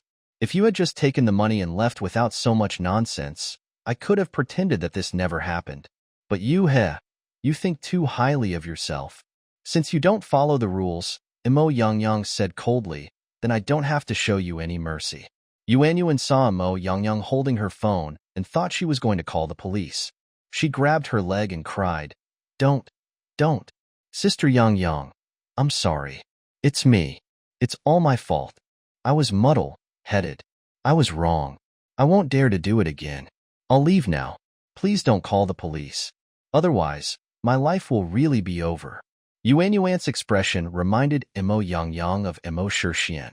She said in disgust, If I knew this would happen, I wouldn't have done it in the first place. Take the money and get lost. All right, I'll get lost now. After running out of the shop, Yuan's miserable expression quickly changed. She wiped away the tears on her face and turned to glare at the small restaurant. She gritted her teeth and said, Mo Yangyang, you are heartless. Don't blame me for being ruthless. She took out her phone and dialed a number. I agree to what you said last night. After Yuanyuan ran away, Mo Yangyang was the only one left in the shop. She lowered her head and heaved a sigh of relief. No matter what, Yuanyuan was gone. At least she didn't have to be so upset. Mo Yangyang did have sufficient evidence, but Yuanyuan's parents were related to the Han couple. With this relationship, it would be difficult to call the police. Otherwise, if Yuanyuan's parents ran home and cried, the old couple wouldn't be able to stand it. Mo Yangyang looked at the bright interior of the shop and suddenly felt a headache. She took out her phone and sent a WeChat message to Lan Dongji. Mo Yangyang, winter solstice, I'm panicking. Xiaxiza is here again. Lan Dongji did not return immediately. Mo Yangyang knew that she would usually be asleep at this time. She put down her phone and got up to tidy up the shop. This was the foundation of her existence. No matter what Xiaxiza wanted to do or whether he recognized her or not, she couldn't give up on this place. The shop had to continue to operate. Mo Yangyang took out a piece of white paper and wrote 2 words on it with a marker. Recruitment, 135XXXXXX. Then, she took it out and pasted it on the door. When she turned around, her phone rang. Mo Yangyang thought it was a reply from Lan Dongji and quickly went to get it. However, when she opened it, Mo Yangyang wanted to smash her phone. Because she was doing business, Mo Yangyang did not set any conditions on WeChat. As long as she knew her phone number, she could add her as a friend. X.XC. The lady boss's waist is really thin. She doesn't look like someone who has given birth before. Mo Yangyang gritted her teeth so hard that they were about to shatter. When Xiaxiza left, he said that he would meet up with the spicy sticks tomorrow. However, before tomorrow, the two of them met in the afternoon. A kindergarten. The young teacher looked at the man in front of her and stammered with a red face. Sir, it's Han Weilan's parent. Sorry for troubling you, teacher, said Xiaxiza with a smile. The young teacher was confused on the spot. No, I didn't. Weilan was very smart and sensible. This time, it wasn't his fault. LT wasn't his fault. Father Weilan, go comfort him. All right, thank you, teacher. In the small playground of the kindergarten, Xiaxiza walked to Lei Xiao, who was sitting alone on the swing. Spicy Strip knew who it was without even looking up. He snorted. Why are you here? Raise your head. The Spicy Strip raised its head, its big round eyes filled with innocence. It's not that you're saying this, but this is a problem of using both my hands and my brain. My brain and my hands are both moving. There was a bruise on her left eye, and her forehead was red and swollen. Shiza looked at the wound on the child's face, and his eyes turned cold. Yeah, but I didn't teach you how to be attacked. Hee hee. Little Spicy Strip chuckled. Do you think I wanted to? That kid actually asked his father for help. Spicy Strip had taken care of a child who was stronger than him today. No one had seen him do it secretly. However, because the child had conflicts with the Spicy Strips, he insisted that it was all the Spicy Strips' fault and even called his father. Even if there was no evidence, the child's father, relying on his family's money, beat him up indiscriminately. If not for the teacher stopping him, the Spicy Strip would be even more unlucky. You can also call me father. Shiza cleared his throat. Spicy Strip swayed its two short legs and said in a childish voice, calling me father? Uncle, you're so funny. My father's coffin is about to collapse. Xavier was speechless. All of a sudden, he could not say anything. This kid was too difficult to solve, just like his mother. Even someone as smart as Shiza felt that the little thing in front of him was like a black hole. He couldn't rush or force it, and he would be rendered speechless at any time. Spicy Strip jumped down from the swing and sighed. A child without a father is really pitiful. With his hands behind his back, he looked like a little old man who had experienced the vicissitudes of life. Shiza stepped forward and picked up the spicy stick. You have a father. The Spicy Strip seemed to be hanging on the wall as it kicked its two short legs. Hell no. Otherwise, where did I come from? My father passed away early.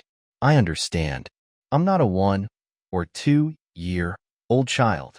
Let go of me. My clothes are wrinkled. The two of them were in a stalemate when suddenly, a sharp and ear-piercing voice sounded. You little brat who has a mother but no father. How dare you hit my son? No one in Jinchuan dares to bully my son. I want to see which little jerk it is. Get out here. Spicy Strip looked over and saw a very rich woman dressed in jewelry rushing in from outside. The kindergarten teacher tried his best to stop her, but it was useless. Mrs. Gao, it's like this. This matter is actually, the director advised. It could have been an accident. All of our surveillance cameras didn't capture Han Weilon doing it. Besides, your husband has already hit someone else's child. So, before the director could finish, Mrs. Gao pushed him away. My son said it was that bastard. So it's him. What evidence do we need? Besides, so what if my husband beat him up? That little jerk is nothing compared to my son. Who is my son? Who is he? He hurt my son so badly. He can't afford to pay for it even with 10 lives. Shiza's amber eyes were frozen. It was as if there were piercing wind and rain swords in his eyes. The temperature around him fell to freezing point. He slowly hugged the Spicy Strip tightly in his arms and calmly looked at the woman who was rushing over. A sweet smile appeared on Lei Xiao's innocent face. She was here. She was here. She was finally here. He let out a long sigh. Uncle, you heard it. A fatherless child is so pitiful. He's always being called a jerk, and everyone looks down on him. Shiza's heart trembled. The Spicy Strip spoke very calmly, with a hint of helplessness. It was filled with sadness that did not match his age at all. He suddenly looked up and asked, Uncle, do you think it's really a sin to not have a father? The child's eyes were pure and clear. They were the cleanest gemstones in the world, without any impurities. He seemed to have gotten used to those filthy words. He wasn't angry and was so calm. However, it was this calmness that made Shiza's heart feel like it was being smashed by someone. It was so painful that even breathing was painful. How much hardship had she gone through to make a 4-year-old child mature so early? He should have been like those innocent children, ignorant and naive. Shiza hugged the Spicy Strip tightly. His voice was suppressed and hoarse. It's my fault. I won't do it again. Lei Xiao smiled sweetly. Uncle, you're so strange. What does it matter? Shiza didn't say anything. He held the Spicy Strip and walked towards the woman who was cursing. Excuse me, is this Gao Tianbao's mother? Shiza's expression was the same as usual. His eyes were calm, and he was still gentle and elegant. Only the Spicy Strip in his arms knew that Shiza was at his angriest. Just like in his previous life, when Shiza brought him to see those murderers, behind his calmness was a monstrous wave and a devouring abyss. The child that Lei Xiao secretly taught a lesson to today was called Gao Tianbao. He was tall and strong and often bullied him. However, this wasn't the reason why the spicy strips wanted to teach him a lesson. On this day in her previous life, Gao Tianbao attacked the spicy sticks. The two of them fought, and both sides called their parents. Gao Tianbao's father saw Mo Yangyang and had bad intentions ever since. He found out that Mo Yangyang owned a restaurant, so he ordered takeout and asked her to deliver it to him. When he arrived, he closed the door and wanted to attack Mo Yangyang, but Gao Tianbao's mother happened to come back. Gao Tianbao's father said that it was Mo Yangyang who charmed him, so Gao Tianbao's mother hired people to make trouble in the restaurant every day, splashing ink and spraying paint, making Mo Yangyang's already difficult situation even worse. Not long after, a fire broke out. During an avalanche, no snowflake was innocent. None of these people were innocent. Gao Tianbao's mother was He Xinyue's cousin. These people were all inextricably linked. The spicy strip wanted to change itself and also change Mo Yangyang's fate, starting from today. Therefore, he made his move in advance, and instead of Mo Yangyang, Shiza came. He should at least let him fulfill his duty as a father. He had to let him know what kind of life his son had lived in the past. How could it be so easy to get a wife and a son for free? Mrs. Gao was stunned when she saw Shiza. After a while, she said, Who are you? She was born into the He family and was considered the first family in Jinchuan. She boasted that she was in the entertainment circle. But, all the so-called descendants of the prestigious families in Jinchuan added together could not compare to this person in front of him. It was like the sun, moon, and fluorescent light. Don't tell me you're this little brat's father. I've already asked around. Mrs. Gao interrupted Shiza. There was no father at all. She said sarcastically, Why? You were charmed by his mother to be Shidang's father? Sir, let me give you a warning in advance. This little brat's mother is a fox. Mrs. Gao thought about all the rich families in Jinchuan and felt that there was no such person. Even though Shiza's bearing was intimidating, her horizons were limited, and she really couldn't think that far. Thank you, Auntie, said Spicy Strip with a smile. You're right. My mother is indeed beautiful. Mrs. Gao gritted her teeth. Brat, who said that your mother is pretty? Don't you have any shame? The Spicy Strip shrank back in fear. Shiza patted his back gently. Don't be afraid. Wasn't it? I saw on TV that as long as it was called a fox, it would be very beautiful. Spicy Strip scratched its ear in a dilemma. But Auntie, you're not a fox at all. You're far from being a fox. You look like. Spicy Strip bit his little finger and tried to think. Suddenly, his eyes lit up. I remember. You look like the mother pig in Peppa Pig that my mother showed me. Mrs. Gao was stunned for a moment before she flew into a rage. No matter how cute Mother Pig was, she was still a pig. The principal and teachers of the kindergarten lowered their heads and tried their best not to laugh. They all liked spicy sticks. They were sensible and smart. No one thought that the spicy strips were behind today's incident. However, Gao Tianbao had wronged the spicy strips. No matter how much they tried to tell the Gao couple, they would not listen. The teacher in charge of the spicy strip class was especially distressed. She tried her best to protect the spicy strip and barely stopped Gao Tianbao's father from beating her up. Madame Gao was so angry that her eyes were about to explode. You. The spicy strip shrank back into Shiza's arms in fear. Isn't that right? Shiza lowered his head, his gaze gentle. When he raised his head again and looked at Mrs. Gao, he was already calm. He said indifferently, Our child is too honest and always likes to tell the truth. That's why he's always bullied. Madame Gao spat. This fox is really capable. She's really good at seducing people. May I ask where you're from, Mrs. Gao? Shiza asked seriously. What? Mrs. Gao was stunned. Of course I came from home. Shiza stroked the spicy strip's head and asked in confusion, Nothing. I just find it strange. Why would someone call the toilet their home? Otherwise, why would his mouth be so dirty? The spicy strip curled its lips and smiled. Its mouth was quite vicious. Mrs. Gao was stunned for a while before she reacted. She pointed at Xie Shiza and said, You're finished. Do you know who's standing in front of you? You're going to do this for a broken shoe. You can't afford to offend our family. Is that so? Xavier asked. That's indeed a little dangerous. I wonder how my wife would like to handle this matter. Mrs. Gao thought that Xie Shiza was afraid and raised her chin arrogantly. Get his mother over here. Both of them will kowtow and confess to my son. Otherwise, this matter will never end. Today, Gao Tianbao had lost 2 of his teeth and had a big bump on his head. This made Mrs. Gao explode. She relied on her family's wealth and did not care whether there was evidence or not. Even if her husband had already made spicy sticks, she would not let it go. I see. What do you think of this idea? Xie Shiza asked as he stroked the Spicy Strip's face. It's just so, said Spicy Strip lazily.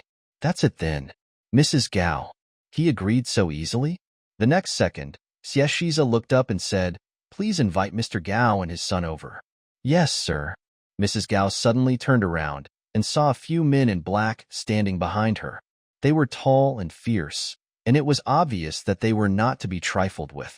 What do you mean? She asked. Xie Shiza sighed and said to the Spicy Strip, Do you see that? There's a fundamental difference between humans and livestock. Spicy Strip shook its head. You said it yourself. Can you stop rubbing my head? Your hair is a mess. The kindergarten director and teacher looked at each other. This development was a little confusing. Half an hour later, the Spicy Strip sat on the table, its short legs swaying in the air. Xie Shiza sat beside it with a cotton swab and some disinfectant in his hand. Be obedient and raise your head. I don't want it. The Spicy Strip was reluctant. Madame Gao, Gao Tianbao, and his father, Gao Dajuan, knelt down below. A family of 3, not a single one missing. The Spicy Strip looked at the family of 3 kneeling below. They were humble, begging for mercy, crying, and were in a sorry state. However, the Spicy Strip did not feel any sympathy. He even felt that this was not enough. It was far from enough. In her previous life, Gao Tianbao's parents had hurt Mo Yangyang like a knife, cutting her into pieces. It was painful and torturous. They relied on their wealth and power to not treat others as humans. They used the most vicious and cruel methods to trample on the dignity of others. They stood there and laughed wildly as they watched others struggle in pain. They really didn't deserve to be human. Gao Tianbao was half a year older than the Spicy Strip, but he was much fatter than the Spicy Strip. He was completely spoiled and was a bully in kindergarten. Because teachers and many children liked spicy sticks, they targeted spicy sticks everywhere. At this moment, he kept wiping his tears. 2 of his front teeth had fallen out, and he was leaking air when he opened his mouth. Gao Dajuan apologized profusely at the side. We're really sorry. Mr. Xie, we were blind. We really didn't know that this was you. If your young master knew, I wouldn't let him touch your son even if I beat him to death. Oh, then, kill him, said Xie Shiza casually. He seemed to be saying it casually, and it was impossible to tell if he was serious or not. Spicy Strip glanced at Xie Shiza. This cheap father was not joking. He was especially ruthless and black-hearted. He really had that intention. Xie Shiza wiped the wound on his forehead with the tincture. Be good, sit still. I'll take you to the hospital later. Gao Dajuan choked and opened his mouth, not knowing what to say next. His wife had been kneeling there with her head lowered and did not speak or move. When she heard Xie Shiza's words, she immediately raised her head with a face full of anger. She glared at Xie Shiza fiercely and then turned to look at Gao Dajuan. She gritted her teeth and seemed to be saying, You dare to move a finger? She had been pulled to her knees by Gao Dajuan, so she really didn't know who Xie Shiza was. He was used to bullying others in Jinchuan, but this was the first time he had suffered such humiliation. Why aren't you making a move? Xie Shiza raised his head and asked coldly. Gao Dajuan kept wiping the cold sweat off his forehead. Thank, Mr. Xie. The child was still young. Look, can you? So, in Uncle's eyes, I'm not a child. So I can be beaten up as I please? Spicy Strip suddenly said. The child's naive words instantly shut everyone up. At this moment, Gao Tianbao said, Little jerk, hit you. Serves you right. Mrs. Gao gritted her teeth. She felt that her son was right. This little jerk deserved to be beaten to death. This was what she had taught Gao Tianbao at home. Otherwise, a 4.5-year-old child would not be able to scold people so well. The cotton bud in Xie hand snapped, and the temperature in the room plummeted. Gao Dajuan's face was ashen. He took the initiative to bring his family of 3 to kneel and beg for mercy. He had wanted to escape this calamity, but in the end, he was tricked by his son. Spicy Strip sighed and spread out his hands. It's normal for a fatherless child to be scolded. Gao Tianbao has been scolding me for 2 years. At first, he would cry secretly and go home to find his mother. But as time passed, I almost forgot what it means to be angry. Xie raised his head. Even the smile that usually hung on his lips was gone. So it has been 2 years. Anger was like a prairie fire that could not be extinguished. Xie had never been so angry before. He had always controlled his emotions very well. He was like a precise instrument, and every operation was accurate. But now, when he heard, he felt that he could no longer maintain his calm. The Spicy Strip's unintentional words made Gao Dajuan's heart skip a beat. He instantly felt like he was going to lose his life. He waved his hand repeatedly. No, no, no, really no, LT's just a small fight between the children. We'll definitely educate the children when we go back. The Spicy Strip continued to attack with a confused look on its face. I'm young and don't understand these words very well, but my mother. The Spicy Strip stopped, and his bright eyes dimmed. What loneliness, he muttered. But why do you scold my mother every time you see her? Why do you still throw stones at her? Theo, you know that my mother cries every time she goes home. He lowered his head and looked at his 2 small feet. I'm most afraid of seeing my mother cry. I feel so sad when she cries. After the Spicy Strip finished speaking, he raised his small hand and rubbed his eyes. His shoulders twitched twice. He didn't look up, but Xie knew that he was crying. His heart felt like it was being cut by a blunt knife, and he could not make a sound. His child and his woman had been living such a life for the past 5 years. This was the first time Xie doubted himself. He raised his hand and gently placed it on the shoulder of the Spicy Strip. He looked up at Gao Dajuan. At this moment, his face was no longer as modest and gentle as usual. There was only coldness and indifference on his face. Mr. Gao gave me his son for 2 years. 2 years later, I'll give you a brand new son. The corners of his lips curled up slightly. That smile was extremely stunning. At this moment, his face was no longer as modest and gentle as usual. There was only coldness and indifference on his face. Mr. Gao gave me his son for 2 years. 2 years later, I'll give you a brand new son. The corners of his lips curled up slightly. That smile was extremely stunning, but it was also so cruel that it made Gao Tianbao's head hit the ground, and his tragic cries immediately rang out in the classroom. Gao Dajuan knew that if he didn't satisfy this person today, endless disasters would await his family in the future. He was beating his son now to protect him. However, it was obvious that his wife did not understand his painstaking efforts. Seeing his precious son being beaten up so miserably, he was already holding his breath. How could he hold it in? He jumped up and pounced towards Gao Dajuan. Gao Dajuan, who do you think you are? You're not capable, and you're venting your anger on my son. Are you even a man? Is that Xie your father or your ancestor? Is he worth being your grandson? He even hit his own son. I think you're crazy. She wasn't short, she was fat, and she had great strength. She slapped Gao Dajuan until he was dizzy. He couldn't help but cry out in pain. He quickly said, "You prodigal woman, shut up. Will you die if you don't speak? If it weren't for our He family, you wouldn't have today. You still dare to be rude to me. Shut up, you little Ajin Chuan. Do you think that the He family is the emperor? Why don't you die of stupidity?" Gao Dajuan and his wife were fighting. They slapped each other, pulled their hair, punched each other, and kicked each other. The Spicy Strips were dazzling. The Spicy Strip shook its head with a face full of emotion. It pulled Xie's hand away and said, "Look, men are all bad. I've decided not to find a husband for my mother."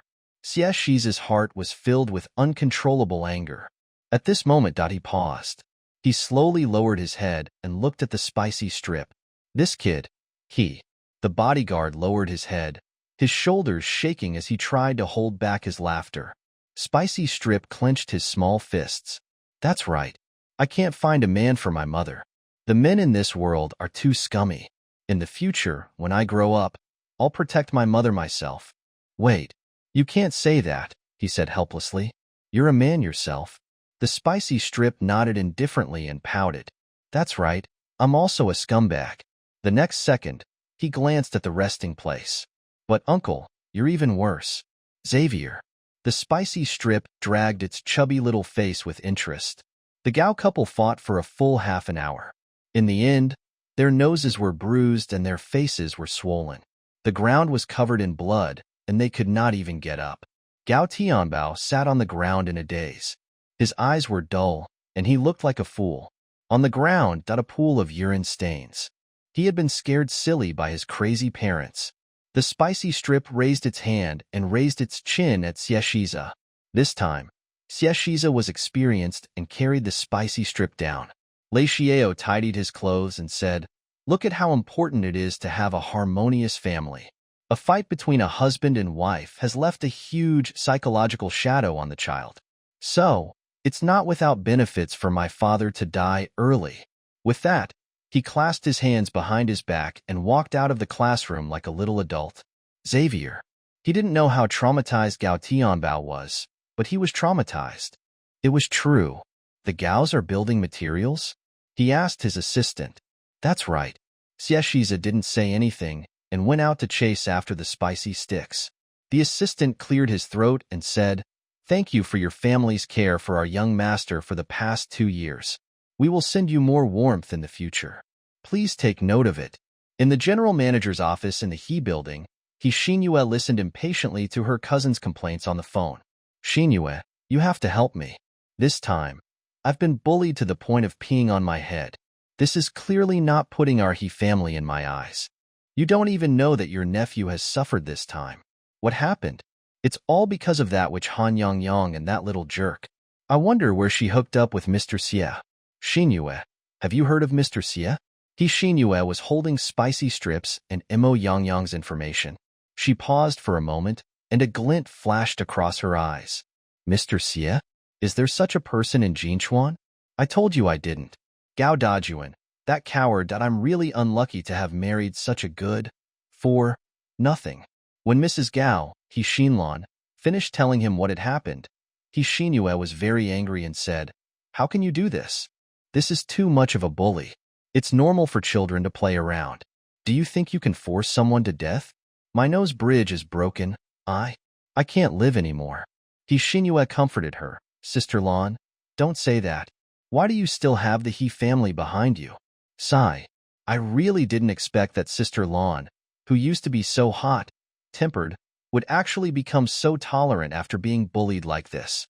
He's just a poor chef, yet he dares to bully you. I can't take this lying down for you. These words ignited Xianlan's explosives. That's right. This old lady will definitely not tolerate this anger. Doesn't that woman know how to flirt with men? I'll let her flirt as much as she wants. Sister Lan, don't be rash. Xinyue tried to persuade her. I'm not impulsive. I'm very clear-headed. I'll look for you later. After the call was hung up, Xinyue sneered disdainfully. She dialed another number. Send Mo Yangyang and her son's information to the Mo family in Xia City. Make it a secret. At night, Mo Yangyang returned home and saw the injury on her face. She was so angry that she wanted to go to school to find the teacher. It's fine, Spicy Strip explained to her. Uncle Xie has already taught Gao Tianbao and his family a lesson. The Spicy Strip said casually, but his eyes were fixed on Mo Yangyang to see her reaction. Mo Yangyang was so scared that she dropped her phone on the ground. Her face was pale under the light. Why would he go? The Spicy Strip tilted its head and looked troubled. I don't know. I think it's strange too. Mom, why do you think Uncle Xie is so concerned about us? He even said that I'm his child today. Mo Yangyang's heart skipped a beat, and she subconsciously said, "You're not." Spicy Strip nodded. "I know that's not the case. However, I'm not going to beat around the bush. I think he wants to hit on you. Imo Yangyang's heart raced. Stop talking nonsense. How is that possible? But what else is he after? She asked, sticking the spicy strip into Imo Yangyang's arms. I think he must be after your beauty and my cleverness. If he marries you, he'll have a beautiful wife and little son in his arms and walk to the peak of his life in one step. The child's cute voice, coupled with these overly sociable words, made Imo Yangyang's mouth twitch. She pinched the soft flesh on her spicy stick face. Little guy, who did you learn this from? It's on TV, Lei Xiao chuckled. Mom, do you think I'm right? Sleep. After the spicy stick went asleep, Imo Yangyang sent a WeChat message to Lan Dongji. Imo Yangyang, winter solstice, winter solstice. That jerk Xieshiza went to school and taught the person who bullied the spicy strips a lesson. I think he definitely knows. In the luxurious and spacious room, the light was dim. Lan Dongji hugged the blanket and quietly turned on his phone. Just as she took a look, her hand was empty and her phone was taken away. A hoarse voice came from the darkness. This friend of yours is quite interesting. Lan Dongji suddenly turned around and said fiercely, "One, if you dare to touch her, I'll fight you to the death." The man suddenly pressed the winter solstice under his body, his voice hoarse and lazy. All right, if I don't touch her, I'll touch you. Imo Yangyang had been frightened for 2 days. Xieshiza did not appear, but she still did not dare to be careless. As long as she was in the shop, she would wear a mask and wrap it up tightly. At around 3 in the afternoon, she received a delivery order. Imo Yangyang finished cooking and packing the food. She said to the young man who was wiping the table, "Little Chu, I'm going to deliver some food. Take care of the shop. I'll be back soon." Imo Yangyang had hired a new shop assistant. He was a boy who looked to be only 17 or 18 years old. He was clean and refreshing, with clear eyebrows, red lips, and white teeth. If he was placed on campus, he would be the most popular school hunk. Little Chu's eyes were very bright, as if the galaxy was about to shatter. He nodded and made a gesture with Imo Yangyang that said, "I'll take care of the shop. You can rest assured." Yes, Little Chu was mute and couldn't speak. It was also a coincidence that Imo Yangyang had called him. He had come to the restaurant to eat the day before yesterday and had only ordered a bowl of noodles. Imo Yangyang thought he was eating it himself, but he carefully took out a thin little kitten from his arms and carefully fed it. The scene of him feeding the cat was too beautiful. Imo Yangyang suddenly felt that there was still kindness in this world. After some difficult communication, Little Chu became Imo Yangyang's new shop assistant. She thought that a person who was so kind to animals could not be a bad person. Imo Yangyang took the takeout and went out. She followed the address and finally arrived at her destination. Imo Yangyang knocked on the door. "Hello, Yor." Before he could finish, a hand suddenly reached out from the door, covered his mouth, and dragged him in. Bang! The door closed. In the kindergarten, the spicy sticks were piling up alone. The castle was already piled up, and only the roof was left. Suddenly, with a crash, the building blocks collapsed. Spicy Strip frowned. Today, what was going on? The moment she was dragged through the door, Imo Yangyang heard a man's voice. "It's this little girl. Brothers, the benefits are here." Imo Yangyang's pupils dilated as despair spread in her heart. She did not know who she had offended this time to use such despicable means to harm her. Imo Yuanyang struggled with all her might, but she was too weak to break free. She was terrified, but her mind was quickly thinking of a way to save herself. She was someone who had escaped from a desperate situation. She had experienced the most desperate times in her life. She cherished her life more than anyone else. Imo Yuanyang kept telling herself in her heart, there must be a way. No matter how unlucky he was, he had to believe that man could conquer nature. Imo Yangyang suddenly gave up struggling. The smell of those people made her feel nauseous. She endured the strong rejection and chuckled. Imo Yangyang, who was pressed against the table and had difficulty breathing, said coquettishly, "Brothers, don't be anxious. You can't eat hot tofu if you're anxious. I thought you were going to kill me for money, but it turns out that you're just robbing me of my body. Coincidentally, I don't have anything else, but I do have some good looks." Imo Yangyang's unexpected performance stunned everyone in the room. The man in the room, who was wearing a gold chain and was shirtless, waved his hand. Yo, this woman is quite interesting. Let her go. I want to see what tricks she has up her sleeves. The men let go of Imo Yang and saw her unhurriedly take off her helmet and mask. Throughout the entire process, her eyes were fixed on the man wearing the gold chain. The moment she took off her mask, there were a few gulps in the room. Before the new year, the woman's appearance was like the most gorgeous, most delicate, and most beautiful begonia in the spring breeze. Imo Yang flipped her hair and raised her hand in an enchanting manner. I'm just average looking. Please don't despise me. Those men were already drooling at this moment, staring at Imo Yang with dirty and obscene eyes. Big brother, you look so much prettier than the woman in Red Dragonfly's place. Big brothers, you ordered so much takeout today and took care of my little sister's business, Imo Yang said coquettishly. I'm very grateful. She bit her lip and pretended to be shy. She said softly, "If you guys are happy today, you have to visit his shop often in the future." Her deliberately soft voice made the man, who was already charmed, feel his bones go soft, and his mind go blank. No problem, no problem. Imo Yang pretended to be happy and lowered her head to hide the cold killing intent in her eyes. Then did I really have to thank you, big brothers? She was not in a hurry. She wanted to wait for the most suitable opportunity to strike. Imo Yang's voice seemed to have a magical power, and those people felt as if all their strength had been sucked away. Imo Yang took the opportunity to pull out her hand. Annoying. Look at how anxious you are. It's just the beginning. How can you be so rough? You have to let them slowly enter the state. Come one by one. After saying that, she looked at the man in the lead. Big brother. Naturally. The first one. The man in the lead slammed the table. All right. Not bad. Serve me well. In the future, I'll protect you. At this moment, none of them cared about Imo Yang. They all thought that Imo Yang was a fish on their chopping board that they could humiliate. They were waiting for the best celebration. All right, then I'll thank you in advance, big brother, said Imo Yang with a smile. Imo Yang walked towards the man. Although the others also wanted to, their boss did not say anything. They could only watch from the side and drool. Just as the man was waiting for Imo Yang to serve him, he suddenly felt something cold and hard against his neck. Then, he felt a sharp pain.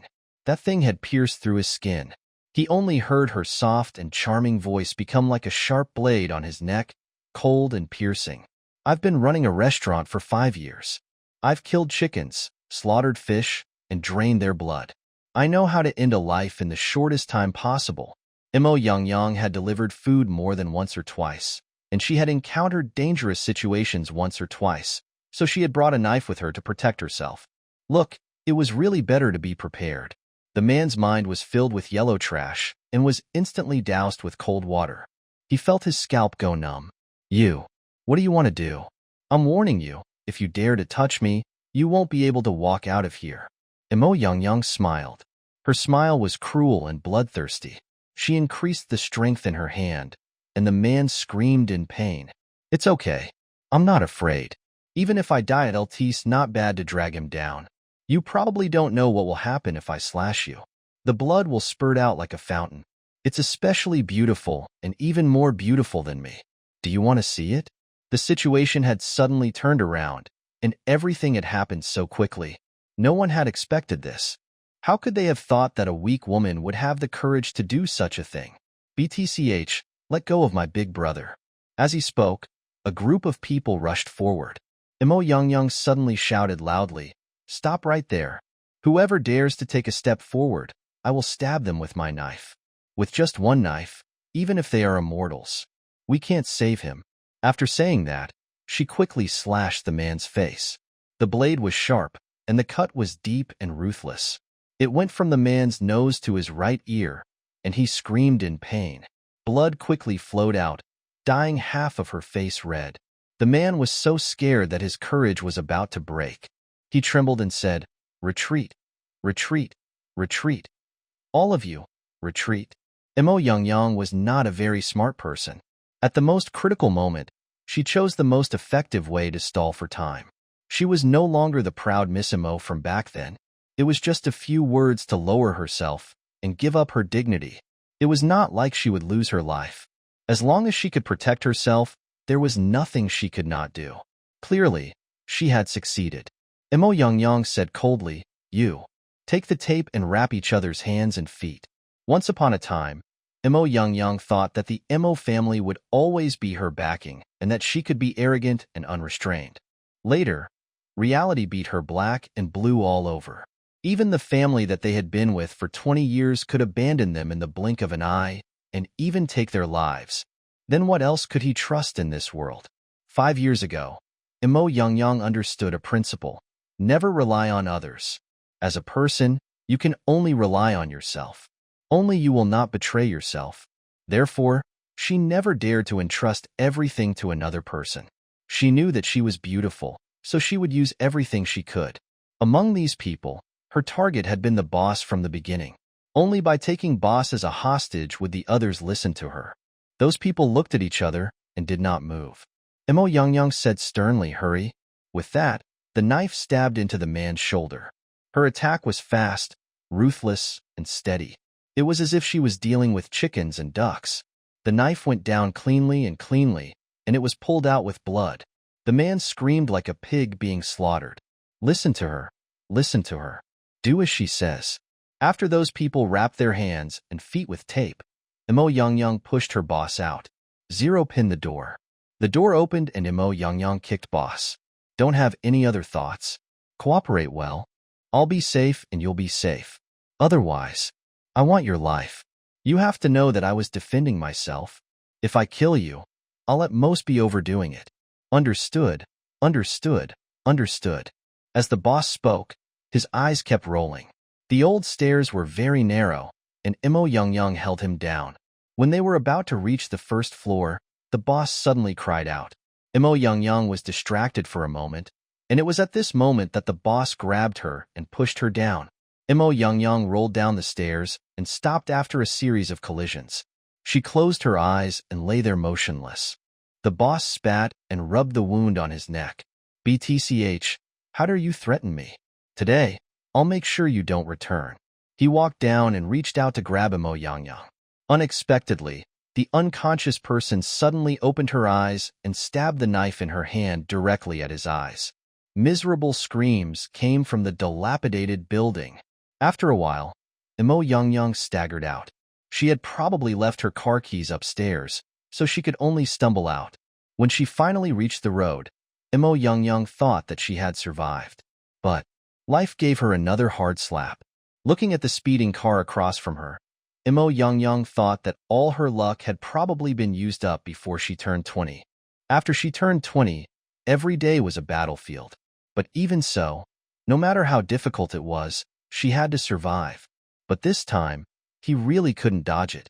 Her eyes were a little blurry. Spicy sticks. Without her mother around, she had to eat properly. The speeding car whizzed past and arrived in front of her in the blink of an eye. Death was like a huge net that enveloped her, and she could not escape. The next second, Imo Young heard a loud bang. The car that was coming at her was knocked away by a car that was coming from the side. The two cars collided and sparks flew everywhere, making a deafening sound. The pain that Imo Young had been waiting for did not come. She felt dizzy and forced herself to look at the car that had saved her. She saw a familiar figure get out of the car. Time seemed to stop at this second. The wind didn't move, and the people couldn't. He descended like a god, bringing with him holy light as he pulled her out of the swamp of death. She vaguely heard him say, "Sorry, I'm late." That voice seemed to carry a saint healing technique, and it calmed Imo Young's heart. For the first time, Imo Young felt that she was not as afraid of this person anymore. The front of his car had been damaged and sparks were coming out. The car behind him had flipped over and was emitting thick smoke. It was as if he had walked out of the smoke, step by step, towards her.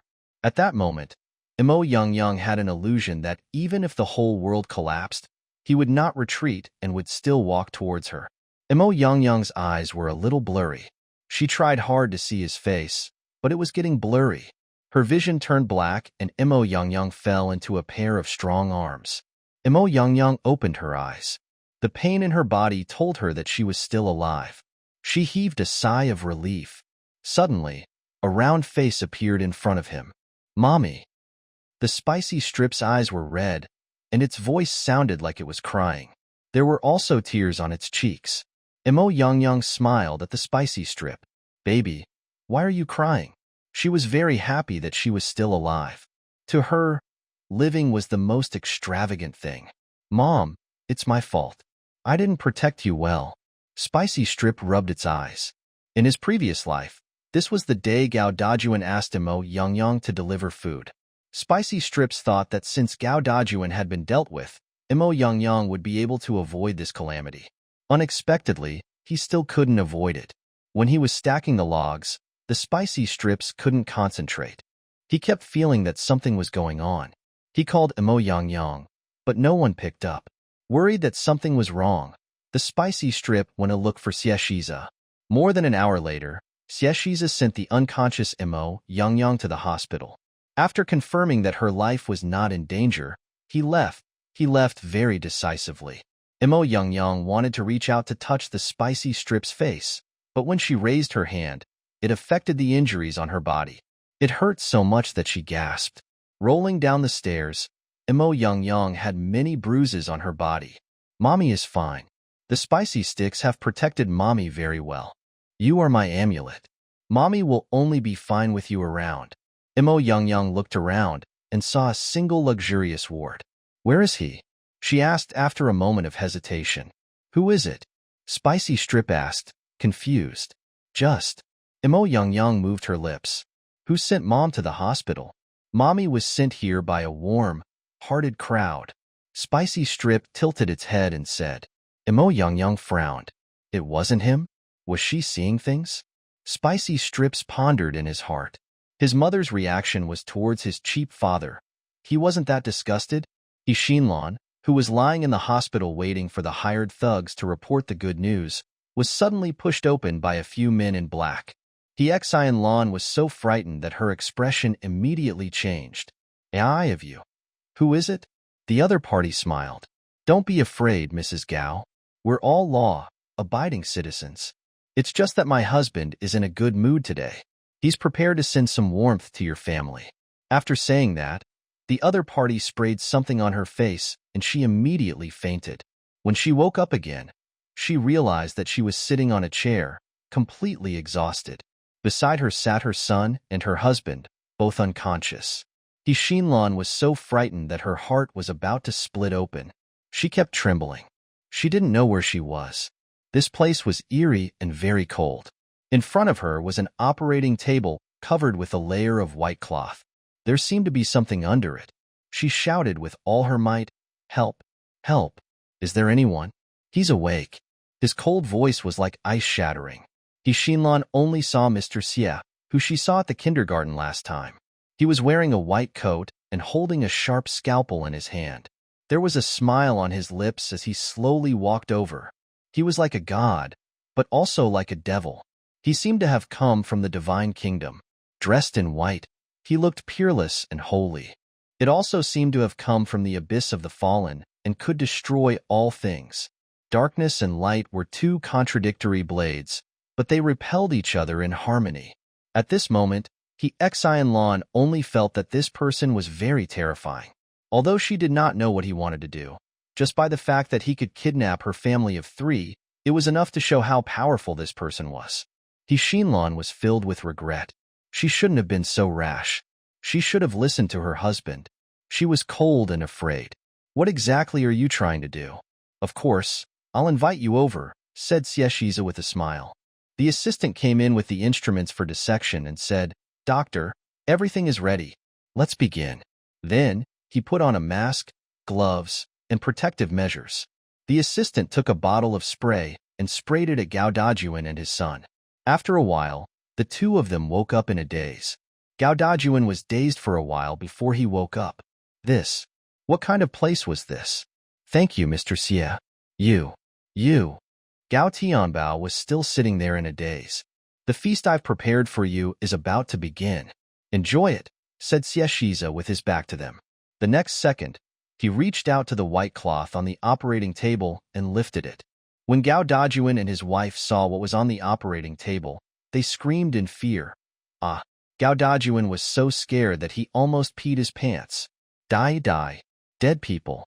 His face was pale, and he was trembling as if he had a stroke. Xian Lan was so frightened that she opened her mouth and couldn't say anything. Xie Shiza picked up a sharp scalpel and cut down. In the quiet laboratory, the sound of a knife cutting through flesh was so clear that it made one's hair stand on end. Even the bravest person could not remain calm at this moment. Moreover, Gao Dajuan and his wife were originally bullies and fearful of the strong. When they saw this scene and heard this voice, they were basically scared out of their wits. The assistant smelled the strange smell and looked down. He saw a pool of urine gradually gathering under Xian Lan's feet. The assistant said in disgust, "I can't take it anymore. The feast has just begun. You two can't faint. You still have to go up later." Gao Dajuan still had a bit of rationality left. He stuttered, "Thank Mr. Xie.no. No. He did not know. What did we do wrong? You. Please. Make it clear. We will change it. Whatever you say is fine."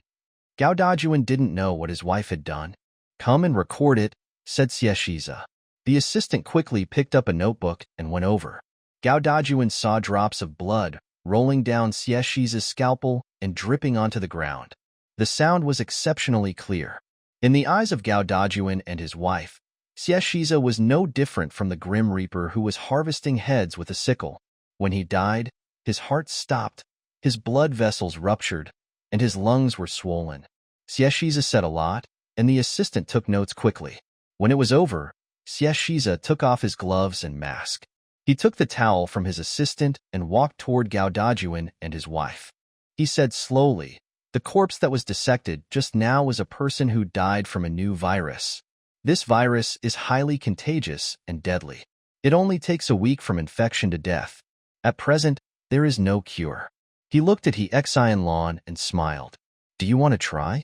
Xie Shiza's appearance was too mesmerizing. It seemed that he wasn't angry and was modest and gentle. He could also give off the illusion that he was inviting her to a cup of coffee. Xian Lan's face turned pale. Her pupils constricted and her lips turned purple. No. I don't. Please, don't. I don't want to die." "Is that so?" Xie Shiza frowned. "So you don't want to die, but why do I feel like you're desperately seeking death?" Xian Lan kept shaking her head. No, I really didn't. Who would beg for death? Unless they were crazy." Gao Dajuan did not dare to make a sound, afraid that Xie Shiza would suddenly target him. He was not an idiot. At this moment, the situation made him see a little more clearly. Could it be that his wife had done something stupid behind his back? The smile on Xie Shiza's face suddenly disappeared. He looked down from above, his eyes cold and sinister. "No? Then how dare you touch my people?" Xian Lan felt that it was difficult to breathe, as if she wanted to faint. She kept gulping. At this moment, Xian Lan finally confirmed why Xie Shiza had captured her. He must have found out about what she had done. But how could it be so fast? She hadn't even received a call from those thugs. How did this Xie guy know? She thought of what she had asked those thugs to do. If it really worked, wouldn't this person really kill her? Xian Lan shook her head repeatedly and refused to admit it. "I don't know. Say what? I don't know." Xie Shiza suddenly let out a low laugh. The Gao couple couldn't help but shudder. "If you find this virus to be too slow," he said, "it doesn't matter. You still have other choices. Coincidentally, there's atropine refined in the laboratory today." The Gao couple did not know what atropine was, but they knew that it was definitely not a good thing. "Bring me atropine, undiluted," Xie Shiza said to his assistant. "All right," replied the assistant. Xie Shiza smiled faintly. "It's hard to say how long you'll be dead. It's because we're not sure about your tolerance to atropine." The assistant brought over a few injections. "But it'll definitely be within an hour," Xie Shiza replied. After saying that, he waved his hand. The assistant walked over with a syringe. Gao Dajuan was scared when he saw that he was holding more than one. "Idiot!" he shouted hysterically. "What the FCK did you do behind my back? I'm going to die of exhaustion from you." He Shinlan saw that the needle was about to pierce into her flesh and cried, "Don't kill me! Don't kill me! I'll tell you. I'll tell you everything. I'll tell you everything." If he couldn't take it anymore, he would. He found a few people to teach them a lesson. She wanted to teach him a lesson. Han Weilan's mother. 1.1 No, I was wrong. I won't dare to do it again. Elle really won't dare to do it again. He Shinlan cried until her nose was covered in snot and tears. She begged, "Don't. Please. Don't kill me. Elle. It's a mother. I still have a child. My child can't live without a mother." Xieshi's expression had initially been gentle, but after he Xianlan said this, it suddenly changed. "What about my child? The mother of my child deserves to die?" His face was dark. He clenched his teeth so hard that he almost broke them. With an inextinguishable anger, he spat out every word from between his teeth.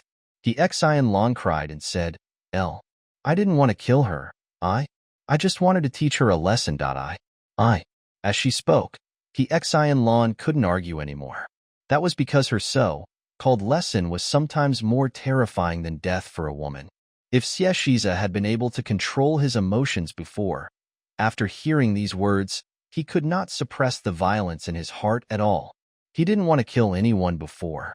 But now, he thought, Xieshiza remained silent. Gao Dajuan felt that the way he looked at He Shinlan was like he was looking at a corpse. He gritted his teeth. This woman was really going to kill him. Gao Dajuan gritted his teeth and scolded, "BT, you're courting death. I must have been blind to marry you back then." He Xianlan didn't dare to scold Gao Dajuan anymore. She cried in fear, "Whoa, I don't dare to. Elle won't dare to do it again." How could she have known that this Mr. Xia would be so powerful? If she had known earlier, she wouldn't have dared to do so. "Where's that car?" Xieshiza asked coldly. He Shinlan was stunned. "What car?" I don't know. She just ran out and was almost killed by a car." "You're telling me you don't know?" He Shinlan kept shaking her head. "I only found a few hooligans. How would I dare to kill them? I really don't dare to kill anyone else. He really wasn't me. I swear. If I had gotten someone to hit her, my son would have died a horrible death." He Shinlan was afraid that Xieshiza wouldn't believe her, so she even pulled her own son out to swear. "Who knew you were going to attack her?" To be able to grasp the timing so well, he must be very clear about He Xianlan's actions. He Shinlan cried, "How would I dare to tell others about this kind of thing? I don't know anything else." Xieshiza's eyes flashed coldly as he said to his assistant, 1 foot 11 inches, leave it to you. Then, he left. "Okay, doctor. Don't worry, doctor." He Shinlan and the others thought that they were finally safe. In the next second, the assistant stabbed a syringe into their flesh and pushed the unknown liquid inside. Gao Dajuan screamed, "This? What was this? Didn't she say that she didn't? Aren't you going to kill me?" The assistant smiled. "It's nothing. It's for health. It's very good. Believe your sister." The black car drove through a deserted street, leaving 3 people behind. Coincidentally, it was the Gao family of 3. After he got up, Gao Dajuan gave He Shinlan a slap on the face without a second word. "How many times have I warned you not to provoke him? Do you have a pig's brain?" He Shinlan was so scared that her 3 souls had already disappeared. Sob, I don't know. I asked Xinyue, and she said she didn't know that there was such a person in Jinchuan. I just... Woo. Gao Dajuan gritted his teeth and slapped him again. "That sister of yours is not a good person. Don't interact with her. What did you inject us with? Will we die? Hurry up and apologize. Even if you kneel to death, you have to kneel." Who is it? "I'm warning you, you can't afford to offend everyone in the He family." The bodyguard said, "Doctor, the traffic police gave us the news that the driver was drunk driving. The alcohol content in his body was seriously over the limit, and he usually had a drinking habit. It could be a coincidence." Xieshiza picked up the photo of the driver who had caused the accident. "I don't believe in coincidences. This matter isn't that simple. Continue investigating. There must be another hand behind this." And this hand wanted Mo Yangyang's life. However, since it dared to reach over, he had to chop it up. The Gao family of 3 had just arrived at their door in fear when they saw a police car parked at the door. 2 uniformed policemen walked up to He Xianlan. Missy Shinlon, we received a report that you are involved in a criminal case. Please come with us. The Xian Lon felt as if she had fallen into an ice cave. The blood on her face instantly drained as she shouted, I, hubby, hubby. Gao Dajuan hugged his son and turned his head away, ignoring him. Hubby, save me. Hubby, save me. He Shinlon was handcuffed and pushed into the police car. Gao Dajuan didn't look at her at all. Gao Dajuan stroked his son's head. Your mother was the one who asked for it. I couldn't do anything about it. Mo Youngyang had a mild concussion and was forced to stay in the hospital for observation. At night, after she fell asleep, she did not know that someone was standing outside the door. That person stood there until dawn and did not leave. Suddenly, the door opened and a small round head popped out from inside. Uncle, why are you sneaking around? Did you have a crush on my mother, or are you trying to steal the child? Mo Youngyang was hospitalized, and the spicy stick insisted on taking care of her and refused to leave. Fortunately, the ward was big enough, so Mo Youngyang let him go. Xie Shiza, who had been caught, was expressionless, but the tips of his ears were slightly red. Spicy Strip rolled its big eyes and turned its head. Mom! The next second, Xie Shiza bent down and picked him up with his fork, then carried him out. Yeah, you're really stealing children? Then be careful not to mess up my clothes. A few minutes later, the two of them sat on a bench in the hospital garden. Spicy Strip took out a candy from his pocket. You already told others that you have a son. Why are you still afraid? You've admitted that I'm your father. Xavier looked at him. There seemed to be light jumping in his pitch, black eyes. Of course, Xie Shiza wanted to go into the ward, but when he thought of Mo Youngyang's fear of him, he decided not to provoke her yet. The Spicy Strip swayed its short legs and giggled. It doesn't matter if I admit it or not. What's important is that my mother admits it. If my mother tells me now that she found me a stepfather and it's not you, I promise that I'll go and acknowledge my father right now. Don't you dare. Xie Shiza gritted his teeth. I'll try it. Lei Xiaoshan smiled innocently. Xavier. He reached out to take the sweet from the spicy stick and put it into his mouth. Your mother doesn't allow you to eat sweets. You. The Spicy Strip crossed its arms in front of its chest and snorted angrily. He looked up and saw a bird flying in the night sky. He sighed. Forget it. I won't argue with him. It was better for Lord Spicy Strip to step in. If he didn't step in, there would be no progress between the two of them.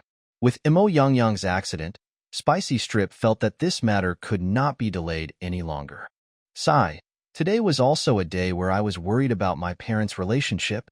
A few days later, Mo Youngyang was discharged from the hospital and returned to the restaurant.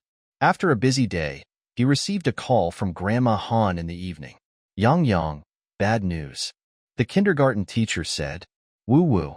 The old man cried as he spoke. Don't worry, Mo Youngyang hurriedly said. Don't cry yet. What's wrong with the Spicy Strips? He was taken away by a group of men in black this afternoon. The teacher said that those men had followed a Mr. Xie to kindergarten last time. They said they wanted to take the Spicy Strips away from Jinchuan and bring him to where he should go. Mo Youngyang's phone fell to the ground and the screen cracked. She didn't bother picking up her phone. She grabbed her car keys and ran out. Little Chu picked up her phone and chased after her. Mo Youngyang had already run far away on her electric bike. Mo Youngyang's mind was blank. She didn't know what she would be recognized or what she would be afraid of Xie Shiza. She only had one thought in her mind, to snatch back the Spicy Strips. She had exchanged her life for her son. Whoever wanted to snatch him away from her, she would fight with her life. She rushed to the hotel where the delivery was last time and pressed the doorbell. When the door opened, the bodyguard in black was stunned for a moment and asked, "Ma'am, who are you looking for?" Mo Youngyang's eyes widened in anger. What are you pretending for? Haven't you already found out who I am? Bodyguards. Cough. What can I do for you? Tell Xie Shiza to come out and see me. Our doctor is not here. Mo Youngyang pushed him away and barged in. She shouted, Xie Shiza.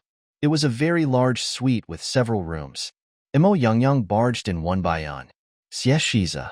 Ma'am, our doctor is really not here, ma'am. Pushing open the door to the last bedroom, she happened to see Shiza sitting up on the bed in his pajamas. He seemed to have just woken up. His collar was a little wide open, his exquisite collarbone, and his chest was as fair as jade. He was extremely lovely. Shiza was stunned when he saw Imo Yangyang. When Imo Yangyang saw her, she rushed over like an angry little beast. She pushed Shiza down and grabbed his neck. She shouted angrily with red eyes, "Shiza, you jerk, return my son to me." Shiza stayed in the laboratory last night until this morning. After dissecting the corpse in the laboratory, Shiza's words to Gao Dajuan and his wife were not an exaggeration. A new supervirus had really appeared in Jinchuan. All the infected people found so far had died without exception. Within a month, nearly 10 people had died. This was a terrifying number because it was not fixed. It was still increasing. No one could be sure what the source of the disease was and whether there were other infected people. He didn't even know how this supervirus was transmitted. The government of Jinchuan City was worried that it would cause panic, so they blocked the news. Moreover, the mayor personally went to ask Shiza for help. He agreed. Shiza had agreed to help, not because of some noble reason like saving humanity. He was simply interested in this supervirus because he had never seen it before.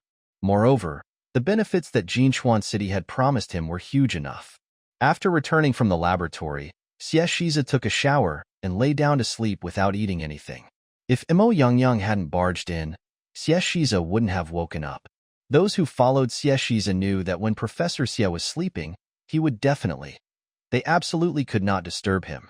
Otherwise, everyone would regret their bad luck. When Imo Yangyang barged into Shiza's bedroom, the bodyguard felt that not only was his heart cold, but half of his body felt like it was buried in the ground. When Shiza went to see Imo Yangyang, he was so shocked that he thought he was dreaming. Imo Yangyang was so afraid of him that 5 years ago, she didn't dare to look up or speak to him. 5 years later, she shivered when she saw him. Therefore, Shiza had never thought that Imo Yangyang would come to him on her own initiative. Moreover, she appeared in front of him so suddenly with a clean face and no cover or protection. But soon, Shiza knew that he wasn't dreaming, because Imo Yangyang had pounced on him. Yes, it was so fierce that it pressed him down on the bed. When Shiza was pushed down by Imo Yangyang, his mind was slow. There was only one thought in his mind.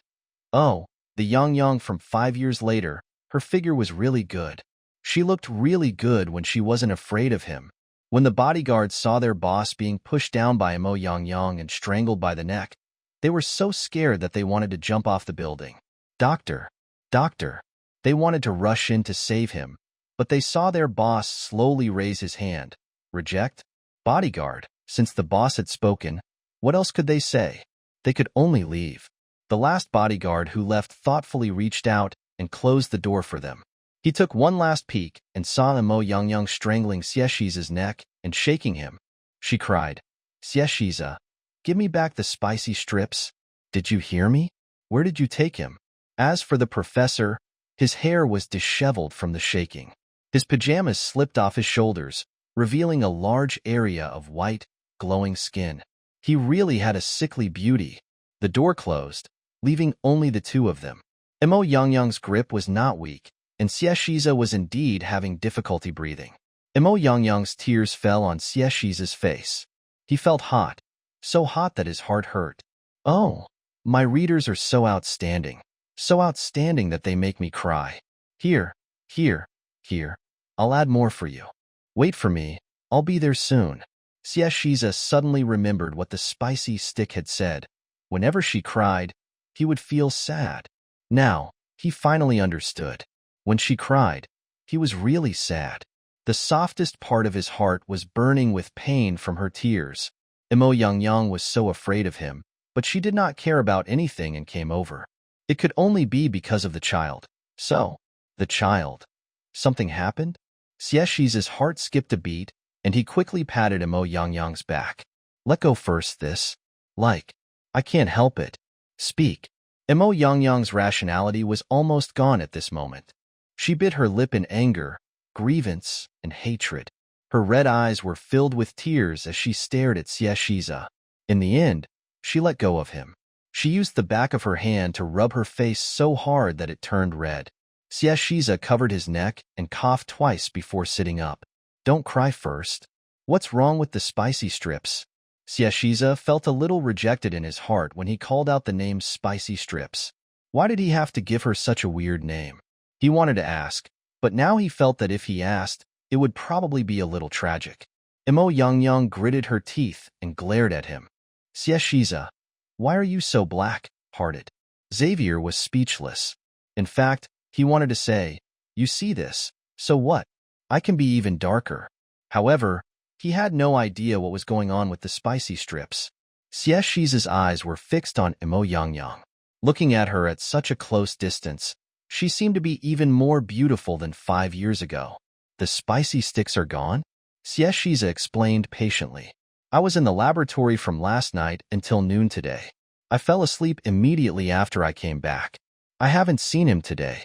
Shiza was about to get up from the bed. The child was missing, and he had to hurry and look for her. The spicy strip was too smart for a 4-year-old child. Shiza believed that if something really happened, he would definitely leave a clue. However, Imo Yangyang didn't believe Shiza at all. She shouted, Shiza, don't lie to me. The kindergarten teacher said that you sent someone to take the spicy sticks away. Return the child to me. Shiza felt that this was impossible. His men were all here. Without his words, who would dare to take the spicy sticks away? There must be something else going on here. It could be. Shiza's heart tightened. Yang, calm down. I really didn't take the child away. So you admit that it's my child, right? Imo Yangyang immediately denied it. No, that's not your child. He has nothing to do with you. So, hurry up and return the spicy strip to me. He's my life. If you take him away, do you want me to die so that you can rest assured? I didn't hide the spicy strips. I'll go look for them now. Looking at Shiza's calm face, Imo Yangyang's anger grew even stronger. Her fists fell on Shiza like raindrops. You're still lying to me even now. Who else could it be if not you? As they fought, Imo Yangyang's movements became slower and slower. In the end, she grabbed Shiza's sleeve and cried, begging him, Shiza, can you give the child back to me? He's not important to you. You can have anything you want, but to me, he's everything. I beg you. Tears rolled down her cheeks one by one. Imo Yangyang was on the verge of collapse. Shiza's heart was filled with discomfort. He grabbed Imo Yangyang's hand and pulled her into his arms, pressing her face against his chest. Imo Yangyang's tears fell on Shiza's chest. They were boiling hot, but he still couldn't bear to let go. Shiza's heart felt like it was being weighed down by something heavy. He didn't know how to explain it to Imo Yangyang so that she would believe him. There seemed to be a wall between the two of them. It was invisible, but it was abnormally strong. He wanted to get closer, but she retreated. The wall followed like a shadow, always between them. The spicy strips came when Imo Yangyang was at her most desperate and at the lowest point of her life. Her life before the age of 20 had collapsed into ruins overnight. Because of this child, Imo Yangyang had new hope and was able to be reborn from the ruins. Rather than saying that Imo Yangyang raised the spicy strips, it was more like the spicy strips saved her. Without him, Imo Yangyang's life would be ruined again.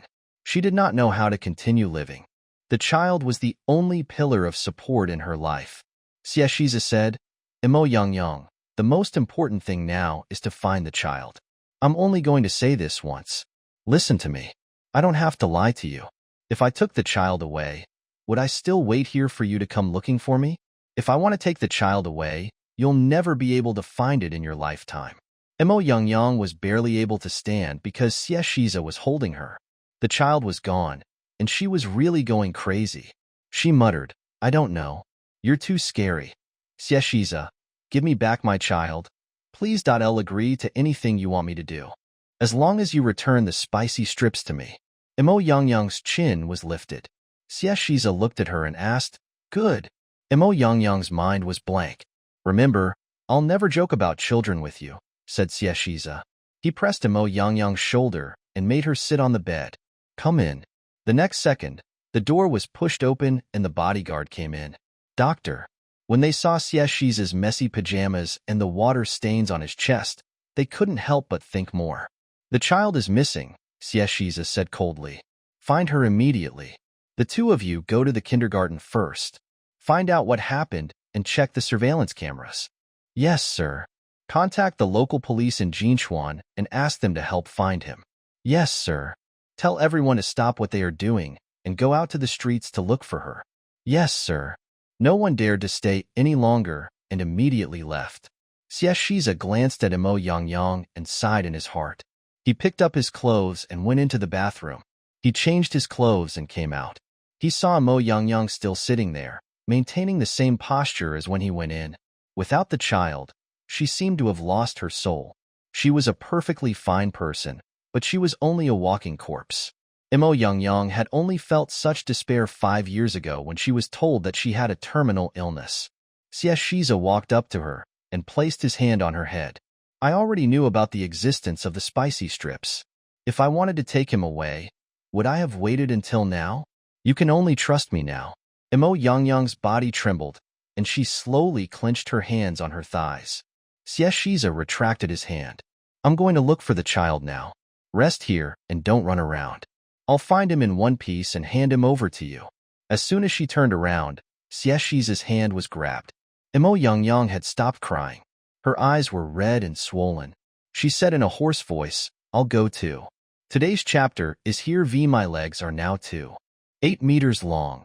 I don't accept any rebuttal. Xieshiza brought Imo Yangyang out. Do you know where to look? Imo Yangyang asked after getting into the car. Let's go to the kindergarten first, Xieshiza said. He didn't start the car immediately and leaned toward Imo Yangyang. Xieshiza suddenly moved closer to her. Their faces were so close that Imo Yangyang could feel his breath on her face. She was so frightened that she quickly retreated.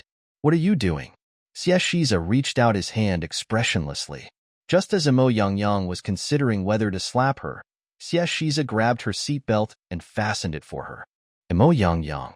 Along the way, the two of them did not speak. The atmosphere in the carriage was quiet and strange. Imo Yangyang had regained some of her composure, and a trace of fear gradually rose in her heart. She thought of what she had done to Xieshiza in the hotel and gulped. However, this slight fear was quickly replaced by worry about the spicy strips. Imo Yangyang clenched her fists so tightly that her nails dug into her flesh. She kept comforting herself that it would be fine. She would find it. She would. When they arrived at the kindergarten, Xieshiza quickly saw the surveillance camera at the entrance of the kindergarten. There was indeed a black car that stopped at the door at 5:20 p.m. 3 men in black got out of the car. They were really dressed like Xieshiza's bodyguards. However, she was definitely not his man. Lei Xiao stood in front of them and talked to them for about a minute. Then, he waved his hand to apologize to the teacher and got into the car. Xieshiza watched the video a few times and felt relieved. The spicy strip had followed them, and he definitely knew those people. Xieshiza asked the teacher a few more questions to confirm his own judgment. Contact the traffic control department and help lock onto this car. The police will check on these 3 people, he said to the bodyguard who had extended his hand. All right. The bodyguard nodded. How is it? Imo Yangyang asked nervously. Did you find anything? He's fine, Xavier told her. What did you say? He's fine, Xieshiza repeated. You don't have to worry too much. This car isn't a fake license plate, and there are no signs of hiding along the way. We'll find him soon. Xieshiza had thought that this explanation would be enough. Unexpectedly, Imo Yangyang, who had calmed down, suddenly flew into a rage. Xieshiza, are you a human? The spicy strips are gone, and the child is gone. Why am I not anxious? You didn't give birth to the child. Don't you know how to feel heartache? Xavier. The teacher persuaded softly, the 2 parents should first. I think you're the one who hid it. Imo Yangyang pointed at Xieshiza. Xieshiza reached out and held Imo Yangyang's finger. Although I didn't give birth to the child, he's still half as hardworking as I am. Imo Yangyang's face turned red. She pulled her hand away and left angrily. Xieshiza looked at his empty hands and shook his head. The bodyguard walked over. Doctor, this car has been making a detour in the city. It's now parked in front of an internet cafe. Let's go. In the internet cafe, Lei Xiao sat in front of the computer. Behind it stood 2 baldies. The two of them were fierce and had their arms crossed. Their faces were dark. Spicy Strip reached out and hit the spacebar on the keyboard. He tilted his head and grinned, revealing his white baby teeth. Uncle, you won't be able to find a wife with such a sour face. Look at me, I don't have any money either, but someone will send me money soon. The two baldies looked at each other. They turned around at the same time, their backs facing the Spicy Strips, and the two braised eggheads came together. Brother, why do I feel like we've been tricked? I think so too. No, brother, how did you take on this job? Didn't you say that this job was very easy and that you could earn money easily? Now, you haven't seen the money yet, and you still want to add it. I said that I could earn it easily, but I didn't expect that when I went to pick someone up, it turned out to be a kid. Now that we've spent a lot of money, what should we do with the child? What if they say that we abducted the child and catch him again? The Spicy Strip stared at the red and green lines on the screen. He reached out and grabbed the Coke beside him. He opened it and took a sip, only to find that it was empty. He patted the table with his small hands. Bald uncles, don't think that I can't hear you just because you have your backs to me, all right? You guys have such big brains. Don't you have any IQ? The two baldies were stunned for a moment before they turned around. Brother, is he saying that we're stupid? The bald brother gritted his teeth. Yeah, even my mother is smarter than you. Leixiao raised his head and smiled sweetly at them. The child was fair and tender, and his soft hair was plastered to his forehead. He said softly, Uncle, I'm out of Coke. Give me another bottle. The bald brother replied almost immediately, Oh, okay, I'll get it for you now. Do you want potato chips? Spicy Strips nodded. Sure. Do you have Spicy Strips? I'd like a pack too. The bald brother grabbed his brother who was about to leave. No, why should we listen to you? Money, hurry up and give us the money. He still doesn't give us a single cent, and he still wants to eat and drink here. The bald brother reacted. Yes, there's no food. Pay up.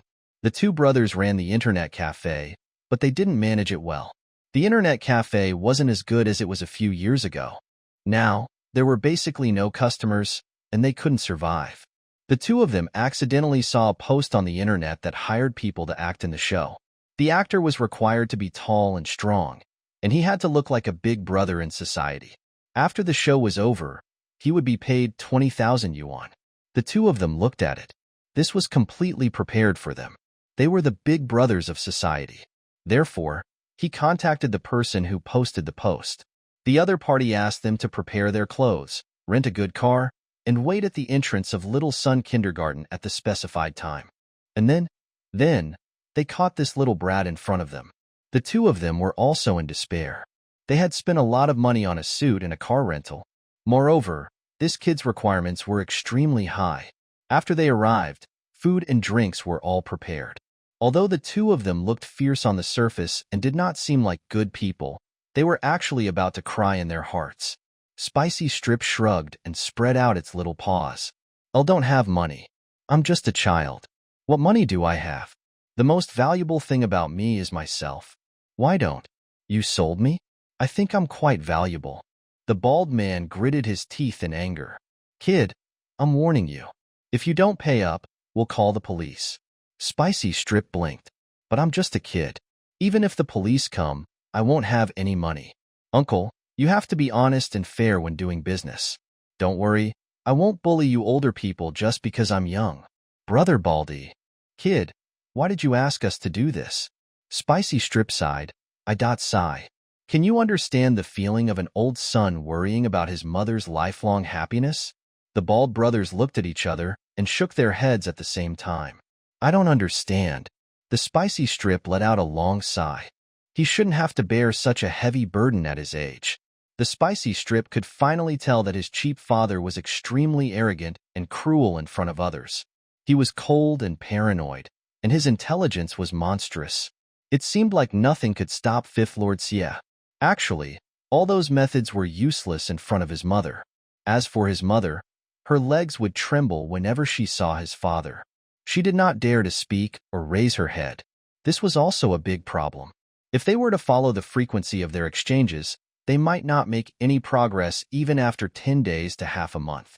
Therefore, severe cases needed to be treated with strong medicine. She had to let the two of them have a head-on conflict and make her mother completely lose her horse.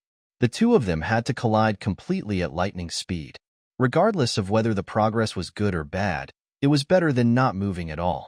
At least that way, his cheap father could officially enter his mother's life and protect her. Spicy Strip shook his head. The relationship between parents was too worrying. He had to drink a mouthful of Coke to ease his current mood. Forget it. I don't expect you to understand. You just need to know that I don't have money, but someone else does. Spicy Strip counted with his little finger. Someone will come to pay for the labor, transportation, lost time, internet access, and snacks. Take good care of me and let me eat, drink, and have fun. Then, you'll be rich. You keep saying that someone is giving you money, but where is he? Asked the bald brother. The person who sent the money is on his way. Spicy Strip chuckled. He waved his hand. Before they come, quickly bring me the Coke, potato chips, and spicy sticks. You. Really? Am I the kind of child who lies? Besides, if you don't believe me, what else can you do now? The bald brothers looked at each other and turned to leave in tacit understanding. When they came back, they were carrying Coke, potato chips, spicy sticks, and some other snacks. The bald younger brother unscrewed the Coke bottle, opened the potato chips, and opened the spicy sticks. Thank you, uncle. Brother. Look at how polite he is, the bald brother whispered. Brother Baldy kicked him. While Xieshiza and Imo Yang were hurrying over, the Spicy Strips were also in a hurry. The Spicy Strip quickly left a message on the stock market information on the computer. He quickly used Imo Yang's ID card and bank card to open an account, but there was no money in the account now. Spicy Strips tapped the table with his pinky fingers. Today was a good opportunity. If he missed this opportunity, it would not be easy for him to do it again under his mother's watch. The Spicy Strip turned to look at the two bald men. Its big eyes seemed to have a burning flame dancing in them. It was sincere and bright. Uncle, do you want to be rich? Yes. Do you want a wife? Yes. Do you want to glorify your family and return home in glory? Yes. Do you want to trample those who look down on you under your feet? Yes. Their voices grew louder and louder. Lei Xiao slammed the table and stood up from his chair. There's a once-in-a-lifetime opportunity right in front of you. I have a very good investment project. It's a small investment and a huge profit. I'll invest 100,000 yuan and increase it tenfold by the end of the month. The more I invest, the more I earn. The Spicy Strip raised a little finger and waved it in front of the two of them. Moreover, there's absolutely no risk. It's a sure win. If you miss it, you'll definitely regret it for the rest of your life. The bald brothers were stunned. Their expressions were dull. After a while, the bald brother roared, "Stinky brat, are you teasing us? You? You're just a 4-year-old kid. Who are you trying to fool?" That's right. Do you think we're fools? Spicy Strip looked at the two of them calmly with his hands behind his back. If you don't try, how will you know if I'm lying? He tilted his head and smiled. His soft and chubby face had an inexplicable look of wisdom. He asked, "You two uncles dropped out of school before graduating from junior high school, right? How did you know?" The bald brother was shocked. "Did your wife run away with someone else? How did you know? This internet cafe can't continue operating either. It still owes a lot of people, right? How did you know?" Their voices grew louder and louder, and their faces were filled with shock. They looked at the Spicy Strips as if they had seen a ghost. Spicy Strip turned around and sat down again. "So, I'm a child prodigy, but you guys aren't. Meeting me today is your chance. If you miss it, you'll never achieve anything in your life. TSK. Sigh. Don't be miserable in your later years." What the Spicy Strip said just now could be easily inferred from the words and actions of these two people. It was not difficult. However, the two of them were shocked. "Brother, he. Is it a little monster?" Spicy Strip sighed. "Forget it. There's no point in talking to you guys. I just thought that you guys were fated to be with me, so I wanted to help you guys. Since you guys are unwilling, I don't have to do charity." Brother Baldy, wait a minute. He pulled his brother to the side, and the two of them started to whisper. Spicy Strip picked up the Coke and took a sip. This matter was done. The bald younger brother whispered, "Brother, believe him. If you give this money to him, we won't have any money for dinner. We'll have to sleep under the bridge and won't even have a tattered blanket. Look at how young he is, but he knows everything. He might really be a prodigy. If we miss this opportunity, we'll be poor for the rest of our lives." The bald brother gritted his teeth and turned to leave. Second brother, "Where are you going?" "I'm going to borrow money. Since I've invested, I'll invest more." When Xieshi's motorcade stopped in front of the small internet cafe, the Spicy Strip bought the last of its money into Xianzhe Biotech stock. Spicy Strips had raised 300,000 yuan from the bald brothers. He split it up and bought 3 stocks that he was optimistic about. In his previous life, he had fought in the business world. Doing this was as easy as eating. Upon hearing the commotion outside, Spicy Strip pushed the Coke snacks aside and turned off the computer. "All right, the person who sent the money is here." The bald brother turned around. With a bang, the door was kicked open and a slender figure rushed in first. "Spicy Strips!" Imo Yang shouted. Spicy Strips stood up and stretched out his small arms. "Mom, I'm here." Imo Yang rushed over and hugged the Spicy Strip tightly in her arms. "Are you okay? Why are you here? Do you know that Mom is dying of anxiety?" Spicy Strip looked at Imo Yang's red and swollen eyes and felt his heart ache. He hugged her neck and rubbed his soft little face against hers. "Mom, I'm fine. I'm sorry for making you worry." Imo Yang couldn't stop her tears. She held the Spicy Strip and checked him up and down. "Why are you here?" Spicy Strip looked at Xieshiza, who was walking over, and said in a daze, "What? Didn't Uncle Xie tell you?" When Xieshiza heard this, he was stunned. "Say it? What did he say?" No matter how intelligent he was, he did not know how to deal with the situation at this moment. Imo Yang turned her head, her eyes as red as a rabbit's. She glared at Xieshiza. "Xieshiza, you still say it wasn't you? I shouldn't have trusted you." Between Spicy Strips and Xieshiza, did Imo Yang still need to choose? It had to be Spicy Strips. The Spicy Strip lay on Imo Yang's shoulder and calmly stopped Xieshiza's explanation. "Uncle Xie, didn't you always say that you wanted to see my mother? I finally saw her today. How is it? Isn't my mother especially beautiful?" After saying that, she even winked at him. Spicy Strip waved at Xieshiza in his heart. "Daddy, I can only help you up to this point. I don't want to be beaten up by Mom, so you have to take the blame. Who asked me to help you? Who asked you to be his father?" Spicy Strip had already thought about it. After being found, he only needed to smile and not know. If you have something to ask Uncle Xie, he's still a baby and doesn't know anything. The child's expression was so adorable that it made one's heart melt. However, Xieshiza felt as if all his skills had been sealed by the Spicy Strips. Spicy Strips sounded like a child's words, but to Xieshiza, it contained a lot of information. So, this self-directed disappearance was actually helping him? However, are you sure that you're not digging a pit to kill your biological father? Xieshiza didn't dare to push Imo Yang too hard. He was worried that she would bounce back.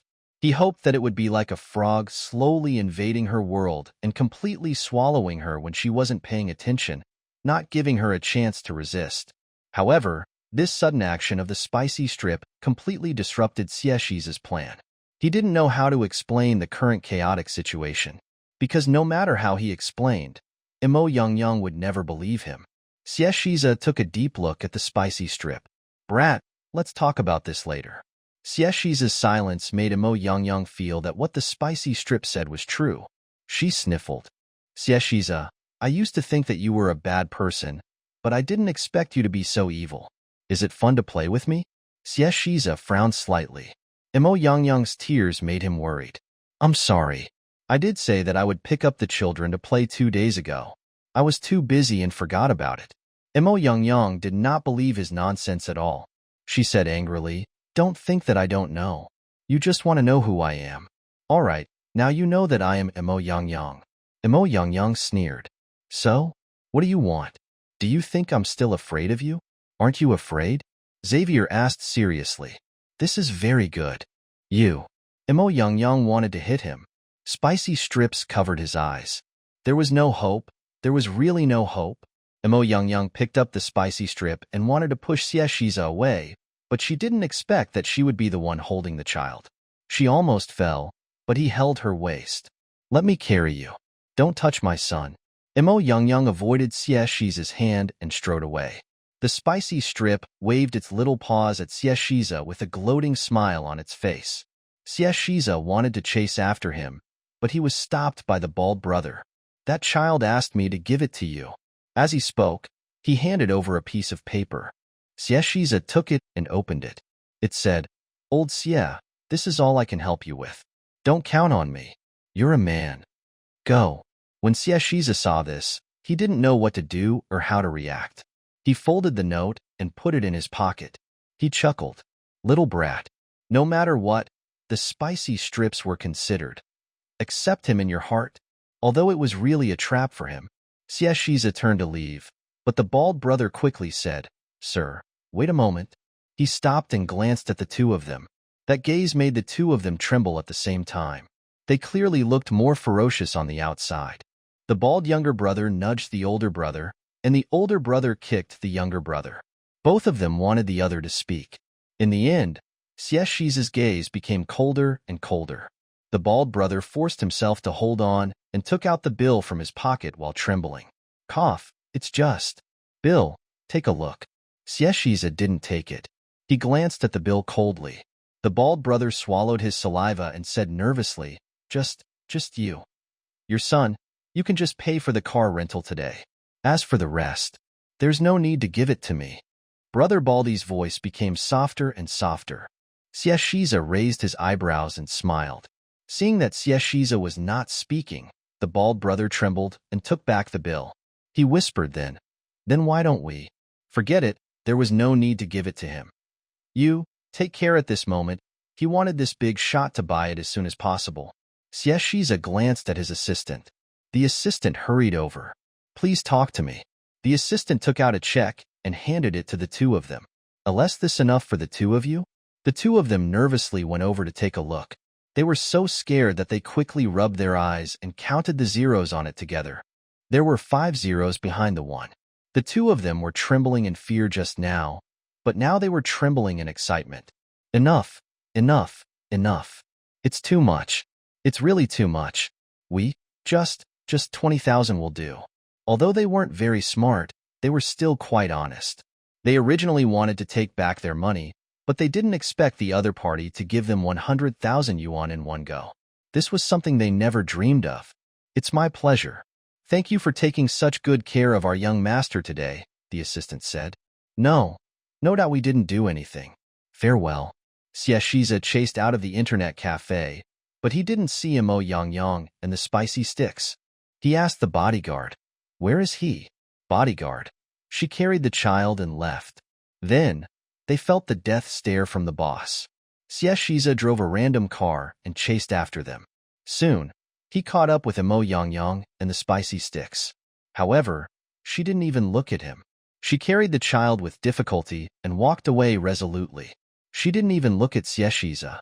Xieshiza had no choice but to get out of the car and quickly chase after her. He's too fat. Let me carry him. Spicy strips, 000 il Xieshiza saw 3 words on his face. You're finished. Imo Yang avoided Xieshiza's hand and did not speak. Her lips were tightly pursed and her forehead was already sweating. Spicy strip lay on Imo Yang's shoulder and asked, Mommy, if you and I find a stepfather in the future, will you not want the spicy sticks? Mom, I think Uncle Xie really wants to be my stepfather. Last time, he even secretly asked me to call him Daddy. Xavier. Mr. Xie, I hope you don't appear in front of my son again. Imo Yang turned around and said angrily. Spicy strip stuck out its tongue at Xieshiza. It was so cute that he wanted to give him the best. However, Xieshiza suddenly felt as if he had created an epic problem for himself. Moreover, there was no solution. On the slightly dilapidated street, the cool autumn wind blew Imo Yang's black hair. She had no makeup on, but her cheeks were flushed after exercising. Her eyes were bright and dazzling. At this moment, Imo Yang was like a rose burning in flames. She was so beautiful that it made people's hearts tremble. Weak, beautiful, stubborn. Xieshiza looked at Imo Yangyang with a deeper and more passionate gaze. This was the 15th year Xieshiza had known Imo Yangyang, and she had never looked at him like this before. In the past, she never dared to look at him and always hid carefully. Now that he had suddenly shown a different side, Xieshiza could feel his heart beating and his blood flowing again.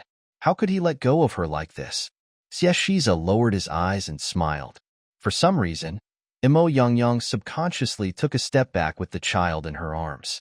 She felt that Xieshiza was different from before. He was like a demon king who had broken through his seal.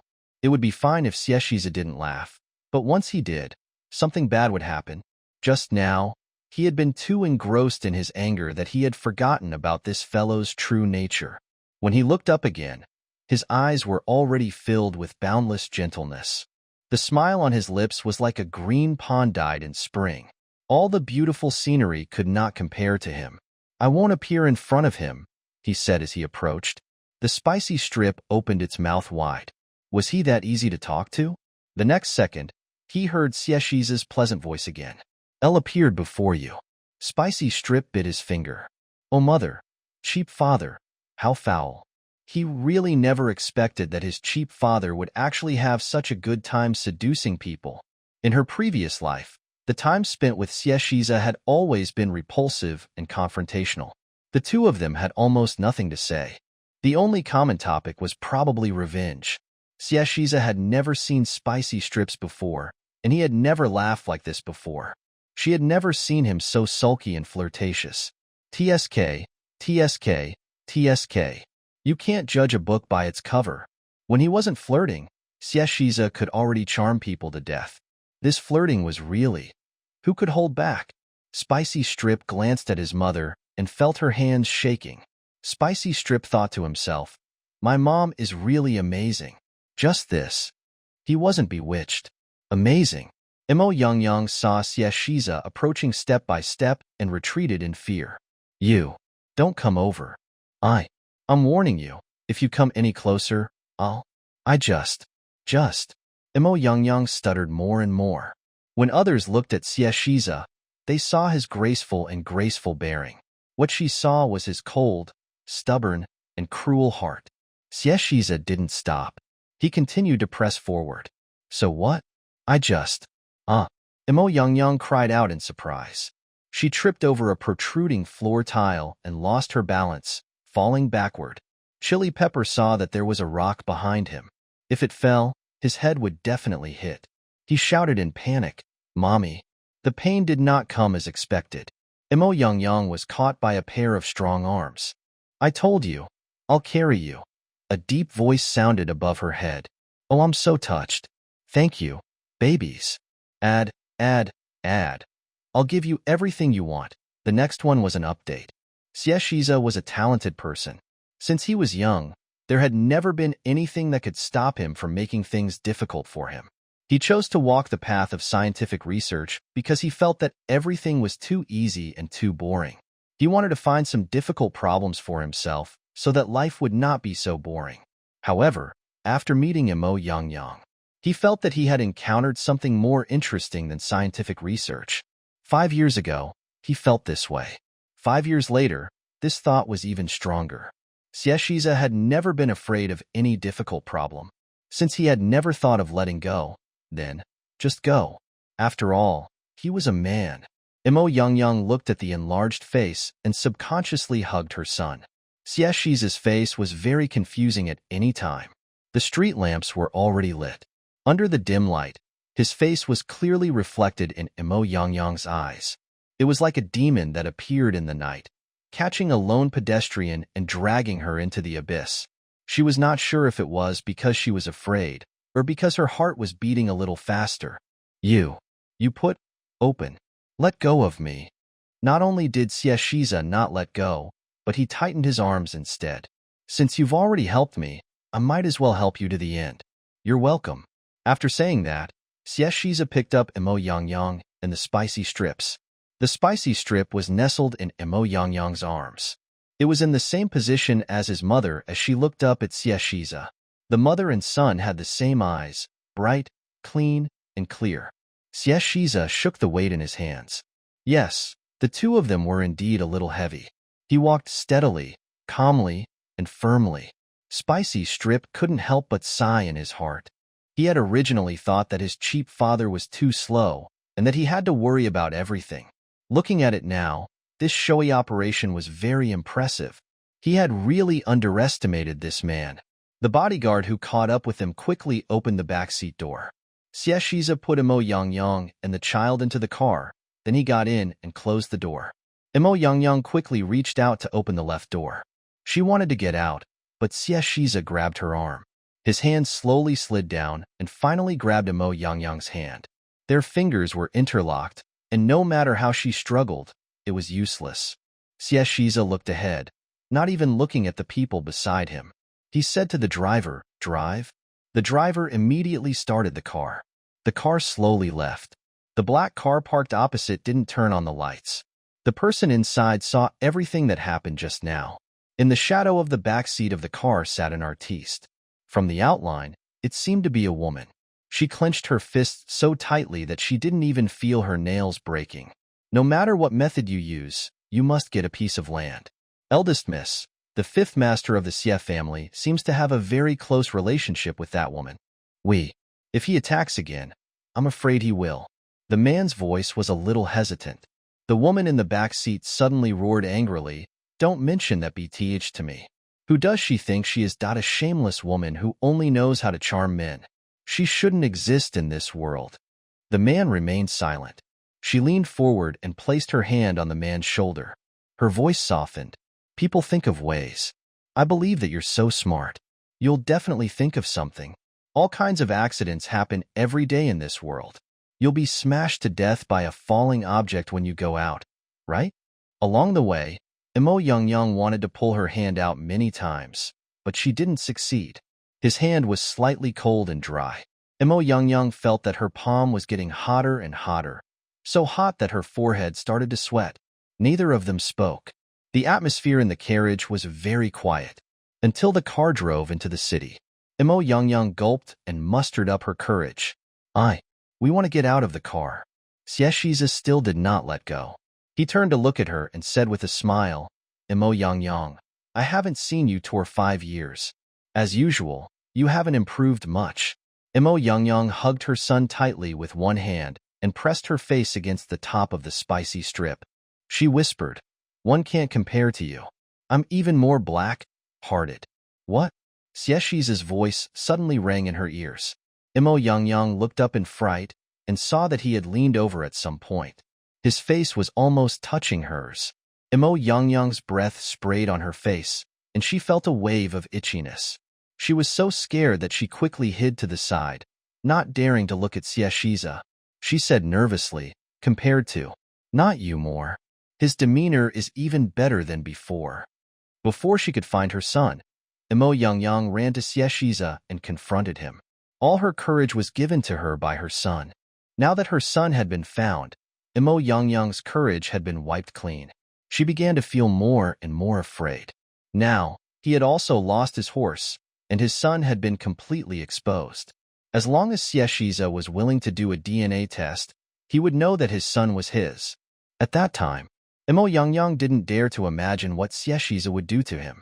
The spicy strip could feel his mother's body trembling more and more violently. He couldn't help but sigh. "Yeah, I think so too." Xieshiza smiled. The car stopped at the intersection. The neon lights outside the window fell into Xieshiza's eyes, making them shine even brighter. Imo Yang felt that Xieshiza was really a strange person. As long as he wanted to, he could give people a gentle, modest, and jade-like temperament.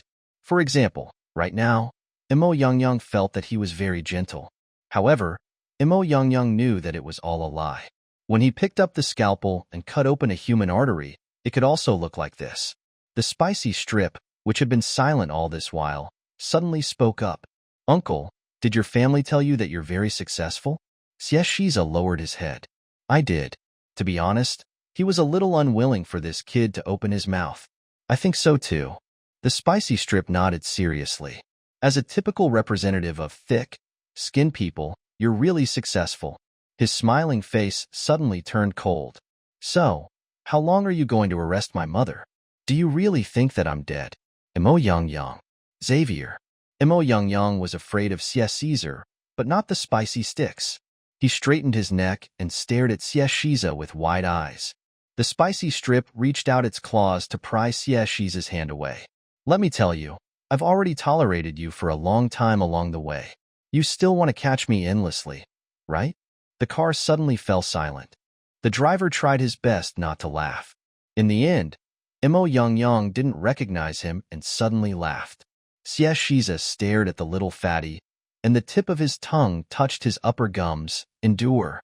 He let go of Imo Yang Yang expressionlessly, picked up the spicy strip from her arms, and placed it on his lap.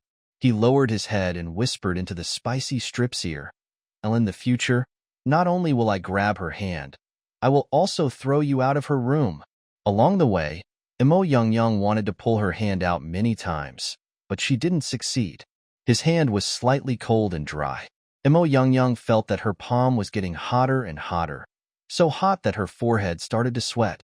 Neither of them spoke. The atmosphere in the carriage was very quiet, until the car drove into the city. Imo Yang Yang gulped and mustered up her courage. We want to get out of the car." Caesar still did not let go. He turned to look at her and said with a smile, "Imo Yang Yang, I haven't seen you for 5 years. As usual, you haven't improved much." Imo Yang Yang hugged her son tightly with one hand and pressed her face against the top of the spicy strip. She whispered, "One can't compare to you. I'm even more black-hearted." "What?" Caesar's voice suddenly rang in her ears. Imo Yang Yang looked up in fright and saw that he had leaned over at some point. His face was almost touching hers. Imo Yang Yang's breath sprayed on her face, and she felt a wave of itchiness. She was so scared that she quickly hid to the side, not daring to look at Caesar. She said nervously, "Compared to, not you more. His demeanor is even better than before." Before she could find her son, Imo Yang Yang ran to Caesar and confronted him. All her courage was given to her by her son. Now that her son had been found, Imo Yang Yang's courage had been wiped clean. She began to feel more and more afraid. Now, he had also lost his horse, and his son had been completely exposed. As long as Caesar was willing to do a DNA test, he would know that his son was his. At that time, Imo Yang Yang didn't dare to imagine what Caesar would do to him. The spicy strip could feel his mother's body trembling more and more violently. He couldn't help but sigh. "Yeah, I think so too." Caesar smiled. The car stopped at the intersection. The neon lights outside the window fell into Caesar's eyes, making them shine even brighter. Imo Yang Yang felt that Caesar was really a strange person. As long as he wanted to, he could give people a gentle, modest, and jade-like temperament. For example, right now, Imo Yang Yang felt that he was very gentle. However, Imo Yang Yang knew that it was all a lie. When he picked up the scalpel and cut open a human artery, it could also look like this. The spicy strip, which had been silent all this while, suddenly spoke up. "Uncle, did your family tell you that you're very successful?" Caesar lowered his head. "I did. To be honest, he was a little unwilling for this kid to open his mouth." "I think so too." The spicy strip nodded seriously. "As a typical representative of thick-skinned people, you're really successful." His smiling face suddenly turned cold. "So, how long are you going to arrest my mother? Do you really think that I'm dead?" Imo Yang Yang. Xavier. Imo Yang Yang was afraid of Caesar, but not the spicy sticks. He straightened his neck and stared at Caesar with wide eyes. The spicy strip reached out its claws to pry Caesar's hand away. "Let me tell you, I've already tolerated you for a long time along the way. You still want to catch me endlessly, right?" The car suddenly fell silent. The driver tried his best not to laugh. In the end, Imo Yang Yang didn't recognize him and suddenly laughed. Caesar stared at the little fatty, and the tip of his tongue touched his upper gums. Endure. He let go of Imo Yang Yang expressionlessly, picked up the spicy strip from her arms, and placed it on his lap. He lowered his head and whispered into the spicy strip's ear, "In the future, not only will I grab her hand, I will also throw you out of her room." As the neon lights flashed, Caesar raised his head and looked at Imo Yang Yang. He raised his hand and placed it on top of the spicy strip. No, not even a stepfather. He had to kiss her. Imo Youngyang panicked and immediately turned around. She had a feeling that Xieshiza was different from 5 years ago. He was more treacherous, more difficult to understand, and more dangerous, even though she had never understood this man before. The peaceful life that she had carefully maintained was like an invisible black fog in the distance, heading in a direction that she could not see at all. Xieshiza was a man whom she had never thought of having any entanglements with. She had been afraid of him for 10 years and had hidden from him for 5 years, but she had not escaped in the end. Imo Youngyang smiled bitterly. Ever since she was 20 years old, she had never tasted anything sweet except spicy sticks. Imo Youngyang looked at the road outside. It seemed that they were going to the hotel, which was Xieshiza's territory. She quickly thought of an excuse and said, "Let's go to my shop. We haven't eaten yet." "All right." The driver turned around and headed to Imo Youngyang's small restaurant. After all, the spicy strip was too young and had limited energy. After a while, its eyelids began to twitch. It struggled for a while, and its body fell to the side. Imo Youngyang reached out to take it, but a pair of hands caught the spicy strip in front of her and held it in her arms. The child's body was soft, and there was a faint milk fragrance on his body. His soft black hair was stuck to his forehead, and his small angel-like face was toot. Xieshiza couldn't describe what he was feeling. He felt as if his heart was melting as he watched. "How heavy is he?" he asked. Imo Youngyang did not answer. She looked at the two men, one big and one small, lost in thought. Even if she tried her best to make him look fat like a spicy stick, if one looked closely, his facial features were similar to Xieshiza's. There were still some similarities. Imo Youngyang clenched her hands tightly. What should she do to keep her son? The shop was not closed yet. Little Chu was looking after the shop alone. When he saw Imo Youngyang get out of a car, he hurriedly ran over and asked her what happened with sign language. Imo Youngyang shook her head. "I'm fine now. Thank you for your hard work. You haven't eaten yet, right? Sit down and wait for a while. I'll go cook." Xieshiza looked calmly at Imo Youngyang's new employee. Little Chu seemed to be a little afraid. Xieshiza nodded at him to greet him, then turned around and ran to the kitchen to help Imo Youngyang. Xieshiza sent the child to the attic upstairs. After dinner, Little Chu took the initiative to pack his things. "Let's talk." Imo Youngyang raised her head. Xieshiza knew what Imo Youngyang wanted to say and said, "I'm tired today. Have a good rest. We'll talk tomorrow." "Now," Imo Youngyang insisted. "Tomorrow." He was about to go upstairs to see if the spicy strip was awake. Imo Youngyang clenched her fists. "Fifth uncle now?" He had not called her fifth uncle for 5 years. "All right, let's talk." Xieshiza stopped in his tracks. Imo Youngyang bit her lip, suddenly not knowing where to start. "Fifth uncle, I've been living very well these past few years. I've been very down to earth. I like this kind of life. I think I have the ability to take good care of the spicy strips. We're living very happily here. So? You said that you'd do anything for me as long as I return my son to you," Xieshiza interrupted her. Imo Youngyang clenched her fists and gritted her teeth. Xieshiza did not quibble. His amber eyes stared at Imo Youngyang like an abyss. "That's not important. I've helped you find her. Shouldn't you fulfill your promise?" Xieshiza was in a hurry today and didn't wear his glasses. This Xieshiza was more aggressive and aggressive. It was like the black and white sides of his usual refined and elegant self.